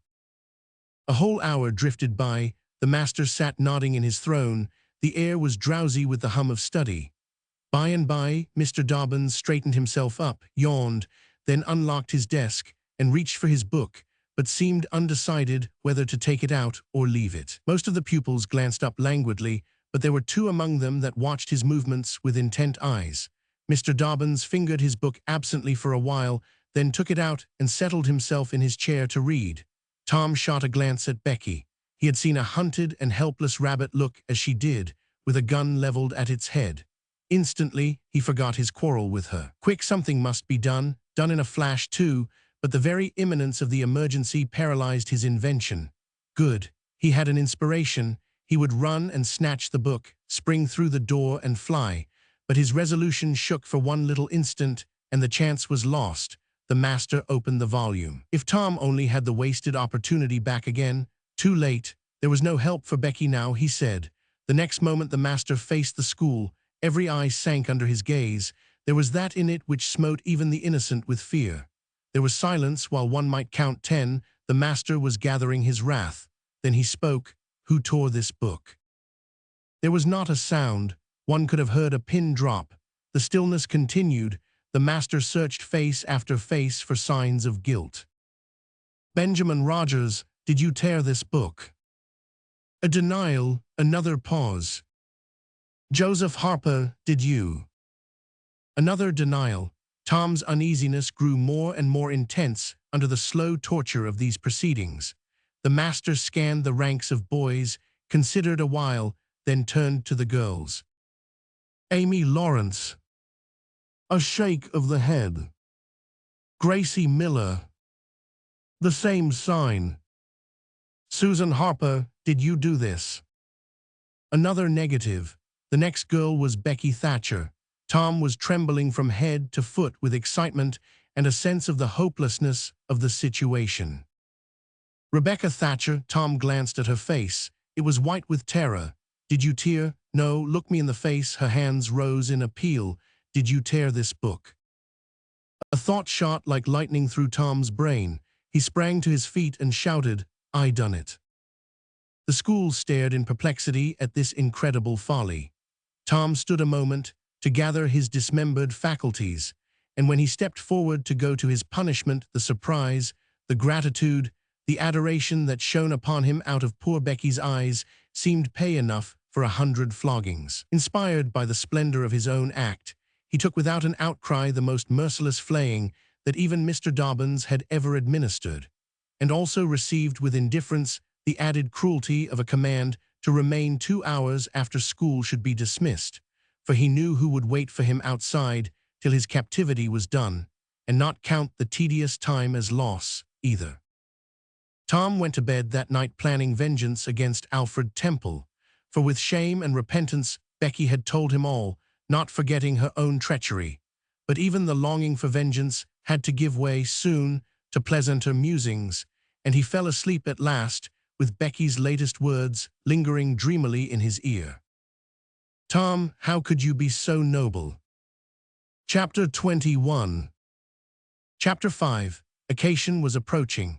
The schoolmaster, always severe, grew severer and more exacting than ever, for he wanted the school to make a good showing on examination day.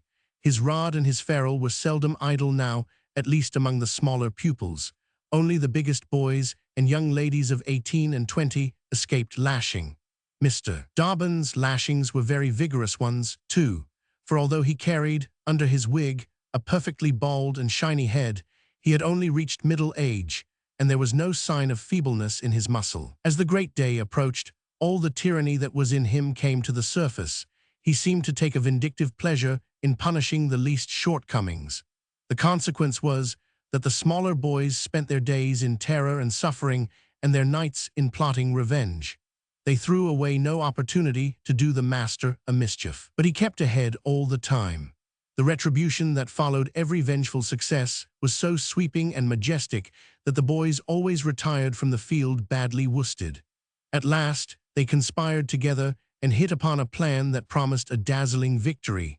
They swore in the signpainter's boy, told him the scheme, and asked his help. He had his own reasons for being delighted, for the master boarded in his father's family and had given the boy ample cause to hate him. The master's wife would go on a visit to the country in a few days, and there would be nothing to interfere with the plan. The master always prepared himself for great occasions by getting pretty well fuddled, and the signpainter's boy said that when the dominie had reached the proper condition on examination evening, he would manage the thing while he napped in his chair. Then he would have him awakened at the right time and hurried away to school. Chapter 1. In the fullness of time, the interesting occasion arrived. At 8 in the evening, the schoolhouse was brilliantly lighted and adorned with wreaths and festoons of foliage and flowers. The master sat throned in his great chair upon a raised platform, with his blackboard behind him. He was looking tolerably mellow. 3 rows of benches on each side and 6 rows in front of him were occupied by the dignitaries of the town and by the parents of the pupils. To his left, back of the rows of citizens, was a spacious temporary platform upon which were seated the scholars who were to take part in the exercises of the evening. Rows of small boys, washed and dressed to an intolerable state of discomfort. Rows of gawky big boys. Snowbanks of girls and young ladies clad in lawn and muslin and conspicuously conscious of their bare arms, their grandmother's ancient trinkets, their bits of pink and blue ribbon, and the flowers in their hair. All the rest of the house was filled with non-participating scholars. The exercises began. A very little boy stood up and sheepishly recited, "You'd scarce expect one of my age to speak in public on the stage," etc., accompanying himself with the painfully exact and spasmodic gestures which a machine might have used, supposing the machine to be a trifle out of order. But he got through safely, though cruelly scared, and got a fine round of applause when he made his manufactured bow and retired. A little shamefaced girl lisped, "Mary had a little lamb," etc., performed a compassion-inspiring curtsy, got her meed of applause, and sat down flushed and happy. Tom Sawyer stepped forward with conceited confidence and soared into the unquenchable and indestructible, "Give me liberty or give me death" speech, with fine fury and frantic gesticulation, and broke down in the middle of it. A ghastly stage fright seized him, his legs quaked under him, and he was like to choke. True, he had the manifest sympathy of the house, but he had the house's silence, too, which was even worse than its sympathy. The master frowned, and this completed the disaster. Tom struggled a while and then retired, utterly defeated. There was a weak attempt at applause, but it died early. A prevalent feature in these compositions was a nursed and petted melancholy. Another was a wasteful and opulent gush of fine language. Another was a tendency to lug in by the ears particularly prized words and phrases until they were worn entirely out.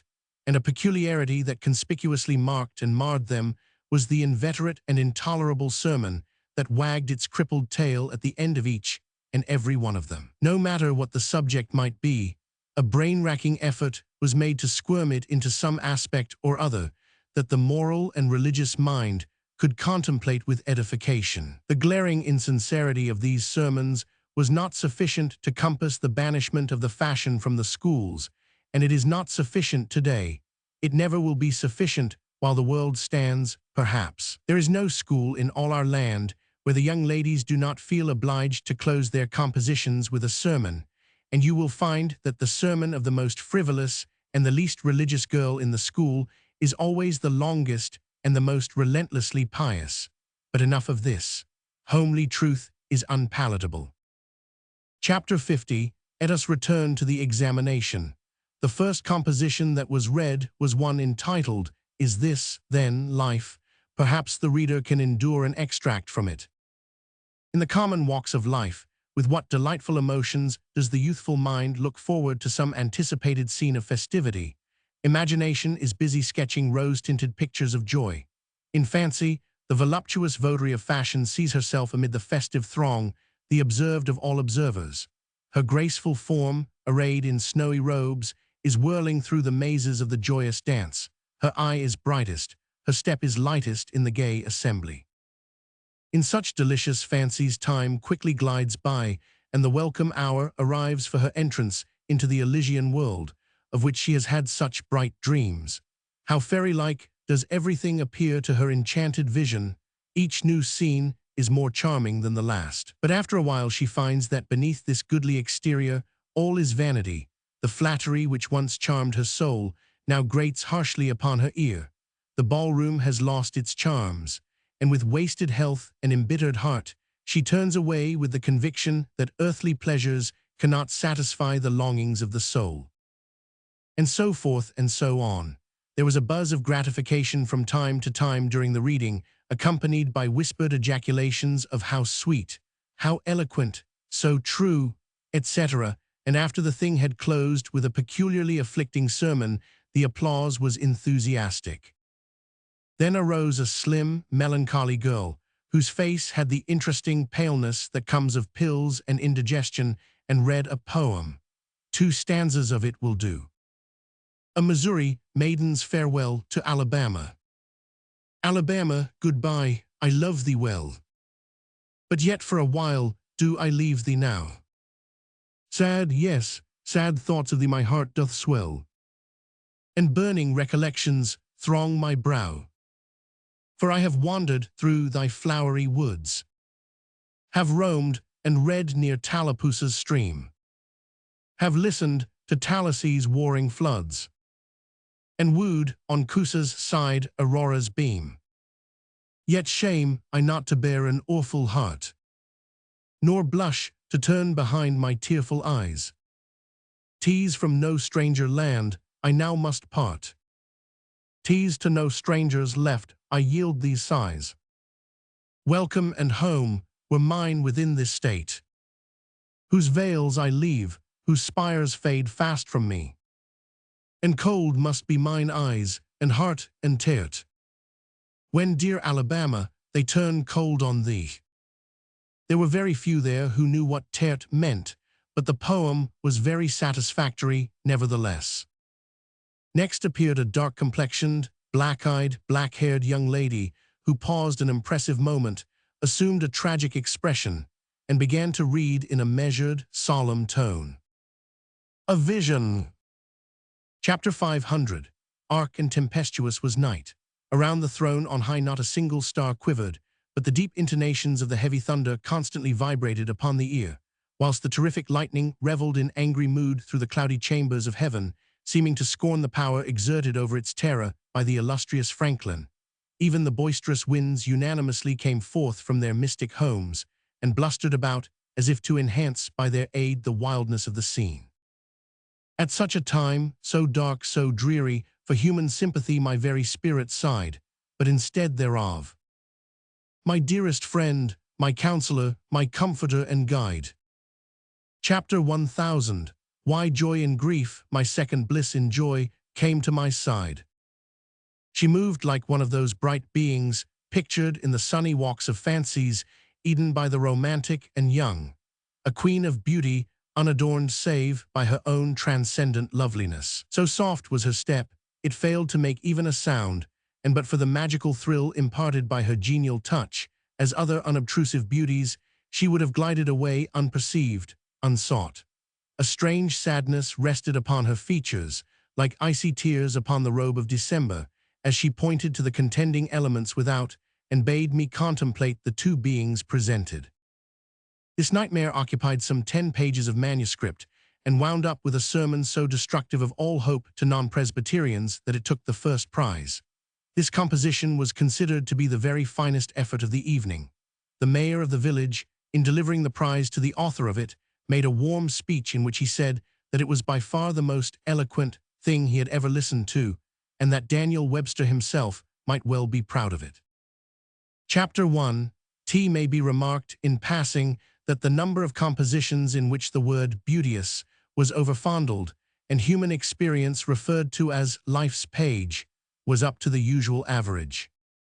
Now the master, mellow almost to the verge of geniality, put his chair aside, turned his back to the audience, and began to draw a map of America on the blackboard to exercise the geography class upon.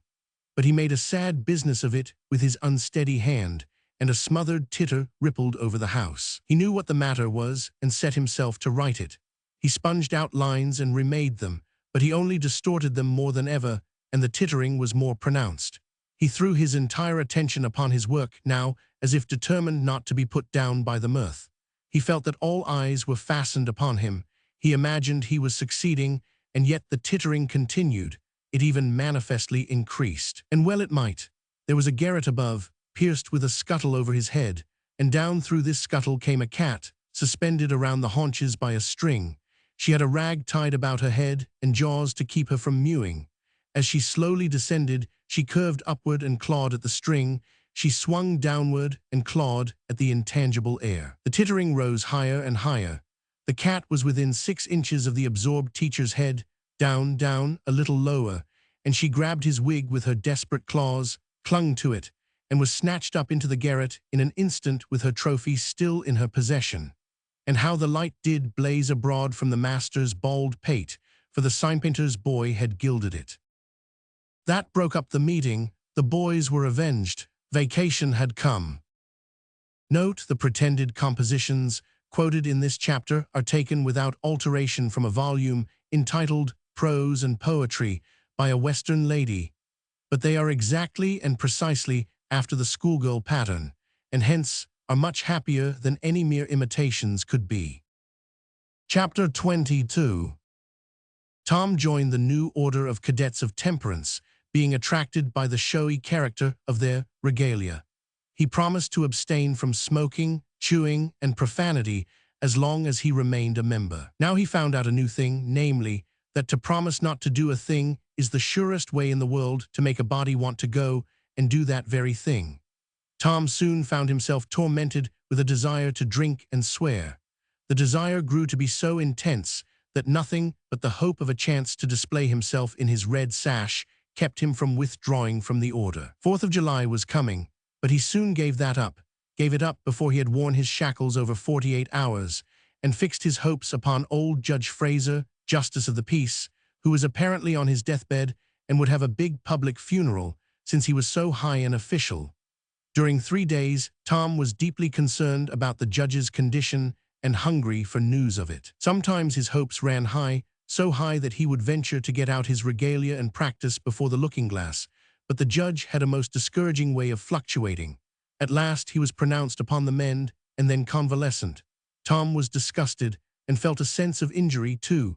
He handed in his resignation at once, and that night the judge suffered a relapse and died. Tom resolved that he would never trust a man like that again. The funeral was a fine thing. The cadets paraded in a style calculated to kill the late member with envy. Tom was a free boy again, however. There was something in that.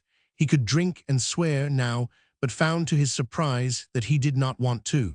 The simple fact that he could took the desire away and the charm of it. Tom presently wondered to find that his coveted vacation was beginning to hang a little heavily on his hands. He attempted a diary, but nothing happened during 3 days, and so he abandoned it. The first of all, the Negro minstrel shows came to town and made a sensation. Tom and Joe Harper got up a band of performers and were happy for 2 days. Even the glorious 4th was in some sense a failure, for it rained hard, there was no procession in consequence, and the greatest man in the world, as Tom supposed, Mr. Benton, an actual United States Senator, proved an overwhelming disappointment, for he was not 25 feet high, nor even anywhere in the neighborhood of it. A circus came. The boys played circus for 3 days afterward in tents made of rag carpeting, admission 3 pins for boys, 2 for girls, and then circusing was abandoned. A phrenologist and a mesmerizer came, and went again and left the village duller and drearier than ever. There were some boys and girls parties, but they were so few and so delightful that they only made the aching voids between ache the harder. Becky Thatcher was gone to her Constantinople home to stay with her parents during vacation, so there was no bright side to life anywhere. The dreadful secret of the murder was a chronic misery. It was a very cancer for permanency and pain. Then came the measles. Chapter 500. During 2 long weeks Tom lay a prisoner, dead to the world and its happenings. He was very ill, he was interested in nothing. When he got upon his feet at last and moved feebly downtown, a melancholy change had come over everything and every creature. There had been a revival, and everybody had got religion, not only the adults, but even the boys and girls. Tom went about, hoping against hope for the sight of one blessed sinful face, but disappointment crossed him everywhere. He found Joe Harper studying a testament and turned sadly away from the depressing spectacle. He sought Ben Rogers and found him visiting the poor with a basket of tracts. He hunted up Jim Hollies, who called his attention to the precious blessing of his late measles as a warning. Every boy he encountered added another ton to his depression, and when, in desperation, he flew for refuge at last to the bosom of Huckleberry Finn and was received with a scriptural quotation, his heart broke, and he crept home and to bed realizing that he alone of all the town was lost, forever and forever. And that night there came on a terrific storm, with driving rain, awful claps of thunder, and blinding sheets of lightning. He covered his head with the bedclothes and waited in a horror of suspense for his doom, for he had not the shadow of a doubt that all this hubbub was about him. He believed he had taxed the forbearance of the powers above to the extremity of endurance, and that this was the result. It might have seemed to him a waste of pomp and ammunition to kill a bug with a battery of artillery, but there seemed nothing incongruous about the getting up such an expensive thunderstorm as this to knock the turf from under an insect like himself. By and by the tempest spent itself and died without accomplishing its object. The boy's first impulse was to be grateful and reform. His second was to wait, for there might not be any more storms. The next day the doctors were back. Tom had relapsed. The 3 weeks he spent on his back this time seemed an entire age. When he got abroad at last, he was hardly grateful that he had been spared, remembering how lonely was his estate, how companionless and forlorn he was. He drifted listlessly down the street and found Jim Hollies acting as judge in a juvenile court that was trying a cat for murder in the presence of her victim, a bird. He found Joe Harper and Huck Finn up an alley eating a stolen melon. Poor lads, they, like Tom, had suffered a relapse. Chapter 23. At last the sleepy atmosphere was stirred, and vigorously the murder trial came on in the court. It became the absorbing topic of village talk immediately. Tom could not get away from it. Every reference to the murder sent a shudder to his heart, for his troubled conscience and fears almost persuaded him that these remarks were put forth in his hearing as feelers. He did not see how he could be suspected of knowing anything about the murder, but still, he could not be comfortable in the midst of this gossip. It kept him in a cold shiver all the time. He took Huck to a lonely place to have a talk with him. It would be some relief to unseal his tongue for a little while, to divide his burden of distress with another sufferer. Moreover, he wanted to assure himself that Huck had remained discreet. "Huck, have you ever told anybody about that?" "About what?" "You know what." "Oh, course I haven't." "Never a word." "Never a solitary word, so help me. What makes you ask?" "Well, I was afeard." "Why, Tom Sawyer, we wouldn't be alive 2 days if that got found out. You know that." Tom felt more comfortable after a pause. "Huck, they couldn't anybody get you to tell, could they?" "Get me to tell? Why, if I wanted that half-breed devil to drown me, they could get me to tell. They ain't no different way." "Well, that's all right then. I reckon we're safe as long as we keep mum, but let's swear again anyway. It's more surer." "I'm agreed." So they swore again, with dread solemnities. "What is the talk around, Huck? I've heard a power of it." Talk, well, it's just Muff Potter, Muff Potter, Muff Potter all the time. It keeps me in a sweat, constant, so's I want to hide Summers. That's just the same way they go on round me. I reckon he's a goner. Don't you feel sorry for him sometimes? Most always, most always. He ain't no account, but then he hain't ever done anything to hurt anybody. Just fishes a little to get money to get drunk on and loafs around considerable. But Lord, we all do that, leastways most of us preachers and such like. But he's kind of good. He give me half a fish once when there warn't enough for two, and lots of times he's kind of stood by me when I was out of luck. Well, he's mended kites for me, Huck, and knitted hooks onto my line. I wish we could get him out of there. My, we couldn't get him out, Tom, and besides, 'twouldn't do any good, they'd catch him again.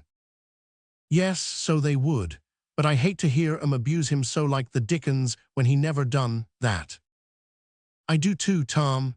Lord, I hear 'em say he's the bloodiest looking villain in this country, and they wonder he wasn't ever hung before. Yes, they talk like that all the time. I've heard 'em say that if he was to get free, they'd lynch him. And they'd do it too. The boys had a long talk, but it brought them little comfort. As the twilight drew on, they found themselves hanging about the neighborhood of the little isolated jail, perhaps with an undefined hope that something would happen that might clear away their difficulties. But nothing happened. There seemed to be no angels or fairies interested in this luckless captive. The boys did as they had often done before, went to the cell grating and gave Potter some tobacco and matches. He was on the ground floor, and there were no guards. His gratitude for their gifts had always smote their consciences before. It cut deeper than ever this time. They felt cowardly and treacherous to the last degree when Potter said, "You've been mighty good to me, boys, better'n anybody else in this town, and I don't forget it, I don't. Often I says to myself, says I used to mend all the boys' kites and things, and show 'em where the good fishin' places was, and befriend 'em what I could, and now they've all forgot old Muff when he's in trouble. But Tom don't and Huck don't, they don't forget him, says I, and I don't forget them. Well, boys, I done an awful thing, drunk and crazy at the time, that's the only way I account for it, and now I got to swing for it, and it's right. Right and best too, I reckon, hope so anyway. Well, we won't talk about that. I don't want to make you feel bad, you've befriended me, but what I want to say is, don't you ever get drunk, then you won't ever get here. Stand a little further west, so that's it. It's a prime comfort to see faces that's friendly when a body's in such a muck of trouble, and there don't none come here but yourn. Good friendly faces, get up on one another's backs and let me touch 'em, that's it. Shake hands, yourn'll come through the bars, but mine's too big. Little hands and weak, but they've helped Muff Potter a power, and they'd help him more if they could." Tom went home miserable, and his dreams that night were full of horrors. The next day and the day after, he hung about the courtroom, drawn by an almost irresistible impulse to go in, but forcing himself to stay out. Huck was having the same experience. They studiously avoided each other. Each wandered away from time to time, but the same dismal fascination always brought them back presently. Tom kept his ears open when idlers sauntered out of the courtroom, but invariably heard distressing news.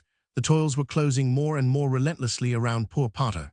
At the end of the second day, the village talk was to the effect that Injun Joe's evidence stood firm and unshaken, and that there was not the slightest question as to what the jury's verdict would be. Tom was out late that night and came to bed through the window. He was in a tremendous state of excitement. It was hours before he got to sleep. All the village flocked to the courthouse the next morning, for this was to be the great day. Both sexes were about equally represented in the packed audience. After a long wait, the jury filed in and took their places. Shortly afterward, Potter, pale and haggard, timid and hopeless, was brought in, with chains upon him, and seated where all the curious eyes could stare at him. No less conspicuous was Injun Joe, stolid as ever. There was another pause, and then the judge arrived, and the sheriff proclaimed the opening of the court. The usual whisperings among the lawyers and gathering together of papers followed. These details and accompanying delays worked up an atmosphere of preparation that was as impressive as it was fascinating. Now a witness was called who testified that he found Muff Potter washing in the brook at an early hour of the morning that the murder was discovered, and that he immediately sneaked away. After some further questioning, counsel for the prosecution said, "Take the witness." The prisoner raised his eyes for a moment, but dropped them again when his own counsel said, "I have no questions to ask him." The next witness proved the finding of the knife near the corpse. Counsel for the prosecution said, "Take the witness." "I have no questions to ask him," Potter's lawyer replied. A third witness swore he had often seen the knife in Potter's possession. "Take the witness." Chapter 100. Counsel for Potter declined to question him. The faces of the audience began to betray annoyance. Did this attorney mean to throw away his client's life without an effort? Several witnesses deposed concerning Potter's guilty behavior when brought to the scene of the murder. They were allowed to leave the stand without being cross-questioned. Every detail of the damaging circumstances that occurred in the graveyard upon that morning, which all present remembered so well, was brought out by credible witnesses, but none of them were cross-examined by Potter's lawyer. The perplexity and dissatisfaction of the House expressed itself in murmurs and provoked a reproof from the bench. Counsel for the prosecution now said, "By the oaths of citizens whose simple word is above suspicion, we have fastened this awful crime, beyond all possibility of question, upon the unhappy prisoner at the bar. We rest our case here." A groan escaped from poor Potter, and he put his face in his hands and rocked his body softly to and fro, while a painful silence reigned in the courtroom. Many men were moved, and many women's compassion testified itself in tears. Counsel for the defense rose and said, "Your Honor, in our remarks at the opening of this trial, we foreshadowed our purpose to prove that our client did this fearful deed while under the influence of a blind and irresponsible delirium produced by drink. We have changed our mind. We shall not offer that plea." Then to the clerk, "Call Thomas Sawyer." "Thomas Sawyer, where were you on the 17th of June, about the hour of midnight?" Tom glanced at Injun Joe's iron face, and his tongue failed him. The audience listened breathless, but the words refused to come. After a few moments, however, the boy got a little of his strength back and managed to put enough of it into his voice to make part of the house hear. "In the graveyard." "A little bit louder, please. Don't be afraid. You were." "In the graveyard." A contemptuous smile flitted across Injun Joe's face. "Were you anywhere near Horse Williams' grave?" "Yes, sir." "Speak up just a trifle louder. How near were you?" "Near as I am to you." "Were you hidden or not?" "I was hid." "Where?" "Behind the elms that's on the edge of the grave." Chapter 1. Injun Joe gave a barely perceptible start. "Anyone with you?" "Yes, sir, I went there with." Wait a moment. Never mind mentioning your companion's name. We will produce him at the proper time. Did you carry anything there with you?" Tom hesitated and looked confused. "Speak out, my boy. Don't be diffident. The truth is always respectable. What did you take there?" "Only a dead cat."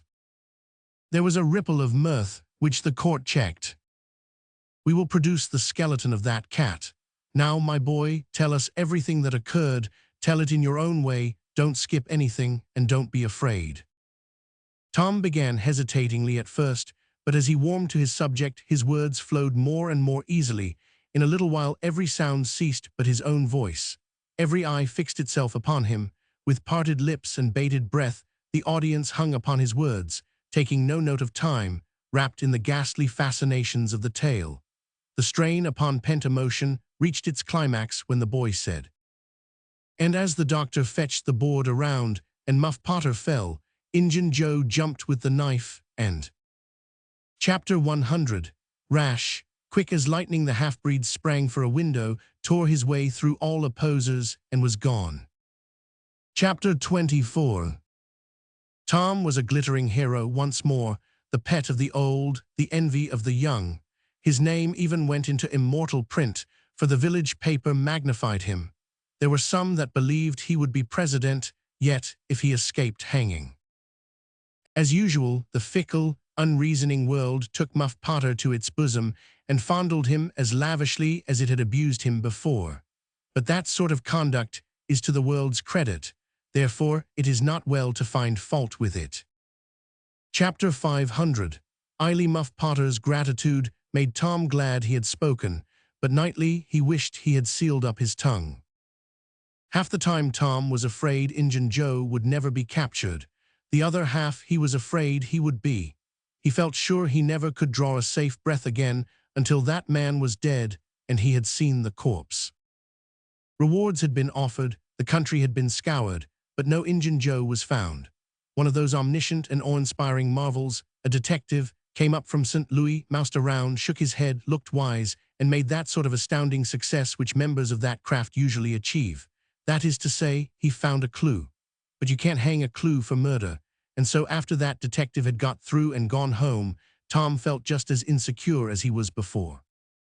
The slow days drifted on, and each left behind it a slightly lightened weight of apprehension. Chapter 25. There comes a time in every rightly constructed boy's life when he has a raging desire to go somewhere and dig for hidden treasure.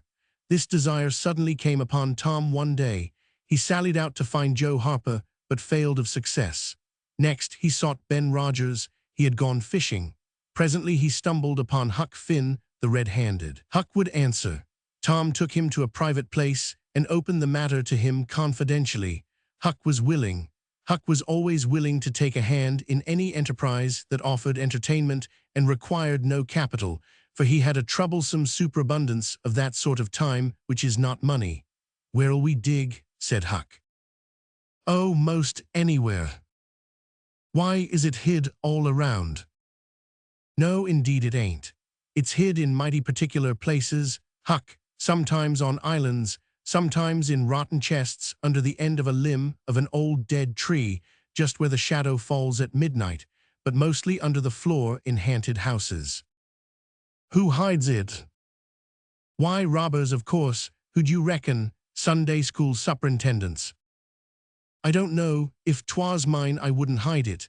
I'd spend it and have a good time." "So would I, but robbers don't do that way. They always hide it and leave it there." "Don't they come after it any more?" "No, they think they will, but they generally forget the marks, or else they die. Anyway, it lays there a long time and gets rusty, and by somebody finds an old yellow paper that tells how to find the marks, a paper that's got to be ciphered over about a week, because it's mostly signs and hieroglyphics." Which? "Hieroglyphics, pictures and things, you know, that don't seem to mean anything." "Have you got one of them papers, Tom?" "No." "Well then, how you going to find the marks?" "I don't want any marks. They always bury it under a haunted house or on an island or under a dead tree that's got one limb sticking out. Well, we've tried Jackson's Island a little, and we can try it again sometime. And there's the old haunted house up the Stillhouse branch, and there's lots of dead-limb trees, dead loads of 'em." "Is it under all of them?" "How you talk, no." "Then how you going to know which one to go for?" "Go for all of 'em." "Why, Tom, it'll take all summer." "Well, what of that? Suppose you find a brass pot with $100 in it, all rusty and gray, or rotten chest full of diamonds. How's that?" Huck's eyes glowed. "That's bully, plenty bully enough for me. Just you gimme the $100, and I don't want no diamonds." "All right, but I bet you I ain't going to throw off on diamonds. Some of 'em's worth $20 apiece. There ain't any, hardly, but worth 6 bits or $1. "No, is that so?" "Certainly, anybody'll tell you so. Hain't you ever seen one, Huck?" "Not as I remember." "Oh, kings have slathers of them." "Well, I don't know no kings, Tom." "I reckon you don't, but if you was to go to Europe, you'd see a raft of 'em hopping around." "Do they hop?" "Hop's your granny, no." Well, what did you say they did for? Shucks, I only meant you'd see 'em, not hopping, of course. What do they want to hop for? But I mean you'd just see 'em, scattered around, you know, in a kind of a general way, like that old humpbacked Richard. Richard, what's his other name? He didn't have any other name. Kings don't have any but a given name. No. But they don't. Well, if they like it, Tom, all right, but I don't want to be a king and have only just a given name like a nigger. But say, where you going to dig first? Well, I don't know. S'pose we tackle that old dead-limb tree on the hill t'other side of Stillhouse Branch. I'm agreed. So they got a crippled pick and a shovel and set out on their 3-mile tramp. They arrived hot and panting and threw themselves down in the shade of a neighboring elm to rest and have a smoke. I like this, said Tom. So do I. Say, Huck, if we find a treasure here, what you going to do with your share? Well, I'll have pie and a glass of soda every day, and I'll go to every circus that comes along. I bet I'll have a gay time. Well, ain't you going to save any of it? Save it, what for? Why, so as to have something to live on, by and by. Oh, that ain't any use. Pap would come back to Thishere town some day and get his claws on it if I didn't hurry up, and I tell you he'd clean it out pretty quick. What you going to do with yourn, Tom? I'm going to buy a new drum and a sure-enough sword and a red necktie and a bull pup and get married. Married. That's it. Tom's you, why you ain't in your right mind. Wait, you'll see. Well, that's the foolishest thing you could do. Look at Pap and my mother, fight. Why, they used to fight all the time, I remember mighty well. That ain't anything. The girl I'm going to marry won't fight. Tom, I reckon they're all alike. They'll all come a body. Now you better think 'bout this a while. I tell you, you better. What's the name of the gal? It ain't a gal at all. It's a girl. It's all the same, I reckon. Some says gal, some says girl. Both's right like enough. Anyway, what's her name, Tom? I'll tell you some time, not now. All right, that'll do. Only if you get married, I'll be more lonesomer than ever. No, you won't. You'll come and live with me. Now stir out of this and we'll go to digging. They worked and sweated for half an hour. No result. They toiled another half hour. Still no result. Huck said. Do they always bury it as deep as this? Sometimes, not always, not generally. I reckon we haven't got the right place. So they chose a new spot and began again. The labor dragged a little, but still they made progress. They pegged away in silence for some time. Finally, Huck leaned on his shovel, swabbed the beaded drops from his brow with his sleeve, and said, Where you going to dig next, after we get this one? I reckon maybe we'll tackle the old tree that's over yonder on Cardiff Hill, back of the widow's. I reckon that'll be a good one, but won't the widow take it away from us, Tom? It's on her land. She'd take it away. Maybe she'd like to try it once. Whoever finds one of these hid treasures, it belongs to him. It don't make any difference whose land it's on. That was satisfactory. The work went on. By and by, Huck said, Blame it, we must be in the wrong place again. What do you think? It is mighty curious, Huck. I don't understand it. Sometimes witches interfere. I reckon maybe that's what's the trouble now. Shucks, witches ain't got no power in the daytime. Well, that's so. I didn't think of that. Oh, I know what the matter is. What a blamed lot of fools we are. You got to find out where the shadow of the limb falls at midnight, and that's where you dig. Then confound it, we fooled away all this work for nothing. Now hang it all, we got to come back in the night. It's an awful long way. Can you get out? I bet I will. We've got to do it tonight too, because if somebody sees these holes they'll know in a minute what's here and they'll go for it. Well, I'll come around and mow tonight. All right, let's hide the tools in the bushes. The boys were there that night, about the appointed time. They sat in the shadow waiting. It was a lonely place, and an hour made solemn by old traditions. Spirits whispered in the rustling leaves, ghosts lurked in the murky nooks, the deep baying of a hound floated up out of the distance, an owl answered with his sepulchral note. The boys were subdued by these solemnities and talked little. By and by they judged that 12 had come, they marked where the shadow fell and began to dig. Their hopes commenced to rise, their interest grew stronger, and their industry kept pace with it.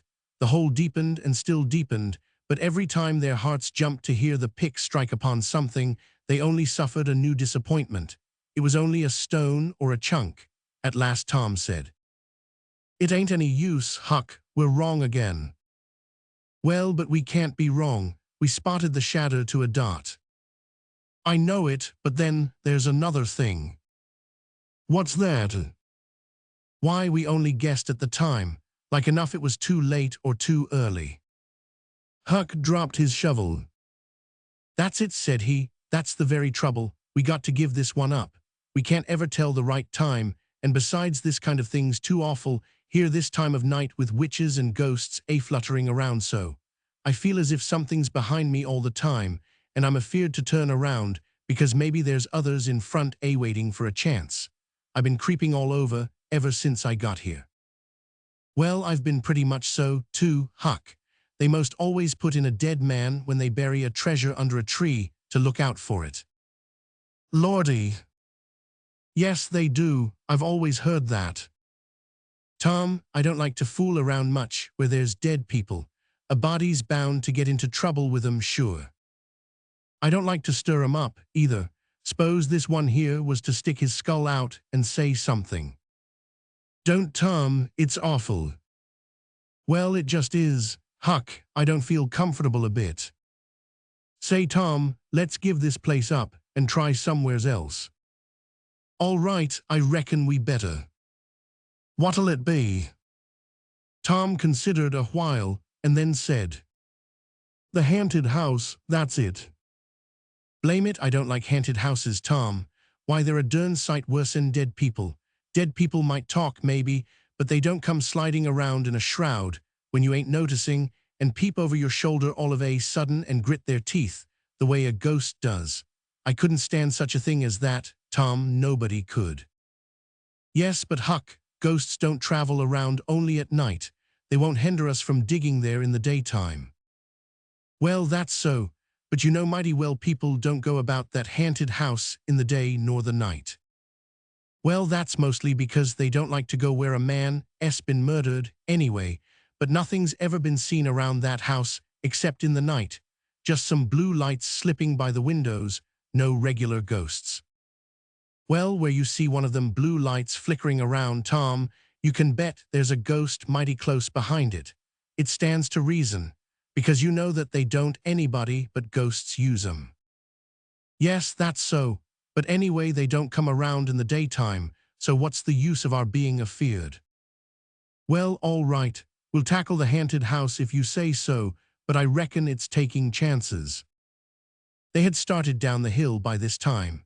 There, in the middle of the moonlit valley below them, stood the haunted house, utterly isolated, its fences gone long ago, rank weeds smothering the very doorsteps, the chimney crumbled to ruin, the window sashes vacant, a corner of the roof caved in. The boys gazed a while, half expecting to see a blue light flit past a window. Then, talking in a low tone, as befitted the time and the circumstances, they struck far off to the right, to give the haunted house a wide berth, and took their way homeward through the woods that adorned the rearward side of Cardiff Hill. Chapter 26. About noon the next day, the boys arrived at the dead tree. They had come for their tools. Tom was impatient to go to the haunted house. Huck was measurably so, also, but suddenly said, "Looky here, Tom, do you know what day it is?" Tom mentally ran over the days of the week, and then quickly lifted his eyes with a startled look in them. "My, I never once thought of it, Huck." "Well, I didn't neither, but all at once it popped onto me that it was Friday." "Blame it, a body can't be too careful, Huck. We might 'a' got into an awful scrape, tackling such a thing on a Friday." "Might better say we would. There's some lucky days, maybe, but Friday ain't." "Any fool knows that. I don't reckon you was the first that found it out, Huck. Well, I never said I was, did I? And Friday ain't all neither. I had a rotten bad dream last night, dreamt about rats. No sure sign of trouble. Did they fight? No. Well, that's good, Huck. When they don't fight, it's only a sign that there's trouble around, you know. All we got to do is to look mighty sharp and keep out of it. We'll drop this thing for today and play. Do you know Robin Hood, Huck? No, who's Robin Hood? Why, he was one of the greatest men that was ever in England, and the best. He was a robber. Cracky, I wished I was. Who did he rob? Only sheriffs and bishops and rich people and kings and such like, but he never bothered the poor. He loved 'em. He always divided up with 'em perfectly square. Well, he must been a brick. I bet you he was, Huck. Oh, he was the noblest man that ever was. They ain't any such men now, I can tell you. He could lick any man in England with one hand tied behind him, and he could take his yew-bow and plug a 10-cent piece every time, a mile and a half. What's a yew-bow? I don't know, it's some kind of a bow, of course. And if he hit that dime only on the edge, he would set down and cry and curse. But we'll play Robin Hood. It's nobby fun. I'll learn you. I'm agreed. So they played Robin Hood all the afternoon, now and then casting a yearning eye down upon the haunted house and passing a remark about the morrow's prospects and possibilities there. As the sun began to sink into the west, they took their way homeward athwart the long shadows of the trees and soon were buried from sight in the forests of Cardiff Hill. On Saturday, shortly after noon, the boys were at the dead tree again. They had a smoke and a chat in the shade, and then dug a little in their last hole, not with great hope, but merely because Tom said there were so many cases where people had given up a treasure after getting down within 6 inches of it, and then somebody else had come along and turned it up with a single thrust of a shovel. The thing failed this time, however, so the boys shouldered their tools and went away feeling that they had not trifled with fortune, but had fulfilled all the requirements that belong to the business of treasure hunting. When they reached the haunted house, there was something so weird and grisly about the dead silence that reigned there under the baking sun, and something so depressing about the loneliness and desolation of the place, that they were afraid, for a moment, to venture in. Then they crept to the door and took a trembling peep. They saw a weed-grown, floorless room, unplastered, an ancient fireplace, vacant windows, a ruinous staircase, and here, there, and everywhere hung ragged and abandoned cobwebs. They presently entered softly, with quickened pulses, talking in whispers, ears alert to catch the slightest sound, and muscles tense and ready for instant retreat. Chapter 1.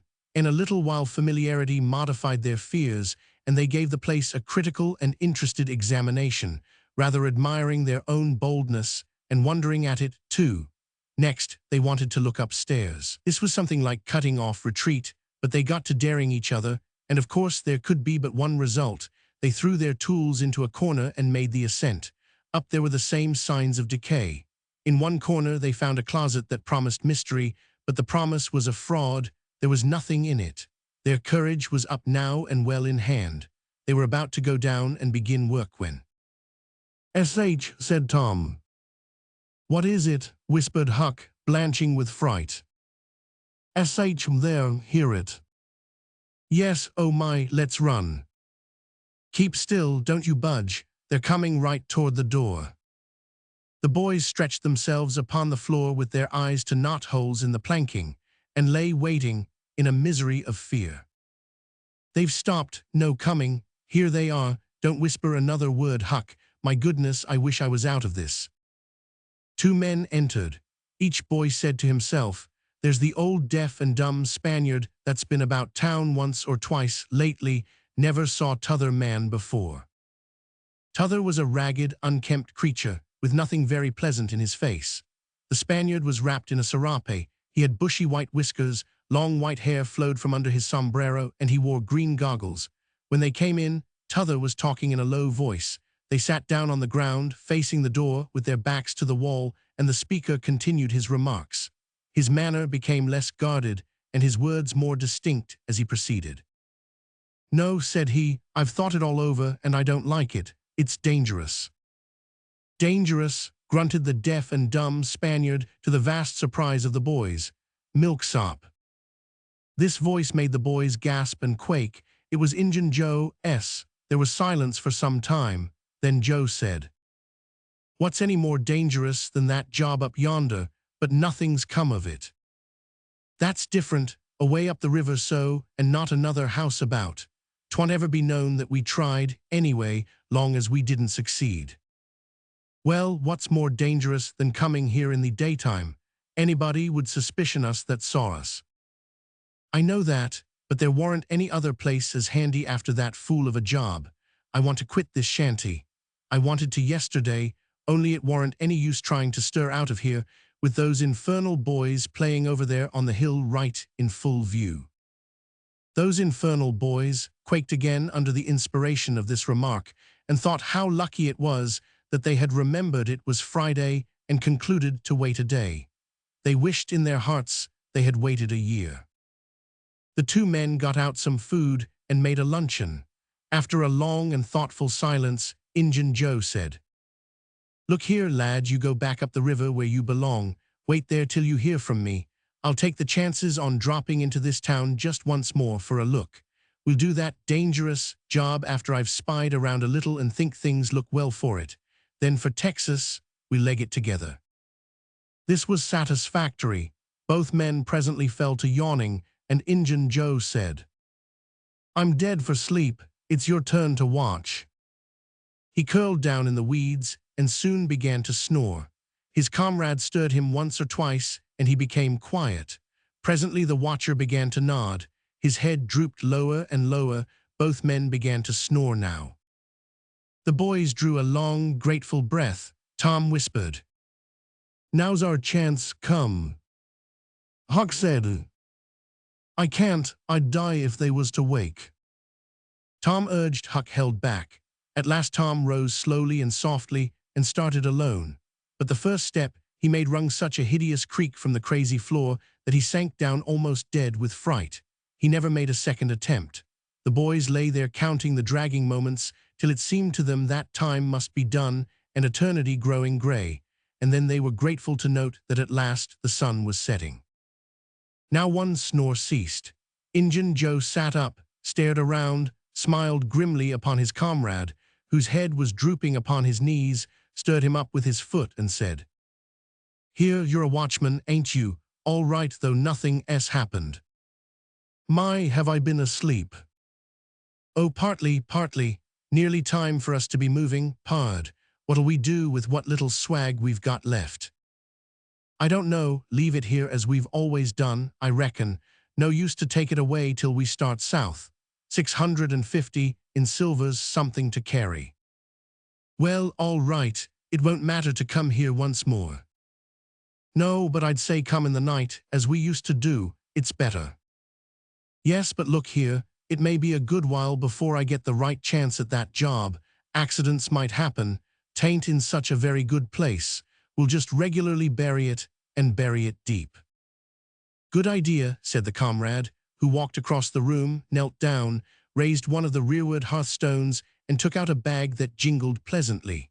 He subtracted from it $20 or $30 for himself and as much for Injun Joe, and passed the bag to the latter, who was on his knees in the corner, now digging with his bowie knife. The boys forgot all their fears, all their miseries in an instant. With gloating eyes they watched every movement. Luck, the splendor of it was beyond all imagination. $600 was money enough to make half a dozen boys rich. Here was treasure hunting under the happiest auspices. There would not be any bothersome uncertainty as to where to dig. They nudged each other every moment, eloquent nudges and easily understood, for they simply meant, "Oh, but ain't you glad now we're here?" Joe's knife struck upon something. "Hello," said he. "What is it?" said his comrade. "Half-rotten plank. No, it's a box, I believe. Here, bear a hand and we'll see what it's here for. Never mind, I've broke a hole." He reached his hand in and drew it out. "Man, it's money." The two men examined the handful of coins. They were gold. The boys above were as excited as themselves and as delighted. Joe's comrade said. "We'll make quick work of this. There's an old rusty pick over amongst the weeds in the corner, the other side of the fireplace.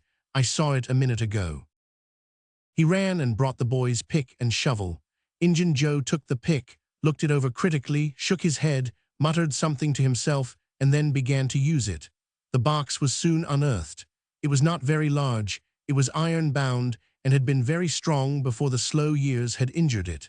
The men contemplated the treasure a while in blissful silence. "Pard, there's thousands of dollars here," said Injun Joe. "'Twas always said that Merle's gang used to be around here one summer," the stranger observed. "I know it," said Injun Joe, "and this looks like it, I should say. Now you won't need to do that job." The half-breed frowned, said he. "You don't know me, least you don't know all about that thing. 'Tain't robbery altogether, it's revenge," and a wicked light flamed in his eyes. "I'll need your help in it. When it's finished, then Texas. Go home to your Nance and your kids, and stand by till you hear from me." "Well, if you say so, what'll we do with this? Bury it again?" "Yes, ravishing delight overhead. No, by the great Sachem, no, profound distress overhead. I'd nearly forgot. That pick had fresh earth on it." The boys were sick with terror in a moment. "What business has a pick and a shovel here? What business with fresh earth on them? Who brought them here and where are they gone? Have you heard anybody? Seen anybody? What, bury it again and leave them to come and see the ground disturbed?" Not exactly, not exactly. We'll take it to my den." "Why, of course, might have thought of that before. You mean number 1. "No, number 2, under the cross. The other place is bad, too common." "All right, it's nearly dark enough to start." Chapter 1. Injun Joe got up and went about from window to window cautiously peeping out. Presently he said, "Who could have brought those tools here? Do you reckon they can be upstairs?" The boys' breath forsook them. Injun Joe put his hand on his knife, halted a moment, undecided, and then turned toward the stairway. The boys thought of the closet, but their strength was gone. The steps came creaking up the stairs. The intolerable distress of the situation woke the stricken resolution of the lads. They were about to spring for the closet, when there was a crash of rotten timbers, and Injun Joe landed on the ground amid the debris of the ruined stairway. He gathered himself up cursing, and his comrade said, "Now what's the use of all that? If it's anybody and they're up there, let them stay there. Who cares? If they want to jump down now and get into trouble, who objects? It will be dark in 15 minutes, and then let them follow us if they want to. I'm willing. In my opinion, whoever hove those things in here caught a sight of us and took us for ghosts or devils or something. I'll bet they're running yet." Joe grumbled a while. Then he agreed with his friend that what daylight was left ought to be economized in getting things ready for leaving. Shortly afterward, they slipped out of the house in the deepening twilight and moved toward the river with their precious box. Tom and Huck rose up, weak but vastly relieved, and stared after them through the chinks between the logs of the house. Follow? Not they. They were content to reach ground again without broken necks and take the townward track over the hill. They did not talk much. They were too much absorbed in hating themselves, hating the ill luck that made them take the spade and the pick there. But for that, Injun Joe never would have suspected. He would have hidden the silver with the gold to wait there till his revenge was satisfied, and then he would have had the misfortune to find that money turn up missing. Bitter, bitter luck that the tools were ever brought there. They resolved to keep a lookout for that Spaniard when he should come to town, spying out for chances to do his revengeful job, and follow him to number 2, wherever that might be. Then a ghastly thought occurred to Tom. "Revenge, what if he means us, Huck?" "Oh, do," said Huck, nearly fainting. They talked it all over, and as they entered town, they agreed to believe that he might possibly mean somebody else, at least that he might at least mean nobody but Tom, since only Tom had testified. Chapter 5. Very small comfort it was to Tom to be alone in danger. Company would be a palpable improvement, he thought. Chapter 27. The adventure of the day mightily tormented Tom's dreams that night. 4 times he had his hands on that rich treasure, and 4 times it wasted to nothingness in his fingers as sleep forsook him and wakefulness brought back the hard reality of his misfortune. As he lay in the early morning recalling the incidents of his great adventure, he noticed that they seemed curiously subdued and far away, somewhat as if they had happened in another world or in a time long gone by. Then it occurred to him that the great adventure itself must be a dream. There was one very strong argument in favor of this idea, namely, that the quantity of coin he had seen was too vast to be real. He had never seen as much as $50 in one mass before, and he was like all boys of his age and station in life, in that he imagined that all references to hundreds and thousands were mere fanciful forms of speech, and that no such sums really existed in the world. He never had supposed for a moment that so large a sum as $100 was to be found in actual money in anyone's possession. If his notions of hidden treasure had been analyzed, they would have been found to consist of a handful of real dimes and a bushel of vague, splendid, ungraspable dollars. But the incidents of his adventure grew sensibly sharper and clearer under the attrition of thinking them over, and so he presently found himself leaning to the impression that the thing might not have been a dream after all.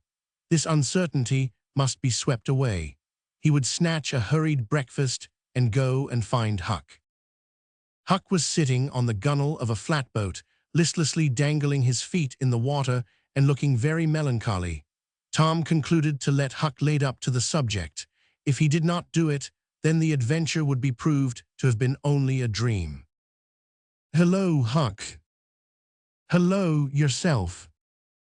Silence for a minute. "Tom, if we'd left the blame tools at the dead tree, we'd got the money. Oh, ain't it awful?" "'Tain't a dream, then, 'tain't a dream. Somehow I most wish it was. Dogged if I don't, Huck." "What ain't a dream?" "Oh, that thing yesterday. I been half thinking it was." "Dream, if them stairs hadn't broke down you'd seen how much dream it was. I've had dreams enough all night, with that patch-eyed Spanish devil going for me all through 'em. Rot him." "No, not rot him, find him, track the money." "Tom will never find him. A feller don't have only one chance for such a pile, and that one's lost.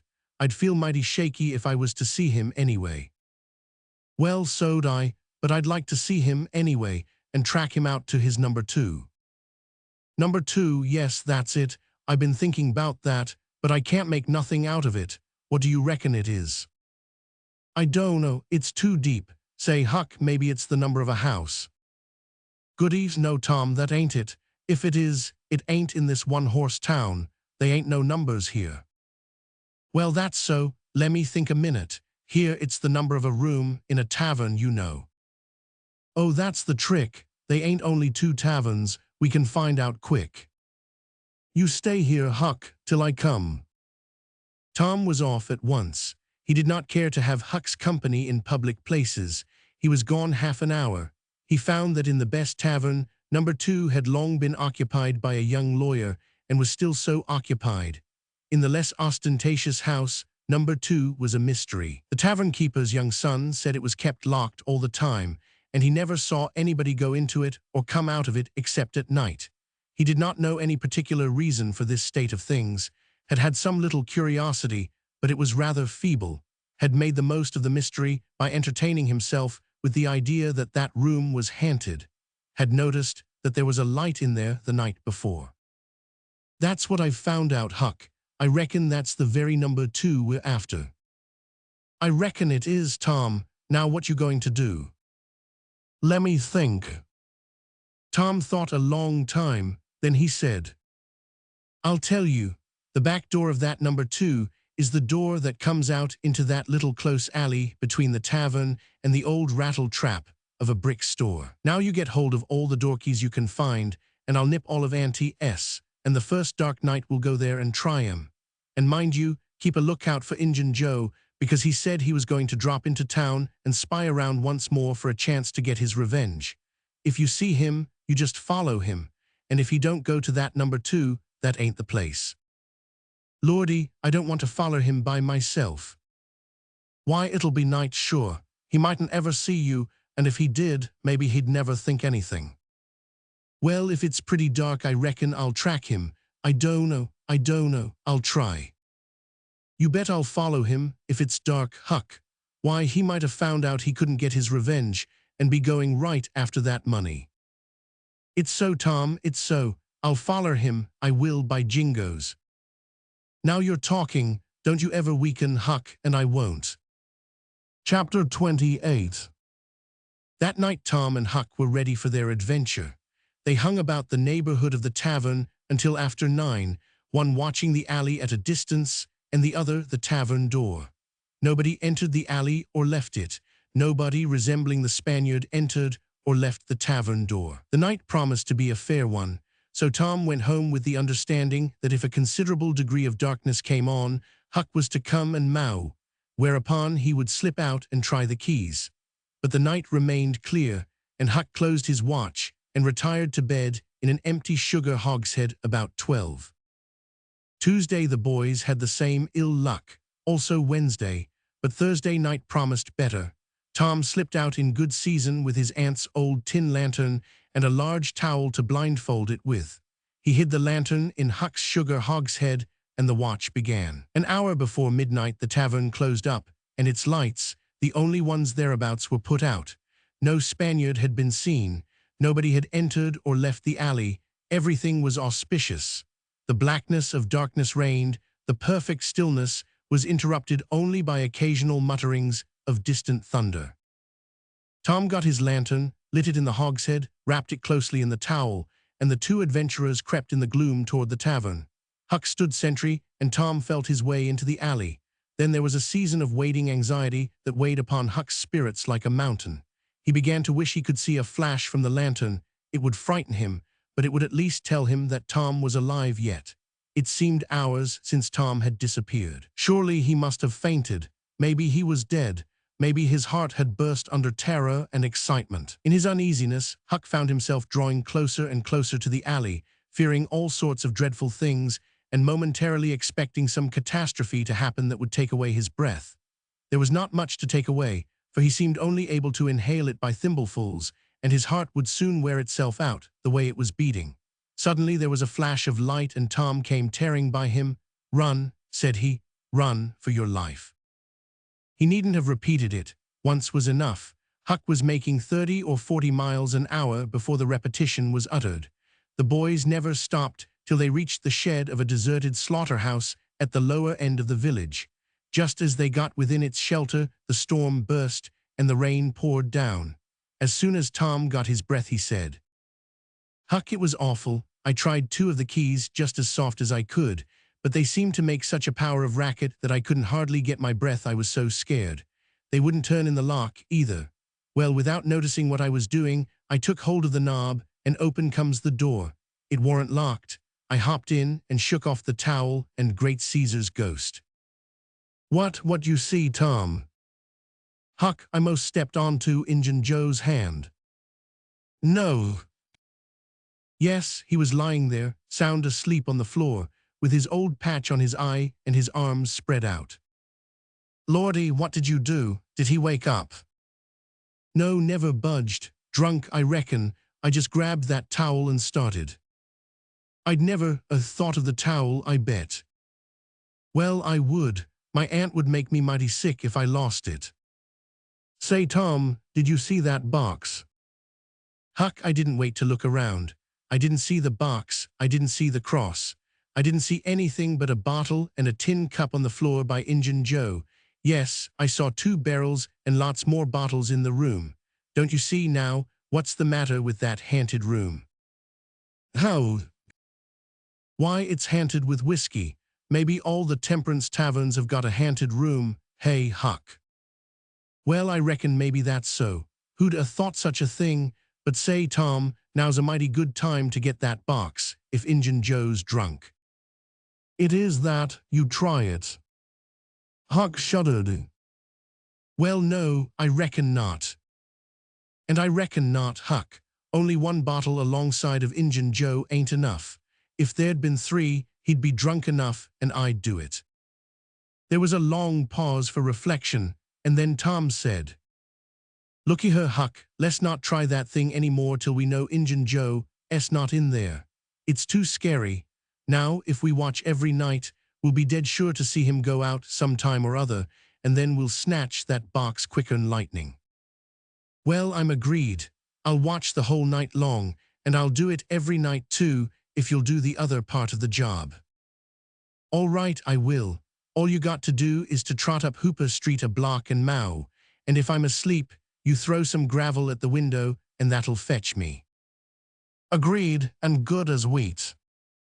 "Now, Huck, the storm's over, and I'll go home.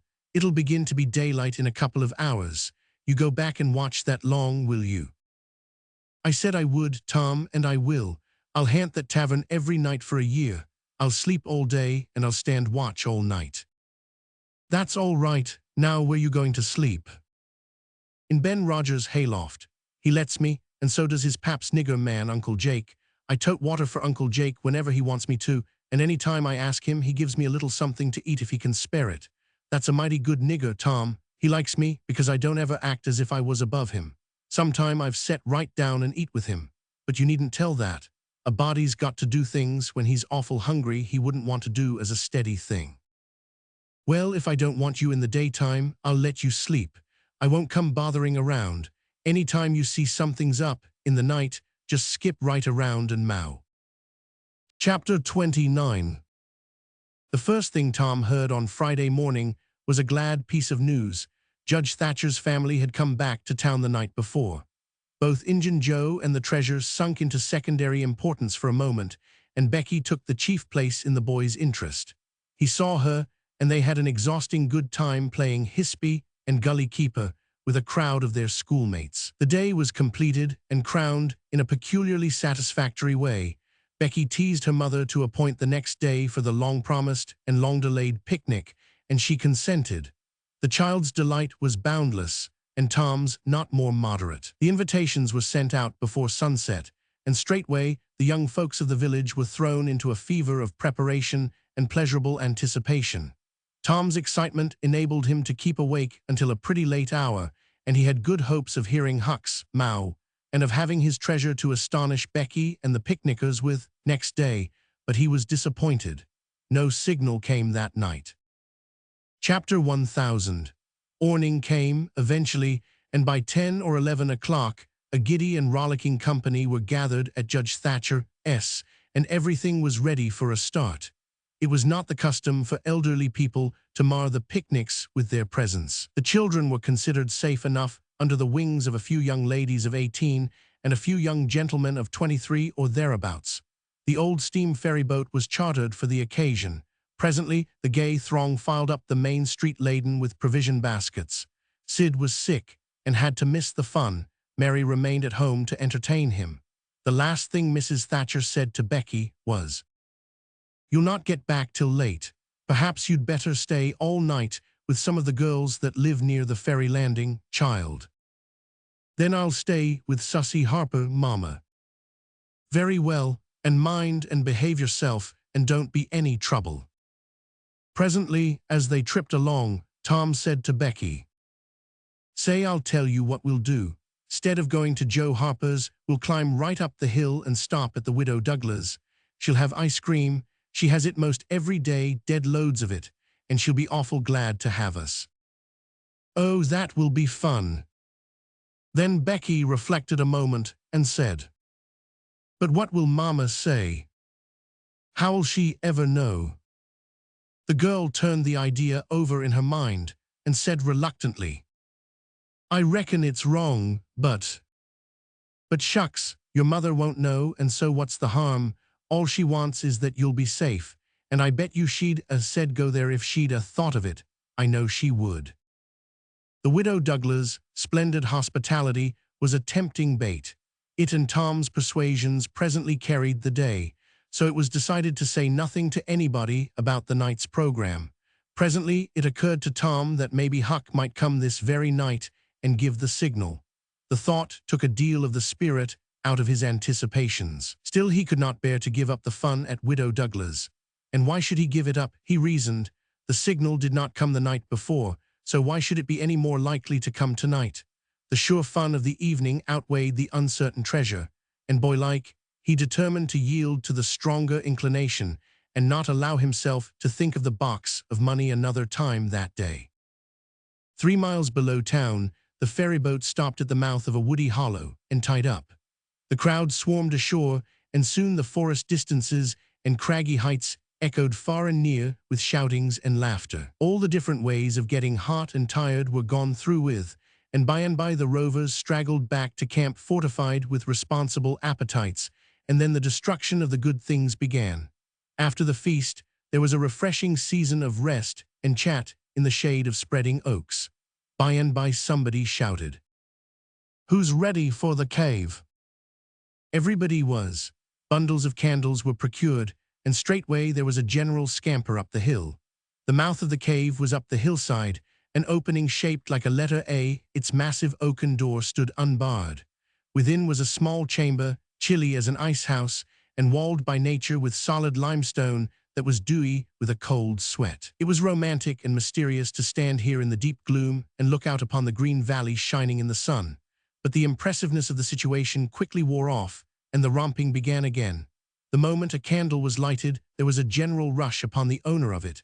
A struggle and a gallant defense followed, but the candle was soon knocked down or blown out, and then there was a glad clamor of laughter and a new chase.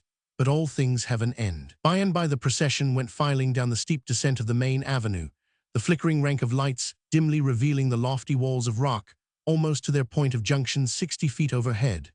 This main avenue was not more than 8 or 10 feet wide.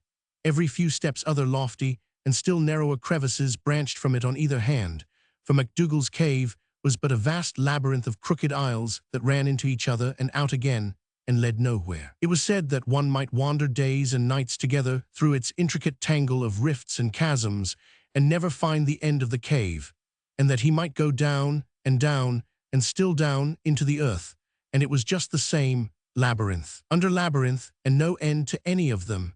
No man knew the cave. That was an impossible thing. Most of the young men knew a portion of it, and it was not customary to venture much beyond this known portion.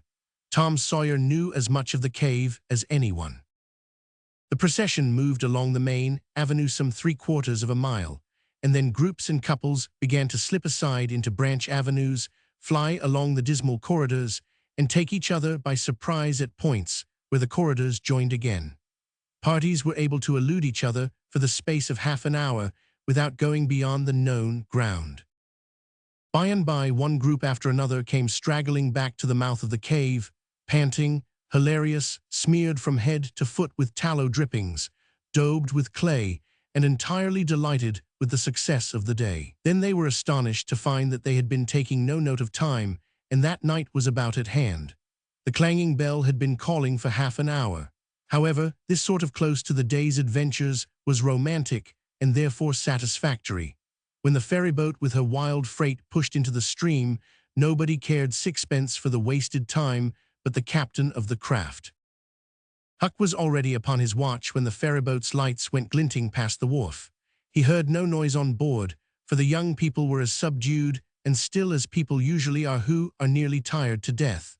He wondered what boat it was, and why she did not stop at the wharf, and then he dropped her out of his mind and put his attention upon his business. The night was growing cloudy and dark. 10 o'clock came, and the noise of vehicles ceased. Scattered lights began to wink out. All straggling foot passengers disappeared. The village betook itself to its slumbers and left the small watcher alone with the silence and the ghosts. 11 o'clock came, and the tavern lights were put out. Darkness everywhere now. Huck waited what seemed a weary long time, but nothing happened. His faith was weakening. Was there any use? Was there really any use? Why not give it up and turn in? A noise fell upon his ear. He was all attention in an instant. The alley door closed softly. He sprang to the corner of the brick store. The next moment, 2 men brushed by him, and one seemed to have something under his arm. It must be that box. So they were going to remove the treasure. Why call Tom now? It would be absurd. The men would get away with the box and never be found again. No, he would stick to their wake and follow them. He would trust to the darkness for security from discovery. So communing with himself, Huck stepped out and glided along behind the men, cat-like, with bare feet, allowing them to keep just far enough ahead not to be invisible. They moved up the river street 3 blocks, then turned to the left up a cross street.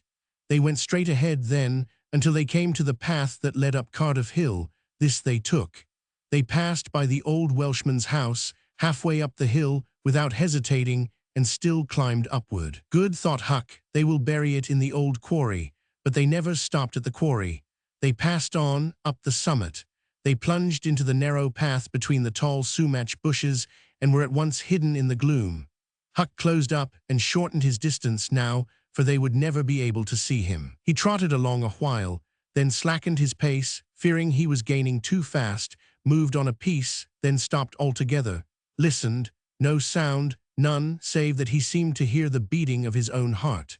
The hooting of an owl came over the hill, ominous sound, but no footsteps. Evans was everything lost. He was about to spring with winged feet, when a man cleared his throat not 4 feet from him. Huck's heart shot into his throat, but he swallowed it again, and then he stood there shaking as if a dozen agues had taken charge of him at once, and so weak that he thought he must surely fall to the ground. He knew where he was. He knew he was within 5 steps of the stile leading into Widow Douglas' grounds.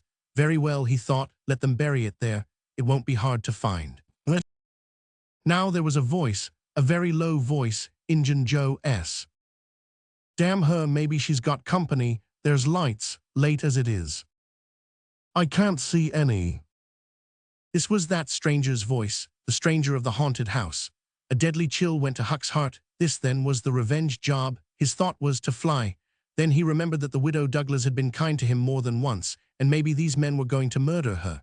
He wished he dared venture to warn her, but he knew he didn't dare. They might come and catch him.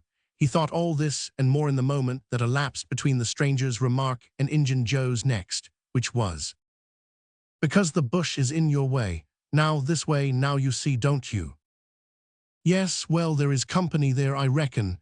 Better give it up." "Give it up, and I just leaving this country forever. Give it up, and maybe never have another chance. I tell you again, as I've told you before, I don't care for her swag.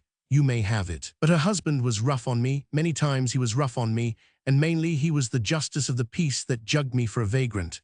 And that ain't all. It ain't a millionth part of it. He had me horsewhipped. Horsewhipped in front of the jail like a nigger, with all the town looking on, horsewhipped. Do you understand? He took advantage of me and died, but I'll take it out of her." "Oh, don't kill her. Don't do that." "Kill? Who said anything about killing? I would kill him if he was here, but not her. When you want to get revenge on a woman, you don't kill her, bosh. You go for her looks. You slit her nostrils. You notch her ears like a sow." "By God, that's—" "Keep your opinion to yourself. It will be safest for you. I'll tie her to the bed. If she bleeds to death, is that my fault? I'll not cry if she does. My friend, you'll help me in this thing for my sake. That's why you're here. I mightn't be able alone. If you flinch, I'll kill you. Do you understand that? And if I have to kill you, I'll kill her. And then I reckon nobody'll ever know much about who done this business." "Well, if it's got to be done, let's get at it. The quicker the better. I'm all in a shiver." "Do it now, and company there. Look here, I'll get suspicious of you first thing you know. No, we'll wait till the lights are out. There's no hurry." Huck felt that a silence was going to ensue, a thing still more awful than any amount of murderous talk, so he held his breath and stepped gingerly back, planted his foot carefully and firmly after balancing one-legged in a precarious way and almost toppling over, first on one side and then on the other. He took another step back, with the same elaboration and the same risks, then another, and a twig snapped under his foot. His breath stopped, and he listened. There was no sound. The stillness was perfect. His gratitude was measureless. Now he turned in his tracks, between the walls of sumac bushes, turned himself as carefully as if he were a ship, and then stepped quickly but cautiously along. When he emerged at the quarry, he felt secure, and so he picked up his nimble heels and flew. Down, down he sped, till he reached the Welshman's. He banged at the door, and presently the heads of the old man and his 2 stalwart sons were thrust from windows. "What's the row there? Who's banging? What do you want?" "Let me in, quick. I'll tell everything." "Why, who are you?" "Huckleberry Finn. Quick, let me in." "Huckleberry Finn, indeed. It ain't a name to open many doors, I judge. But let him in, lads, and let's see what's the trouble." "Please don't ever tell I told you," were Huck's first words when he got in. "Please don't. I'd be killed, sure. But the widow's been good friends to me sometimes, and I want to tell. I will tell if you'll promise you won't ever say it was me." By George, he has got something to tell, or he wouldn't act so, exclaimed the old man. Out with it, and nobody here'll ever tell, lad. 3 minutes later, the old man and his sons, well armed, were up the hill, and just entering the sumac path on tiptoe, their weapons in their hands. Huck accompanied them no further. He hid behind a great boulder and fell to listening. There was a lagging, anxious silence, and then all of a sudden there was an explosion of firearms and a cry. Chapter 30. As the earliest suspicion of dawn appeared on Sunday morning, Huck came groping up the hill and rapped gently at the old Welshman's door. The inmates were asleep, but it was a sleep that was set on a hair trigger on account of the exciting episode of the night. A call came from a window. "Who's there?" Huck's scared voice answered in a low tone. "Please let me in. It's only Huck Finn." "It's a name that can open this door night or day, lad, and welcome." These were strange words to the vagabond boy's ears, and the pleasantest he had ever heard. He could not recollect that the closing word had ever been applied in his case before. The door was quickly unlocked, and he entered. Huck was given a seat, and the old man and his brace of tall sons speedily dressed themselves. "Now, my boy, I hope you're good and hungry, because breakfast will be ready as soon as the sun's up, and we'll have a piping hot one, too. Make yourself easy about that. I and the boys hoped you'd turn up and stop here last night." "I was awful scared," said Huck, "and I run. I took out when the pistols went off, and I didn't stop for 3 mile. I've come now because I wanted to know about it, you know, and I come before daylight because I didn't want to run across them devils, even if they was dead." "Well, poor chap, you do look as if you'd had a hard night of it, but there's a bed here for you when you've had your breakfast." "No, they ain't dead, lad, we are sorry enough for that. You see, we knew right where to put our hands on them, by your description, so we crept along on tiptoe till we got within 15 feet of them, dark as a cellar that sumac path was, and just then I found I was going to sneeze. It was the meanest kind of luck. I tried to keep it back, but no use, 'twas bound to come, and it did come. I was in the lead with my pistol raised, and when the sneeze started those scoundrels a-rustling to get out of the path, I sung out, 'Fire, boys,' and blazed away at the place where the rustling was. So did the boys. But they were off in a jiffy, those villains, and we after them, down through the woods. I judge we never touched them. They fired a shot apiece as they started, but their bullets whizzed by and didn't do us any harm. As soon as we lost the sound of their feet, we quit chasing and went down and stirred up the constables. They got a posse together and went off to guard the river bank, and as soon as it is light, the sheriff and a gang are going to beat up the woods. My boys will be with them presently. I wish we had some sort of description of those rascals. 'Twould help a good deal. But you couldn't see what they were like in the dark, lad, I suppose." "Oh yes, I saw them downtown and followed them." "Splendid. Describe them, my boy." "One's the old deaf and dumb Spaniard that's been around here once or twice, and t'other's a mean-looking, ragged." "That's enough, lad, we know the men. Happened on them in the woods back of the widow's one day, and they slunk away. Off with you, boys, and tell the sheriff, get your breakfast tomorrow morning." The Welshman's sons departed at once. As they were leaving the room, Huck sprang up and exclaimed, "Oh, please don't tell anybody it was me that blowed on them. Oh, please." "All right if you say it, Huck, but you ought to have the credit of what you did." "Oh, no, please don't tell." When the young men were gone, the old Welshman said, "They won't tell, and I won't, but why don't you want it known?" Huck would not explain, further than to say that he already knew too much about one of those men, and would not have the man know that he knew anything against him for the whole world. He would be killed for knowing it, sure. The old man promised secrecy once more, and said, "How did you come to follow these fellows, lad? Were they looking suspicious?" Huck was silent while he framed a duly cautious reply. Then he said, "Well, you see, I'm a kind of a hard lot. Least everybody says so, and I don't see nothing agin it, and sometimes I can't sleep much, on account of thinking about it and sort of trying to strike out a new way of doing. That was the way of it last night. I couldn't sleep, and so I come along up street 'bout midnight, a-turning it all over, and when I got to that old shackly brick store by the Temperance Tavern, I backed up agin the wall to have another think. Well, just then along comes these two chaps slipping along close by me with something under their arm, and I reckoned they'd stole it. One was a-smoking, and t'other one wanted a light, so they stopped right before me, and the cigars lit up their faces, and I see that the big one was the deaf and dumb Spaniard, by his white whiskers and the patch on his eye, and t'other one was a rusty, ragged-looking devil. Could you see the rags by the light of the cigars? This staggered Huck for a moment, then he said, "Well, I don't know, but somehow it seems as if I did." Then they went on, and you've followed 'em. Yes, that was it. I wanted to see what was up, they sneaked along so. I dogged 'em to the widder's stile, and stood in the dark, and heard the ragged one beg for the widder, and the Spaniard swear he'd spile her looks, just as I told you and your two. What, the deaf and dumb man said all that? Huck had made another terrible mistake. He was trying his best to keep the old man from getting the faintest hint of who the Spaniard might be, and yet his tongue seemed determined to get him into trouble in spite of all he could do. He made several efforts to creep out of his scrape, but the old man's eye was upon him, and he made blunder after blunder. Presently the Welshman said, "My boy, don't be afraid of me. I wouldn't hurt a hair of your head for all the world. No, I'd protect you, I'd protect you.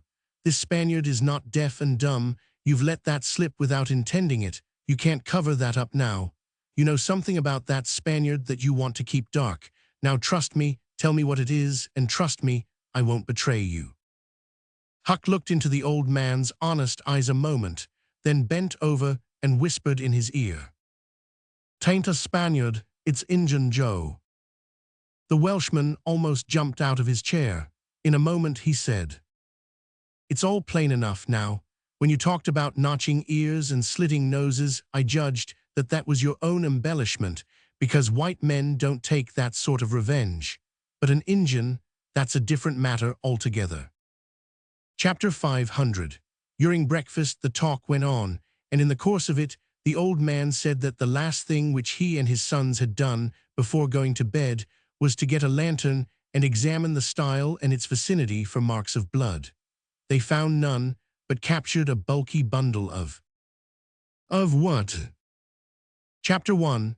If the words had been lightning, they could not have leaped with a more stunning suddenness from Huck's blanched lips. His eyes were staring wide now, and his breath suspended, waiting for the answer. The Welshman started, stared in return, 3 seconds, 5 seconds, 10, then replied, "Of burglars' tools, why, what's the matter with you?" Huck sank back, panting gently, but deeply, unutterably grateful. The Welshman eyed him gravely, curiously, and presently said, "Yes, burglars' tools. That appears to relieve you a good deal. But what did give you that turn? What were you expecting we'd found?"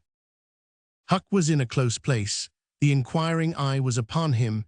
He would have given anything for material for a plausible answer. Nothing suggested itself. The inquiring eye was boring deeper and deeper. A senseless reply offered. There was no time to weigh it, so at a venture he uttered it feebly. "Sunday school books, maybe." Poor Huck was too distressed to smile, but the old man laughed loud and joyously, shook up the details of his anatomy from head to foot, and ended by saying that such a laugh was money in a man's pocket, because it cut down the doctor's bill like everything. Then he added, "Poor old chap, you're white and jaded, you ain't well a bit, no wonder you're a little flighty and off your balance, but you'll come out of it. Rest and sleep will fetch you out all right, I hope." Huck was irritated to think he had been such a goose, and betrayed such a suspicious excitement, for he had dropped the idea that the parcel brought from the tavern was the treasure, as soon as he had heard the talk at the widow's stile. He had only thought it was not the treasure, however.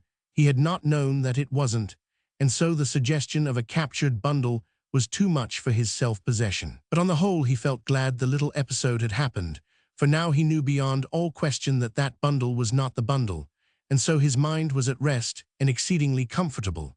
In fact, everything seemed to be drifting just in the right direction. Now, the treasure must be still in number 2, the men would be captured and jailed that day, and he and Tom could seize the gold that night without any trouble or any fear of interruption. Just as breakfast was completed, there was a knock at the door. Huck jumped for a hiding place, for he had no mind to be connected even remotely with the late event. The Welshman admitted several ladies and gentlemen, among them the widow Douglas, and noticed that groups of citizens were climbing up the hill to stare at the stile. So the news had spread. The Welshman had to tell the story of the night to the visitors. The widow's gratitude for her preservation was outspoken. "Don't say a word about it, madam. There's another that you're more beholden to than you are to me and my boys, maybe, but he don't allow me to tell his name. We wouldn't have been there but for him."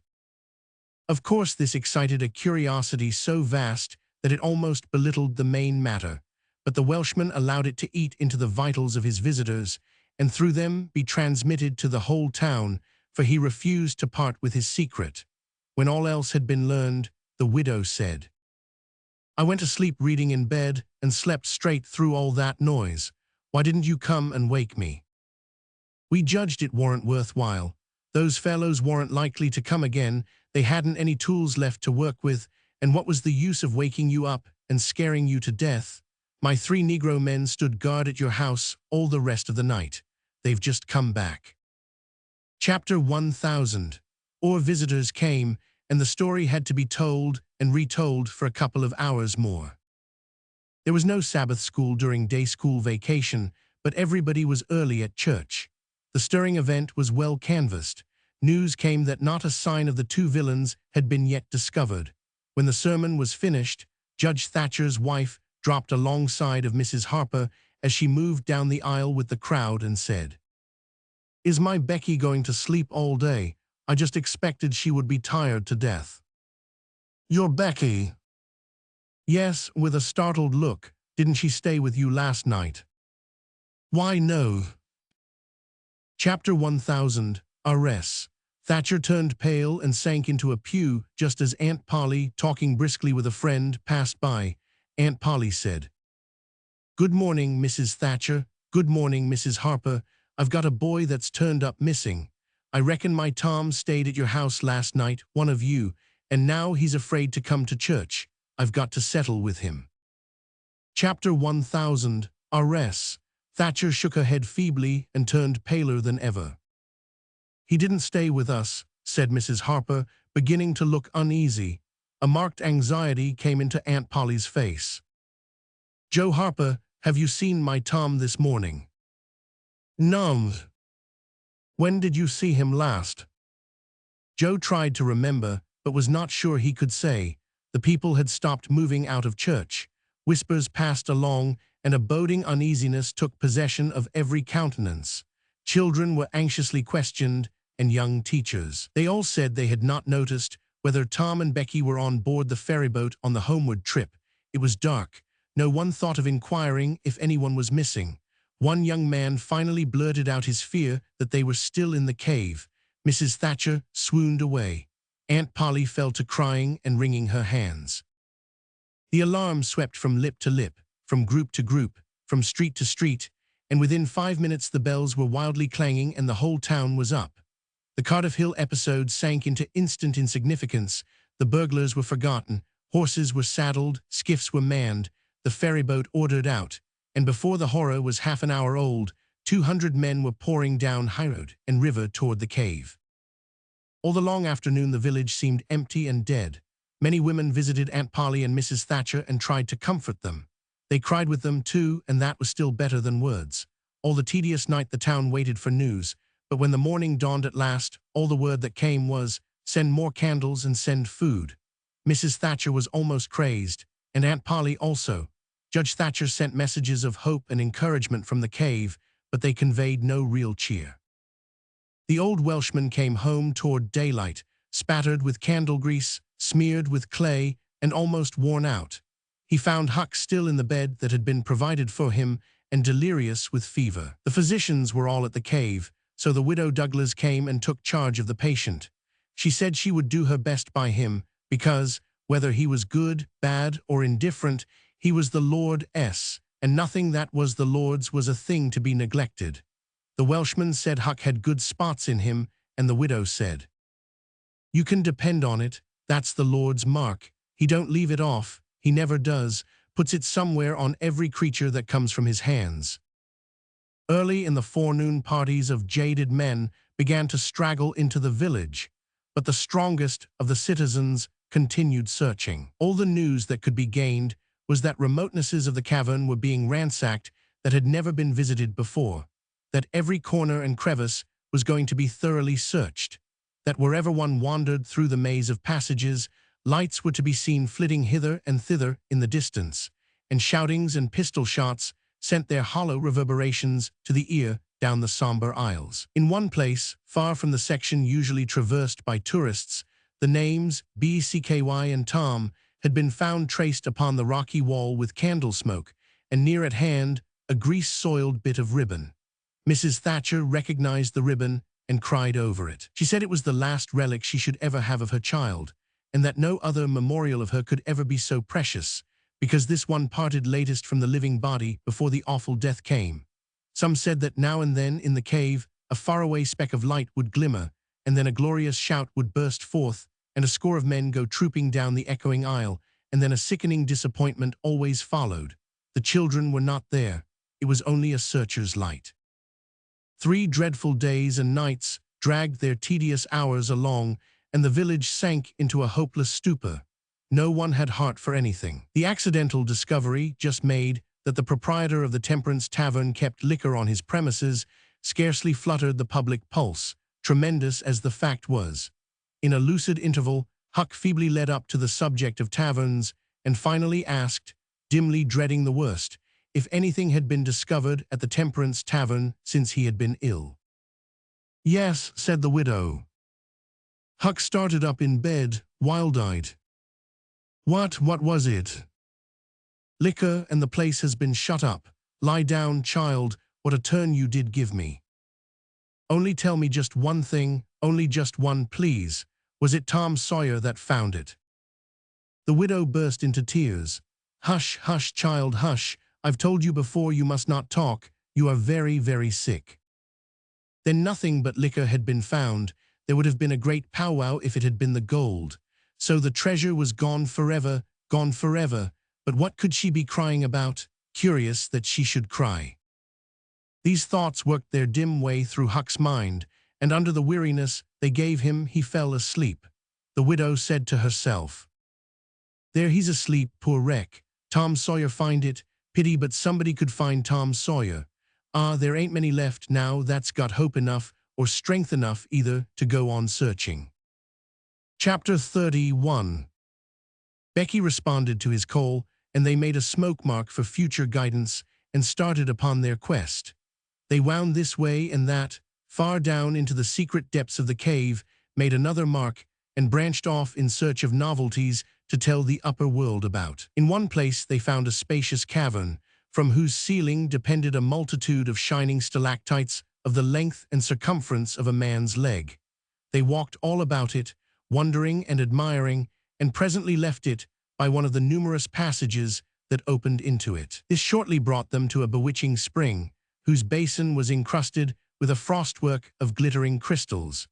It was in the midst of a cavern whose walls were supported by many fantastic pillars which had been formed by the joining of great stalactites and stalagmites together, the result of the ceaseless water drip of centuries. Under the roof vast knots of bats had packed themselves together, thousands in a bunch. The lights disturbed the creatures, and they came flocking down by hundreds, squeaking and darting furiously at the candles. Tom knew their ways and the danger of this sort of conduct.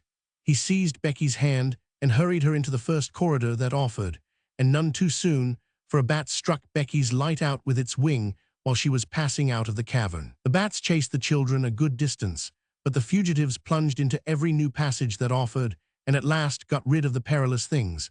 Tom found a subterranean lake shortly, which stretched its dim length away until its shape was lost in the shadows. He wanted to explore its borders, but concluded that it would be best to sit down and rest a while first. Now, for the first time, the deep stillness of the place laid a clammy hand upon the spirits of the children. Becky said, "Why, I didn't notice, but it seems ever so long since I heard any of the others. Come to think, Becky, we are away down below them, and I don't know how far away north or south or east or whichever it is. We couldn't hear them here. Becky grew apprehensive. I wonder how long we've been down here, Tom. We better start back. Yes, I reckon we better. Perhaps we better. Can you find the way, Tom? It's all a mixed-up crookedness to me. I reckon I could find it, but then the bats. If they put our candles out, it will be an awful fix. Let's try some other way so as not to go through there. Well, but I hope we won't get lost. It would be so awful. And the girl shuddered at the thought of the dreadful possibilities. They started through a corridor and traversed it in silence a long way, glancing at each new opening to see if there was anything familiar about the look of it, but they were all strange.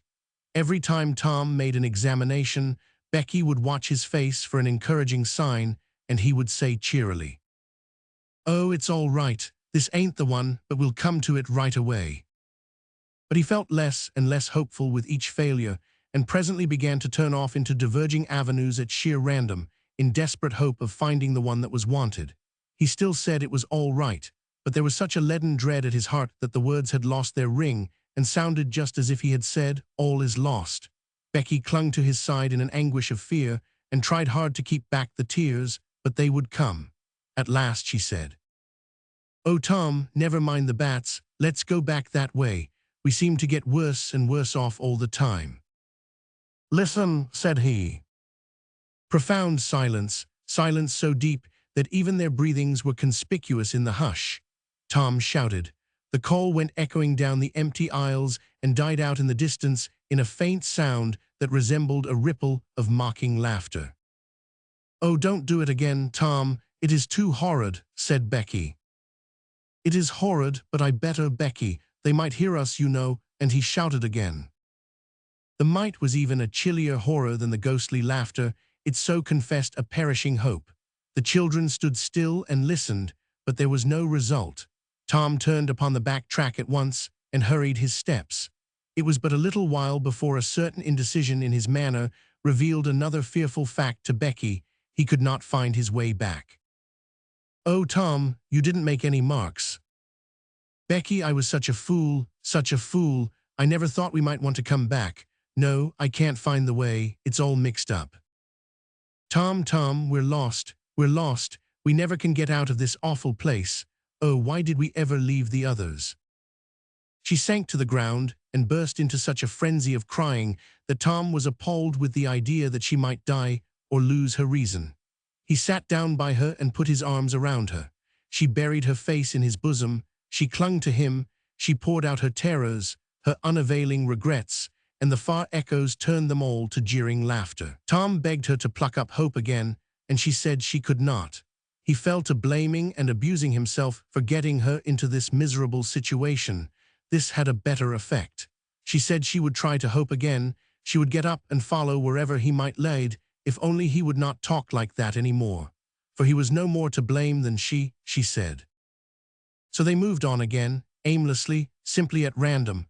All they could do was to move, keep moving. For a little while, hope made a show of reviving, not with any reason to back it, but only because it is its nature to revive when the spring has not been taken out of it by age and familiarity with failure. By and by Tom took Becky's candle and blew it out. This economy meant so much. Words were not needed. Becky understood, and her hope died again. She knew that Tom had a whole candle and 3 or 4 pieces in his pockets, yet he must economize. By and by, fatigue began to assert its claims. The children tried to pay attention, for it was dreadful to think of sitting down when time was grown to be so precious. Moving, in some direction, in any direction, was at least progress and might bear fruit. But to sit down was to invite death and shorten its pursuit. At last Becky's frail limbs refused to carry her farther. She sat down. Tom rested with her, and they talked of home and the friends there and the comfortable beds and above all the light. Becky cried, and Tom tried to think of some way of comforting her, but all his encouragements were grown threadbare with use and sounded like sarcasms. Fatigue bore so heavily upon Becky that she drowsed off to sleep.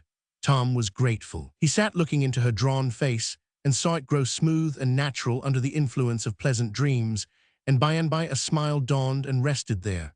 The peaceful face reflected somewhat of peace and healing into his own spirit, and his thoughts wandered away to bygone times and dreamy memories. While he was deep in his musings, Becky woke up with a breezy little laugh, but it was stricken dead upon her lips, and a groan followed it. "Oh, how could I sleep? I wish I never had waked. No, no, I don't, Tom. Don't look so, I won't say it again." "I'm glad you've slept, Becky. You'll feel rested now, and we'll find the way out." "We can try, Tom, but I've seen such a beautiful country in my dream. I reckon we are going there." Maybe not. Cheer up, Becky, and let's go on trying." They rose up and wandered along, hand in hand and hopeless. They tried to estimate how long they had been in the cave, but all they knew was that it seemed days and weeks, and yet it was plain that this could not be, for their candles were not gone yet. A long time after this, they could not tell how long, Tom said they must go softly and listen for dripping water. They must find a spring. They found one presently, and Tom said it was time to rest again. Both were cruelly tired, yet Becky said she thought she could go a little farther. She was surprised to hear Tom dissent. She could not understand it. They sat down, and Tom fastened his candle to the wall in front of them with some clay. Thought was soon busy. Nothing was said for some time. Then Becky broke the silence. "Tom, I am so hungry." Tom took something out of his pocket. "Do you remember this?" said he. Becky almost smiled. "It's our wedding cake, Tom." "Yes, I wish it was as big as a barrel, for it's all we've got. I saved it from the picnic for us to dream on, Tom, the way grown-up people do with wedding cake, but it'll be our." She dropped the sentence where it was. Tom divided the cake, and Becky ate with good appetite, while Tom nibbled at his moiety. There was abundance of cold water to finish the feast with. By and by Becky suggested that they move on again. Tom was silent a moment. Then he said, "Becky, can you bear it if I tell you something?" Becky's face paled, but she thought she could. "Well then, Becky, we must stay here, where there's water to drink. That little piece is our last candle." Becky gave loose to tears and wailings. Tom did what he could to comfort her, but with little effect. At length Becky said, "Tom." "Well, Becky." "They'll miss us and hunt for us." "Yes, they will. Certainly they will." "Maybe they're hunting for us now, Tom." "Why, I reckon maybe they are. I hope they are." "When would they miss us, Tom?" "When they get back to the boat, I reckon." "Tom, it might be dark then. Would they notice we hadn't come?" "I don't know, but anyway, your mother would miss you as soon as they got home." A frightened look in Becky's face brought Tom to his senses, and he saw that he had made a blunder. Becky was not to have gone home that night. The children became silent and thoughtful. In a moment, a new burst of grief from Becky showed Tom that the thing in his mind had struck hers also, that the Sabbath morning might be half spent before Mrs. Thatcher discovered that Becky was not at Mrs. Harper's. The children fastened their eyes upon their bit of candle and watched it melt slowly and pitilessly away, saw the half-inch of wick stand alone at last, saw the feeble flame rise and fall, climb the thin column of smoke, linger at its top a moment, and then the horror of utter darkness reigned. How long afterward it was that Becky came to a slow consciousness that she was crying in Tom's arms, neither could tell. All that they knew was that after what seemed a mighty stretch of time, both awoke out of a dead stupor of sleep and resumed their miseries once more. Tom said it might be Sunday, now maybe Monday. He tried to get Becky to talk, but her sorrows were too oppressive, all her hopes were gone. Tom said that they must have been missed long ago, and no doubt the search was going on. He would shout and maybe someone would come. He tried it, but in the darkness, the distant echoes sounded so hideously that he tried it no more. The hours wasted away, and hunger came to torment the captives again. A portion of Tom's half of the cake was left. They divided and ate it, but they seemed hungrier than before. The poor morsel of food only whetted desire. By and by Tom said, "S.H., did you hear that?" Both held their breath and listened. There was a sound like the faintest, far-off shout. Instantly, Tom answered it, and leading Becky by the hand, started groping down the corridor in its direction. Presently he listened again. Again the sound was heard, and apparently a little nearer. "It's them," said Tom. "They're coming. Come along, Becky, we're all right now." The joy of the prisoners was almost overwhelming. Their speed was slow, however, because pitfalls were somewhat common and had to be guarded against. They shortly came to one and had to stop. It might be 3 feet deep, it might be 100, there was no passing it at any rate. Tom got down on his breast and reached as far down as he could. No bottom. They must stay there and wait until the searchers came. They listened. Evidently the distant shoutings were growing more distant. A moment or two more and they had gone altogether. The heart-sinking misery of it. Tom whooped until he was hoarse, but it was of no use. He talked hopefully to Becky, but an age of anxious waiting passed, and no sounds came again. The children groped their way back to the spring. The weary time dragged on. They slept again, and awoke famished and woe-stricken. Tom believed it must be Tuesday by this time. Now an idea struck him. There were some side passages near at hand. It would be better to explore some of these than bear the weight of the heavy time in idleness. He took a kite line from his pocket, tied it to a projection, and he and Becky started, Tom in the lead, unwinding the line as he groped along. At the end of 20 steps, the corridor ended in a jumping-off place. Tom got down on his knees and felt below, and then as far around the corner as he could reach with his hands conveniently. He made an effort to stretch yet a little farther to the right, and at that moment, not 20 yards away, a human hand, holding a candle, appeared from behind a rock. Tom lifted up a glorious shout, and instantly that hand was followed by the body it belonged to, Injun Joe S. Tom was paralyzed. He could not move. He was vastly gratified the next moment to see the Spaniard take to his heels and get himself out of sight. Tom wondered that Joe had not recognized his voice and come over and killed him for testifying in court. But the echoes must have disguised the voice. Without doubt, that was it, he reasoned. Tom's fright weakened every muscle in his body. He said to himself that if he had strength enough to get back to the spring, he would stay there, and nothing should tempt him to run the risk of meeting Injun Joe again. He was careful to keep from Becky what it was he had seen. He told her he had only shouted for luck. But hunger and wretchedness rise superior to fears in the long run. Another tedious wait at the spring and another long sleep brought changes. The children awoke tortured with a raging hunger. Tom believed that it must be Wednesday or Thursday or even Friday or Saturday now, and that the search had been given over. He proposed to explore another passage. He felt willing to risk Injun Joe and all other terrors. But Becky was very weak. She had sunk into a dreary apathy and would not be roused. She said she would wait now where she was and die. It would not be long. She told Tom to go with the kite line and explore if he chose, but she implored him to come back every little while and speak to her, and she made him promise that when the awful time came, he would stay by her and hold her hand until all was over. Tom kissed her with a choking sensation in his throat and made a show of being confident of finding the searchers or an escape from the cave.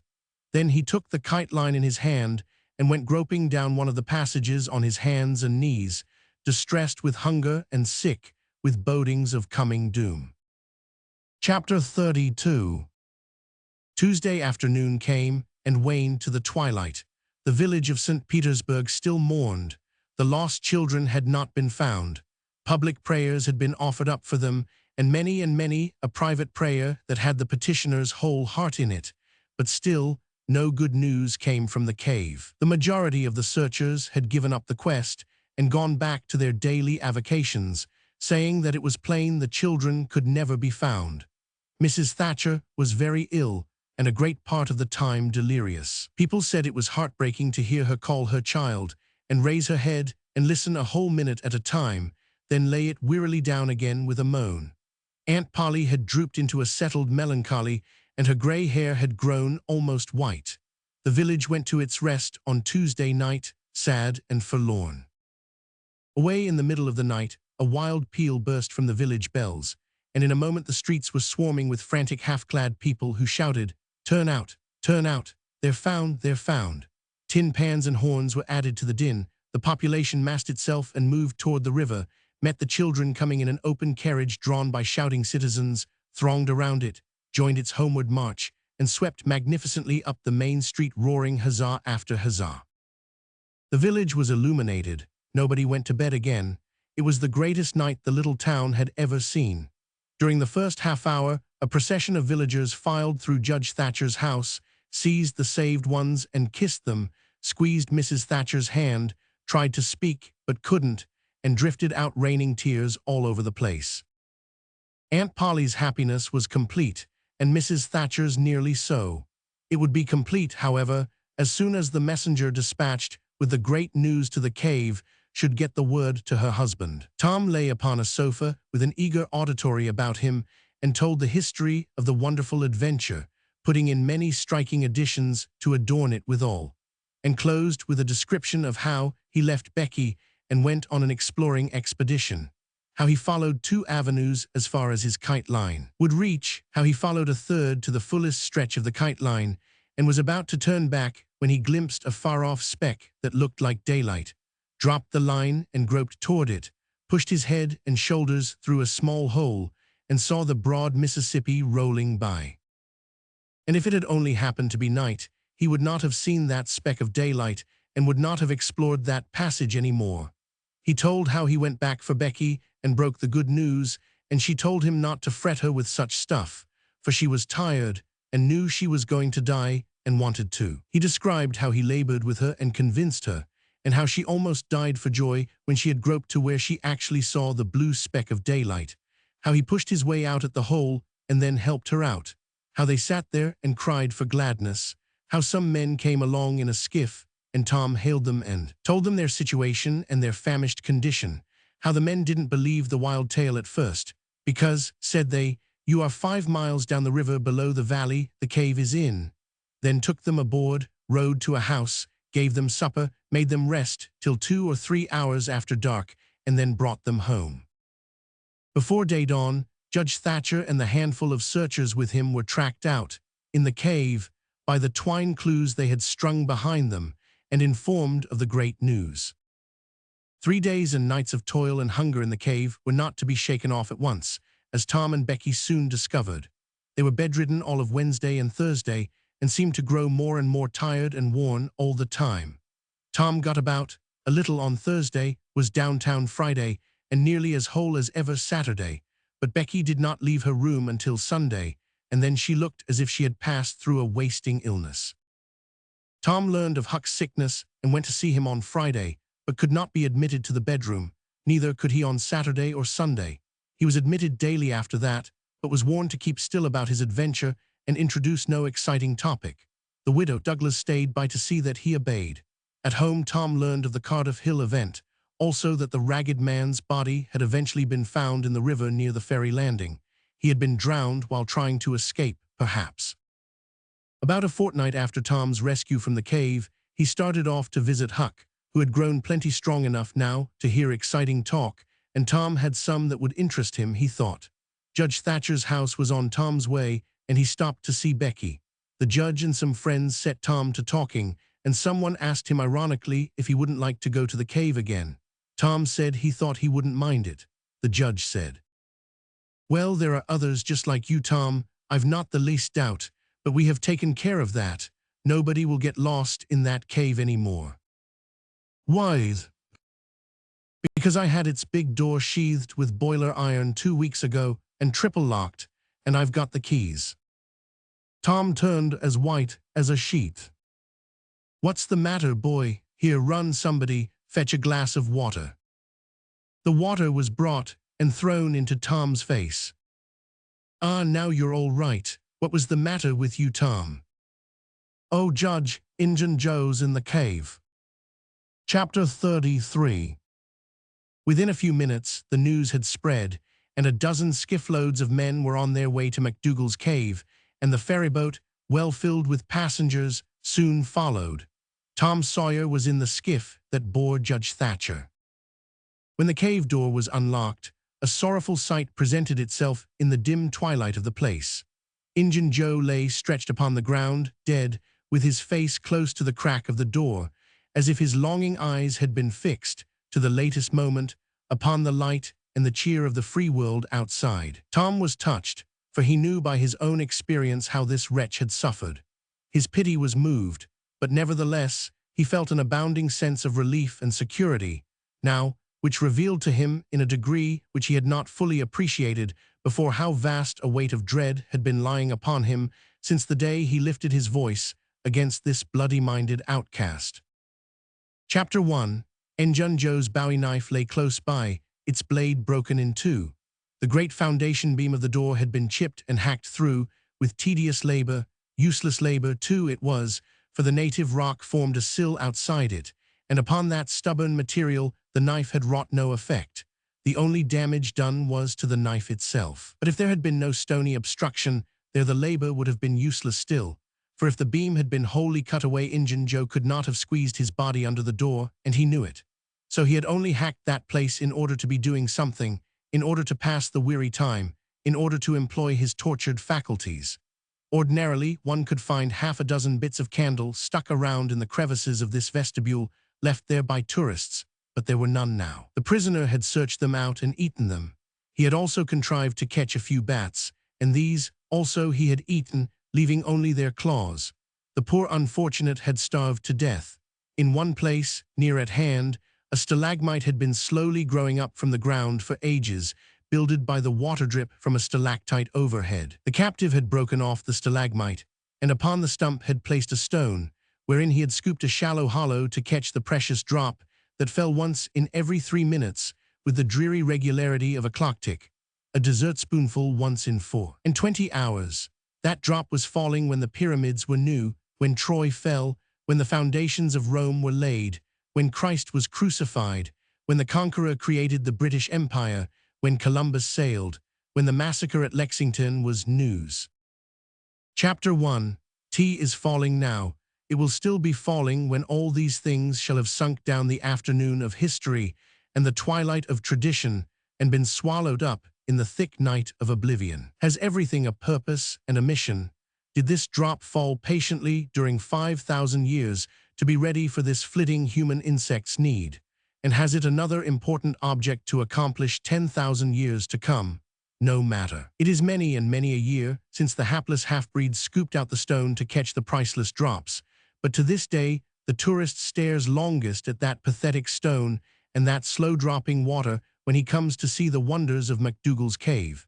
Injun Joe's cup stands first in the list of the cavern's marvels. Even Aladdin's palace cannot rival it. Chapter 1. Injun Joe was buried near the mouth of the cave, and people flocked there in boats and wagons from the towns and from all the farms and hamlets for 7 miles around.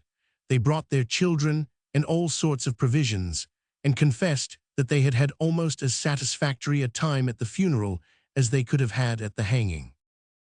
This funeral stopped the further growth of one thing, the petition to the governor for Injun Joe's pardon. The petition had been largely signed.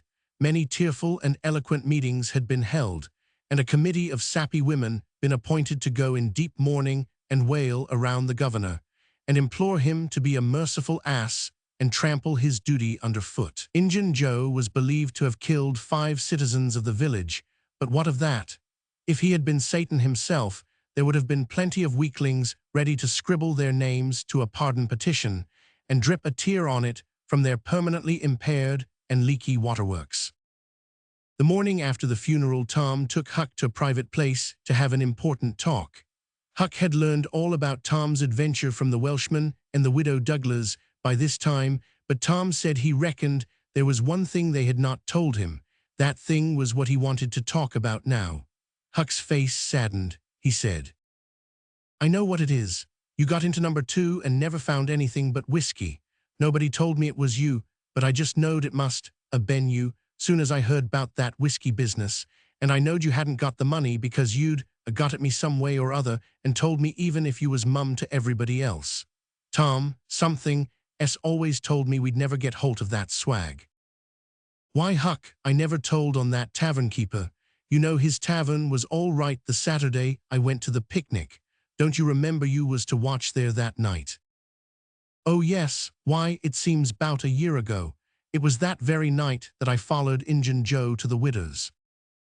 "You followed him?" "Yes, but you keep mum. I reckon Injun Joe's left friends behind him, and I don't want him souring on me and doing me mean tricks. If it hadn't been for me, he'd be down in Texas now, all right." Then Huck told his entire adventure in confidence to Tom, who had only heard of the Welshman's part of it before. "Well," said Huck presently, coming back to the main question, "whoever nipped the whiskey in number 2, nipped the money too, I reckon. Anyways, it's a goner for us, Tom." "Huck, that money wasn't ever in number 2. "What?" Huck searched his comrade's face keenly. "Tom, have you got on the track of that money again?" "Huck, it's in the cave." Huck's eyes blazed. "Say it again, Tom." "The money's in the cave." "Tom, honest Injun, now, is it fun or earnest?" "Earnest, Huck, just as earnest as ever I was in my life. Will you go in there with me and help get it out?" "I bet I will. I will if it's where we can blaze our way to it and not get lost." "Huck, we can do that without the least little bit of trouble in the world." "Good as wheat. What makes you think the money's?" "Huck, you just wait till we get in there. If we don't find it, I'll agree to give you my drum and everything I've got in the world. I will, by jings." "All right, it's a whiz. When do you say?" "Right now, if you say it. Are you strong enough?" "Is it far in the cave? I been on my pins a little 3 or 4 days now, but I can't walk more'n a mile, Tom.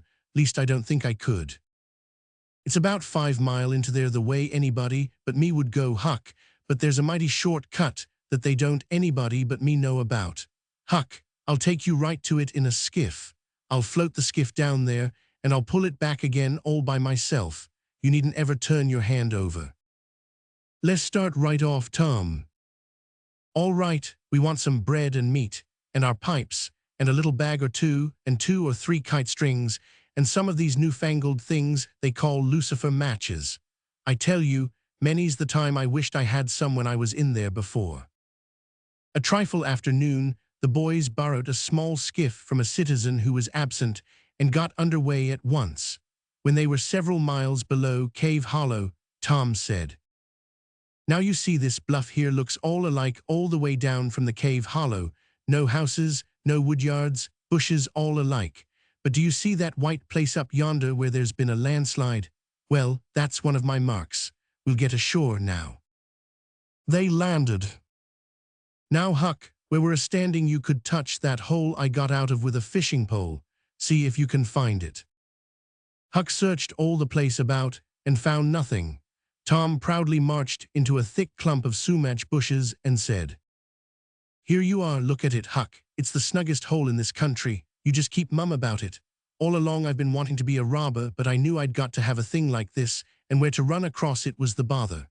We've got it now, and we'll keep it quiet, only we'll let Joe Harper and Ben Rogers in, because of course there's got to be a gang, or else there wouldn't be any style about it. Tom Sawyer's gang, it sounds splendid, don't it, Huck?" "Well, it just does, Tom. And who'll we rob?" "Oh, most anybody. Waylay people, that's mostly the way." "And kill them?" "No, not always. Hive them in the cave till they raise a ransom." "What's a ransom?" "Money. You make them raise all they can, often their friends, and after you've kept them a year, if it ain't raised, then you kill them. That's the general way. Only you don't kill the women. You shut up the women, but you don't kill them. They're always beautiful and rich and awfully scared. You take their watches and things, but you always take your hat off and talk polite. They ain't anybody as polite as robbers. You'll see that in any book. Well, the women get to loving you, and after they've been in the cave a week or 2 weeks they stop crying, and after that you couldn't get them to leave. If you drove them out, they turn right around and come back. It's so in all the books."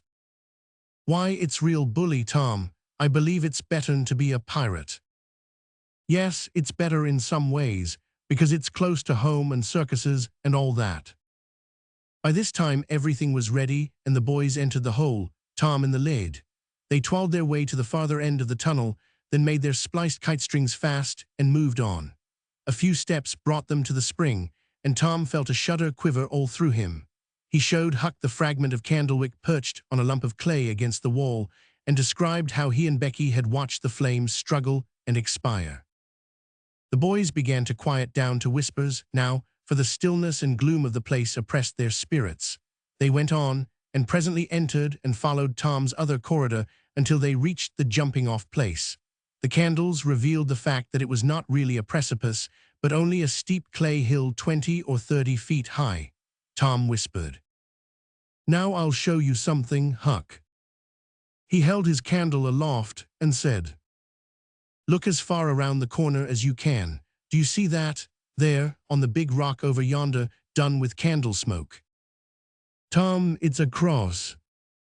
Now where's your number 2? Under the cross, hey, right yonder's where I saw Injun Joe poke up his candle, Huck." Huck stared at the mystic sign a while, and then said with a shaky voice, "Tom, let's get out of here." "What, and leave the treasure?"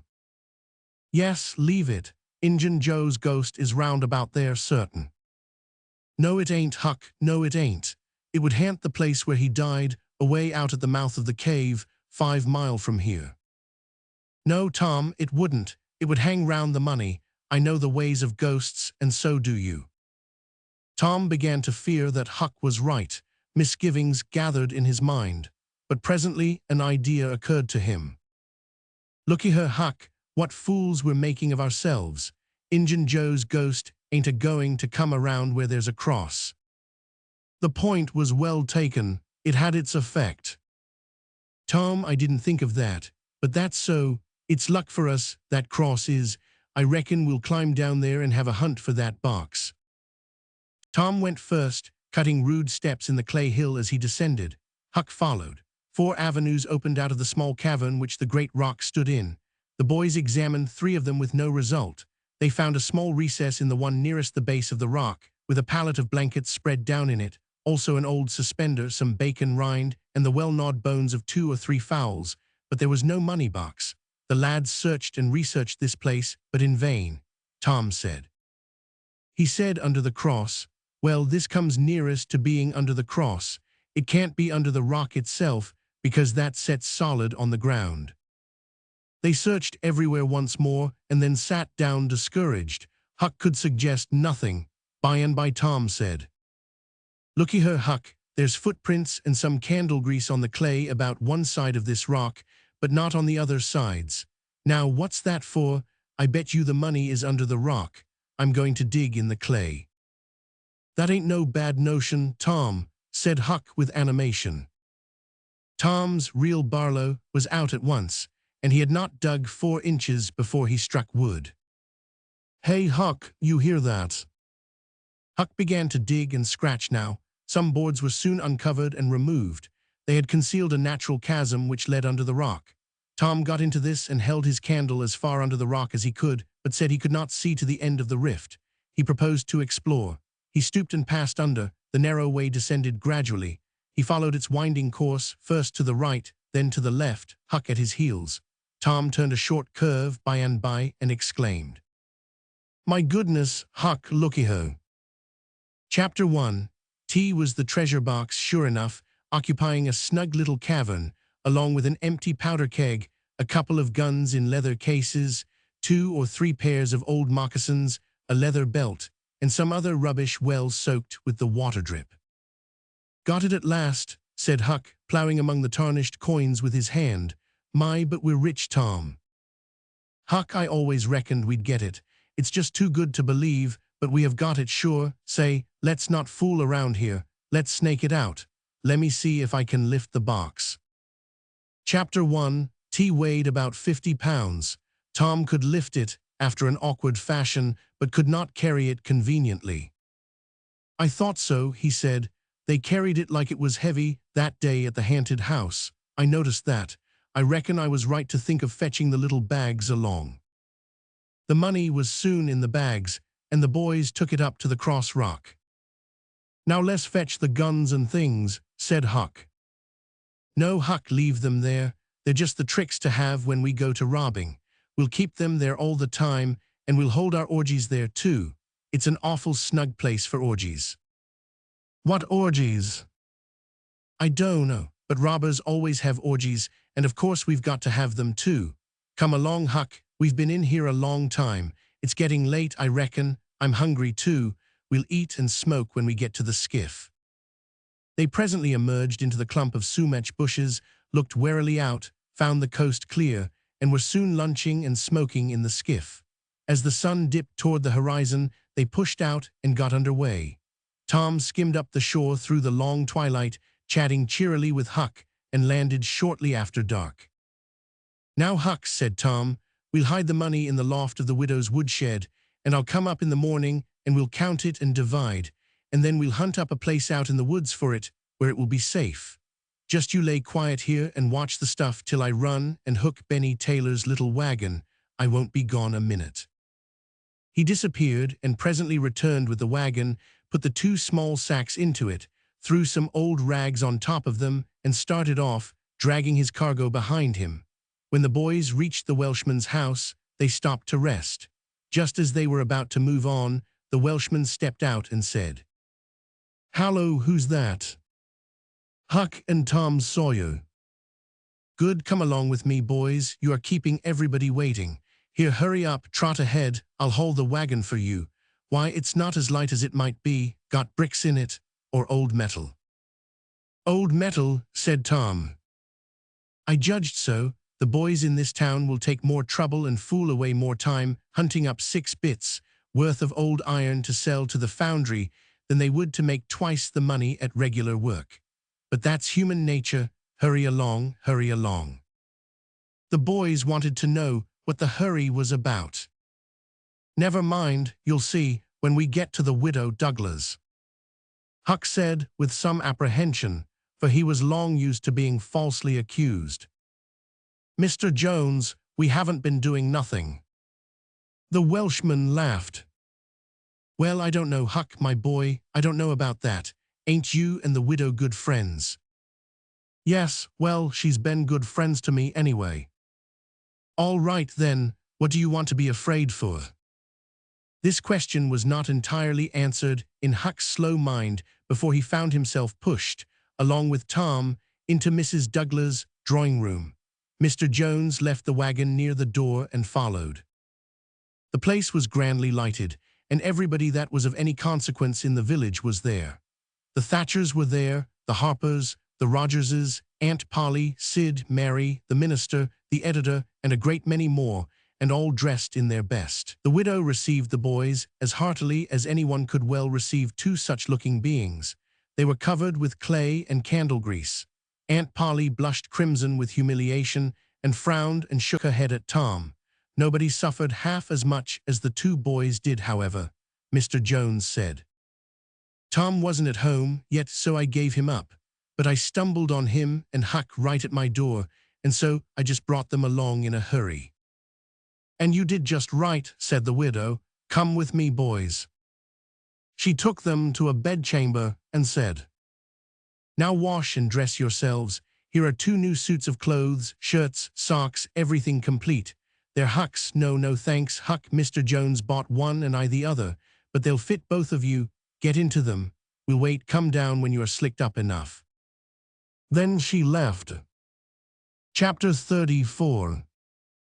Huck said, "Tom, we can slope if we can find a rope. The window ain't high from the ground." "Shucks, what do you want to slope for?" "Well, I ain't used to that kind of a crowd. I can't stand it. I ain't going down there, Tom." "Oh, bother, it ain't anything. I don't mind it a bit. I'll take care of you." Sid appeared. "Tom," said he, "Auntie has been waiting for you all the afternoon. Mary got your Sunday clothes ready, and everybody's been fretting about you. Say, ain't this grease and clay on your clothes?" "Now, Mr. Siddy, you just tend to your own business. What's all this blowout about anyway?" "It's one of the widow's parties that she's always having. This time it's for the Welshman and his sons, on account of that scrape they helped her out of the other night. And say, I can tell you something if you want to know." "Well, what?" "Why, old Mr. Jones is going to try to spring something on the people here tonight, but I overheard him tell Auntie today about it as a secret, but I reckon it's not much of a secret now. Everybody knows, the widow too, for all she tries to let on she don't. Mr. Jones was bound Huck should be here, couldn't get along with his grand secret without Huck, you know. Secret about what, Sid? About Huck tracking the robbers to the widow's. I reckon Mr. Jones was going to make a grand time over his surprise, but I bet you it will drop pretty flat. Sid chuckled in a very contented and satisfied way. Sid, was it you that told? Oh, never mind who it was. Somebody told, that's enough. Sid, there's only one person in this town mean enough to do that, and that's you. If you had been in Huck's place, you'd sneaked down the hill and never told anybody on the robbers. You can't do any but mean things, and you can't bear to see anybody praised for doing good ones. There, no thanks, as the widow says, and Tom cuffed Sid's ears and helped him to the door with several kicks. Now go and tell Auntie if you dare, and tomorrow you'll catch it. Some minutes later, the widow's guests were at the supper table, and a dozen children were propped up at little side tables in the same room, after the fashion of that country and that day. At the proper time, Mr. Jones made his little speech, in which he thanked the widow for the honor she was doing himself and his sons, but said that there was another person whose modesty. And so forth and so on. He sprung his secret about Huck's share in the adventure in the finest dramatic manner he was master of, but the surprise it occasioned was largely counterfeit and not as clamorous and effusive as it might have been under happier circumstances. However, the widow made a pretty fair show of astonishment, and heaped so many compliments and so much gratitude upon Huck that he almost forgot the nearly intolerable discomfort of his new clothes, in the entirely intolerable discomfort of being set up as a target for everybody's gaze and everybody's laudations. The widow said she meant to give Huck a home under her roof and have him educated, and that when she could spare the money she would start him in business in a modest way. Tom's chance was come, he said. Huck don't need it, Huck's rich. Nothing but a heavy strain upon the good manners of the company kept back the due and proper complimentary laugh at this pleasant joke, but the silence was a little awkward. Tom broke it. Huck's got money, maybe you don't believe it, but he's got lots of it. Oh, you needn't smile, I reckon I can show you, you just wait a minute. Tom ran out of doors. The company looked at each other with a perplexed interest and inquiringly at Huck, who was tongue-tied. Sid, what ails Tom? Said Aunt Polly. Well, there ain't ever any making of that boy out, I never. Tom entered, struggling with the weight of his sacks, and Aunt Polly did not finish her sentence. Tom poured the mass of yellow coin upon the table and said, There, what did I tell you? Half of it's Huck's and half of it's mine. The spectacle took the general breath away. All gazed, nobody spoke for a moment, then there was a unanimous call for an explanation. Tom said he could furnish it, and he did. The tale was long, but brimful of interest. There was scarcely an interruption from anyone to break the charm of its flow. When he had finished, Mr. Jones said, I thought I had fixed up a little surprise for this occasion, but it don't amount to anything now. This one makes it sing mighty small, I'm willing to allow. The money was counted.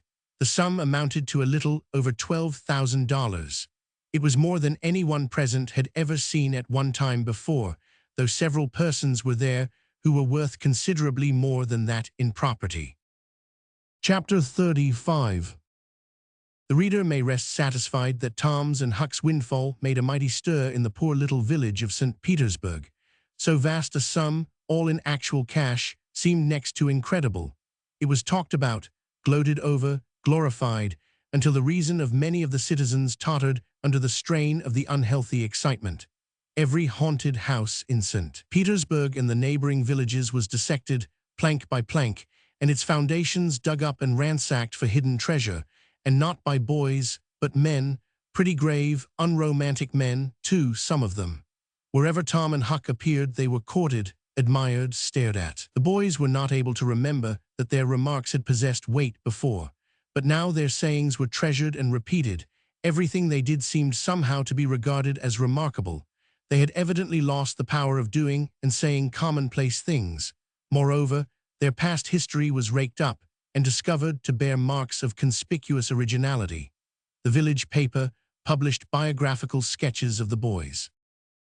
The widow Douglas put Huck's money out at 6%, and Judge Thatcher did the same with Tom's at Aunt Polly's request.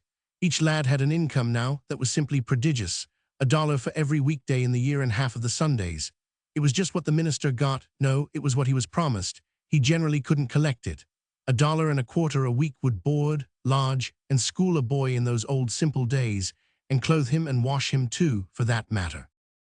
Judge Thatcher had conceived a great opinion of Tom. He said that no commonplace boy would ever have got his daughter out of the cave. When Becky told her father, in strict confidence, how Tom had taken her whipping at school, the judge was visibly moved.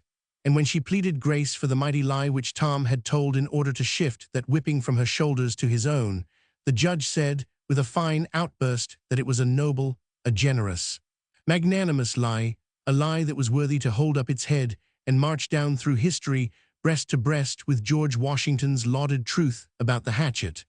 Becky thought her father had never looked so tall and so superb as when he walked the floor and stamped his foot and said that. She went straight off and told Tom about it. Judge Thatcher hoped to see Tom a great lawyer or a great soldier someday. He said he meant to look to it that Tom should be admitted to the National Military Academy and afterward trained in the best law school in the country, in order that he might be ready for either career or both.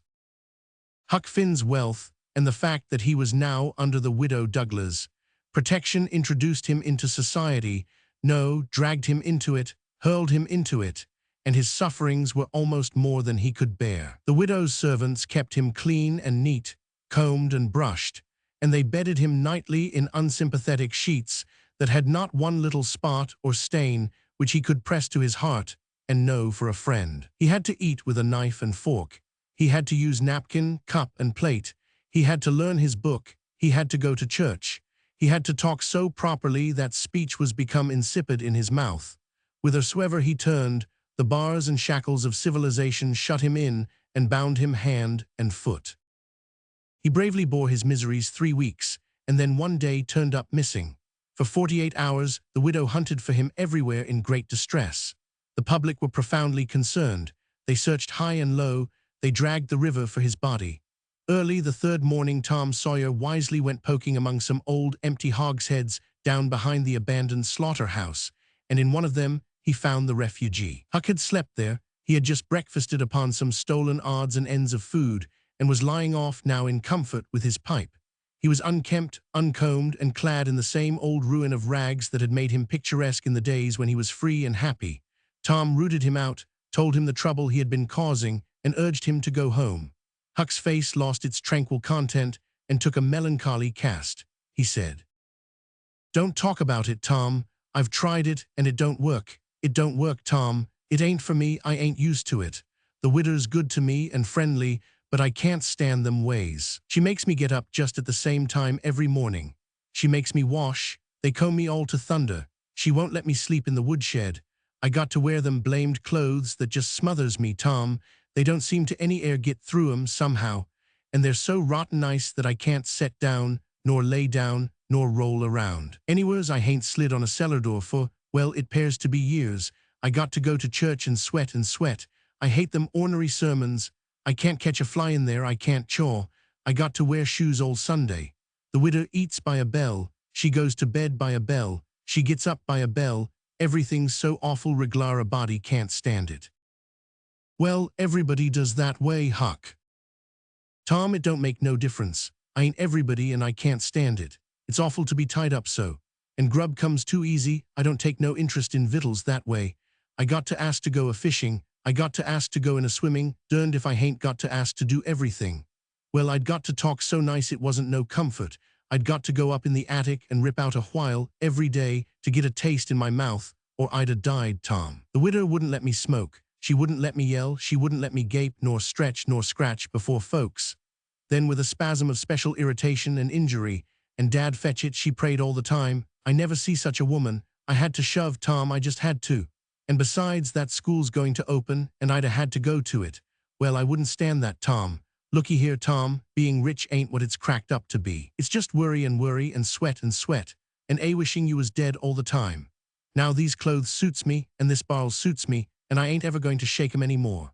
Tom, I wouldn't ever got into all this trouble if it had a been for that money. Now you just take my share of it along with yourn, and gimme a 10-center sometimes, not many times, because I don't give a dern for a thing thout it's tolerable hard to git, and you go and beg off for me with the widder. Oh, Huck, you know I can't do that. 'Tain't fair, and besides, if you'll try this thing just a while longer, you'll come to like it. Like it, yes, the way I'd like a hot stove if I was to set on it long enough. No, Tom, I won't be rich, and I won't live in them cussed smothery houses. I like the woods and the river and hogsheads, and I'll stick to 'em too. Blame it all, just as we'd got guns and a cave, and all just fixed to rob. Here this dern foolishness has got to come up and spile it all. Tom saw his opportunity. Looky her, Huck, being rich ain't going to keep me back from turning robber. No, oh good licks, are you in real deadwood earnest, Tom? Just as dead earnest as I'm sitting here. But Huck, we can't let you into the gang if you ain't respectable, you know. Huck's joy was quenched. Can't let me in, Tom. Didn't you let me go for a pirate? Yes, but that's different. A robber is more high-toned than what a pirate is, as a general thing. In most countries, they're awful high up in the nobility, dukes, and such. Now, Tom, hain't you always been friendly to me? You wouldn't shet me out, would you, Tom? You wouldn't do that now, would you, Tom? Huck, I wouldn't want to, and I don't want to, but what would people say? Why, they'd say, MPH, Tom Sawyer's gang, pretty low characters in it. They'd mean you, Huck. You wouldn't like that, and I wouldn't. Huck was silent for some time, engaged in a mental struggle. Finally, he said, Well, I'll go back to the widder for a month, and tackle it, and see if I can come to stand it, if you'll let me belong to the gang, Tom. All right, Huck, it's a whiz. Come along, old chap, and I'll ask the widow to let up on you a little, Huck. Will you, Tom, now will you? That's good. If she'll let up on some of the roughest things, I'll smoke private and cuss private and crowd through or bust. When you going to start the gang and turn robbers? Oh, right off. We'll get the boys together and have the initiation tonight, maybe. Have the which? Have the initiation. What's that? It's to swear to stand by one another and never tell the gang's secrets, even if you're chopped all to flinders, and kill anybody and all his family that hurts one of the gang. That's gay, that's mighty gay, Tom, I tell you. Well, I bet it is. And all that swearing-'s got to be done at midnight in the lonesomest, awfulest place you can find. A haunted house is the best, but they're all ripped up now. Well, midnight's good, anyway, Tom. Yes, so it is, and you've got to swear on a coffin and sign it with blood. Now that's something like. Why, it's a million times bullier than pirating. I'll stick to the widder till I rot, Tom, and if I get to be a reglar ripper of a robber, and everybody talking about it, I reckon she'll be proud she snaked me in out of the wet. Chapter 100, ONCLUSION. So endeth this chronicle. It being strictly a history of a boy, it must stop here. The story could not go much further without becoming the history of a man. When one writes a novel about grown people, he knows exactly where to stop, that is, with a marriage, but when he writes of juveniles, he must stop where he best can. Chapter 1000. Are the characters that perform in this book still live, and are prosperous and happy? Some day it may seem worthwhile to take up the story of the younger ones again, and see what sort of men and women they turned out to be. Therefore, it will be wisest not to reveal any of that part of their lives at present.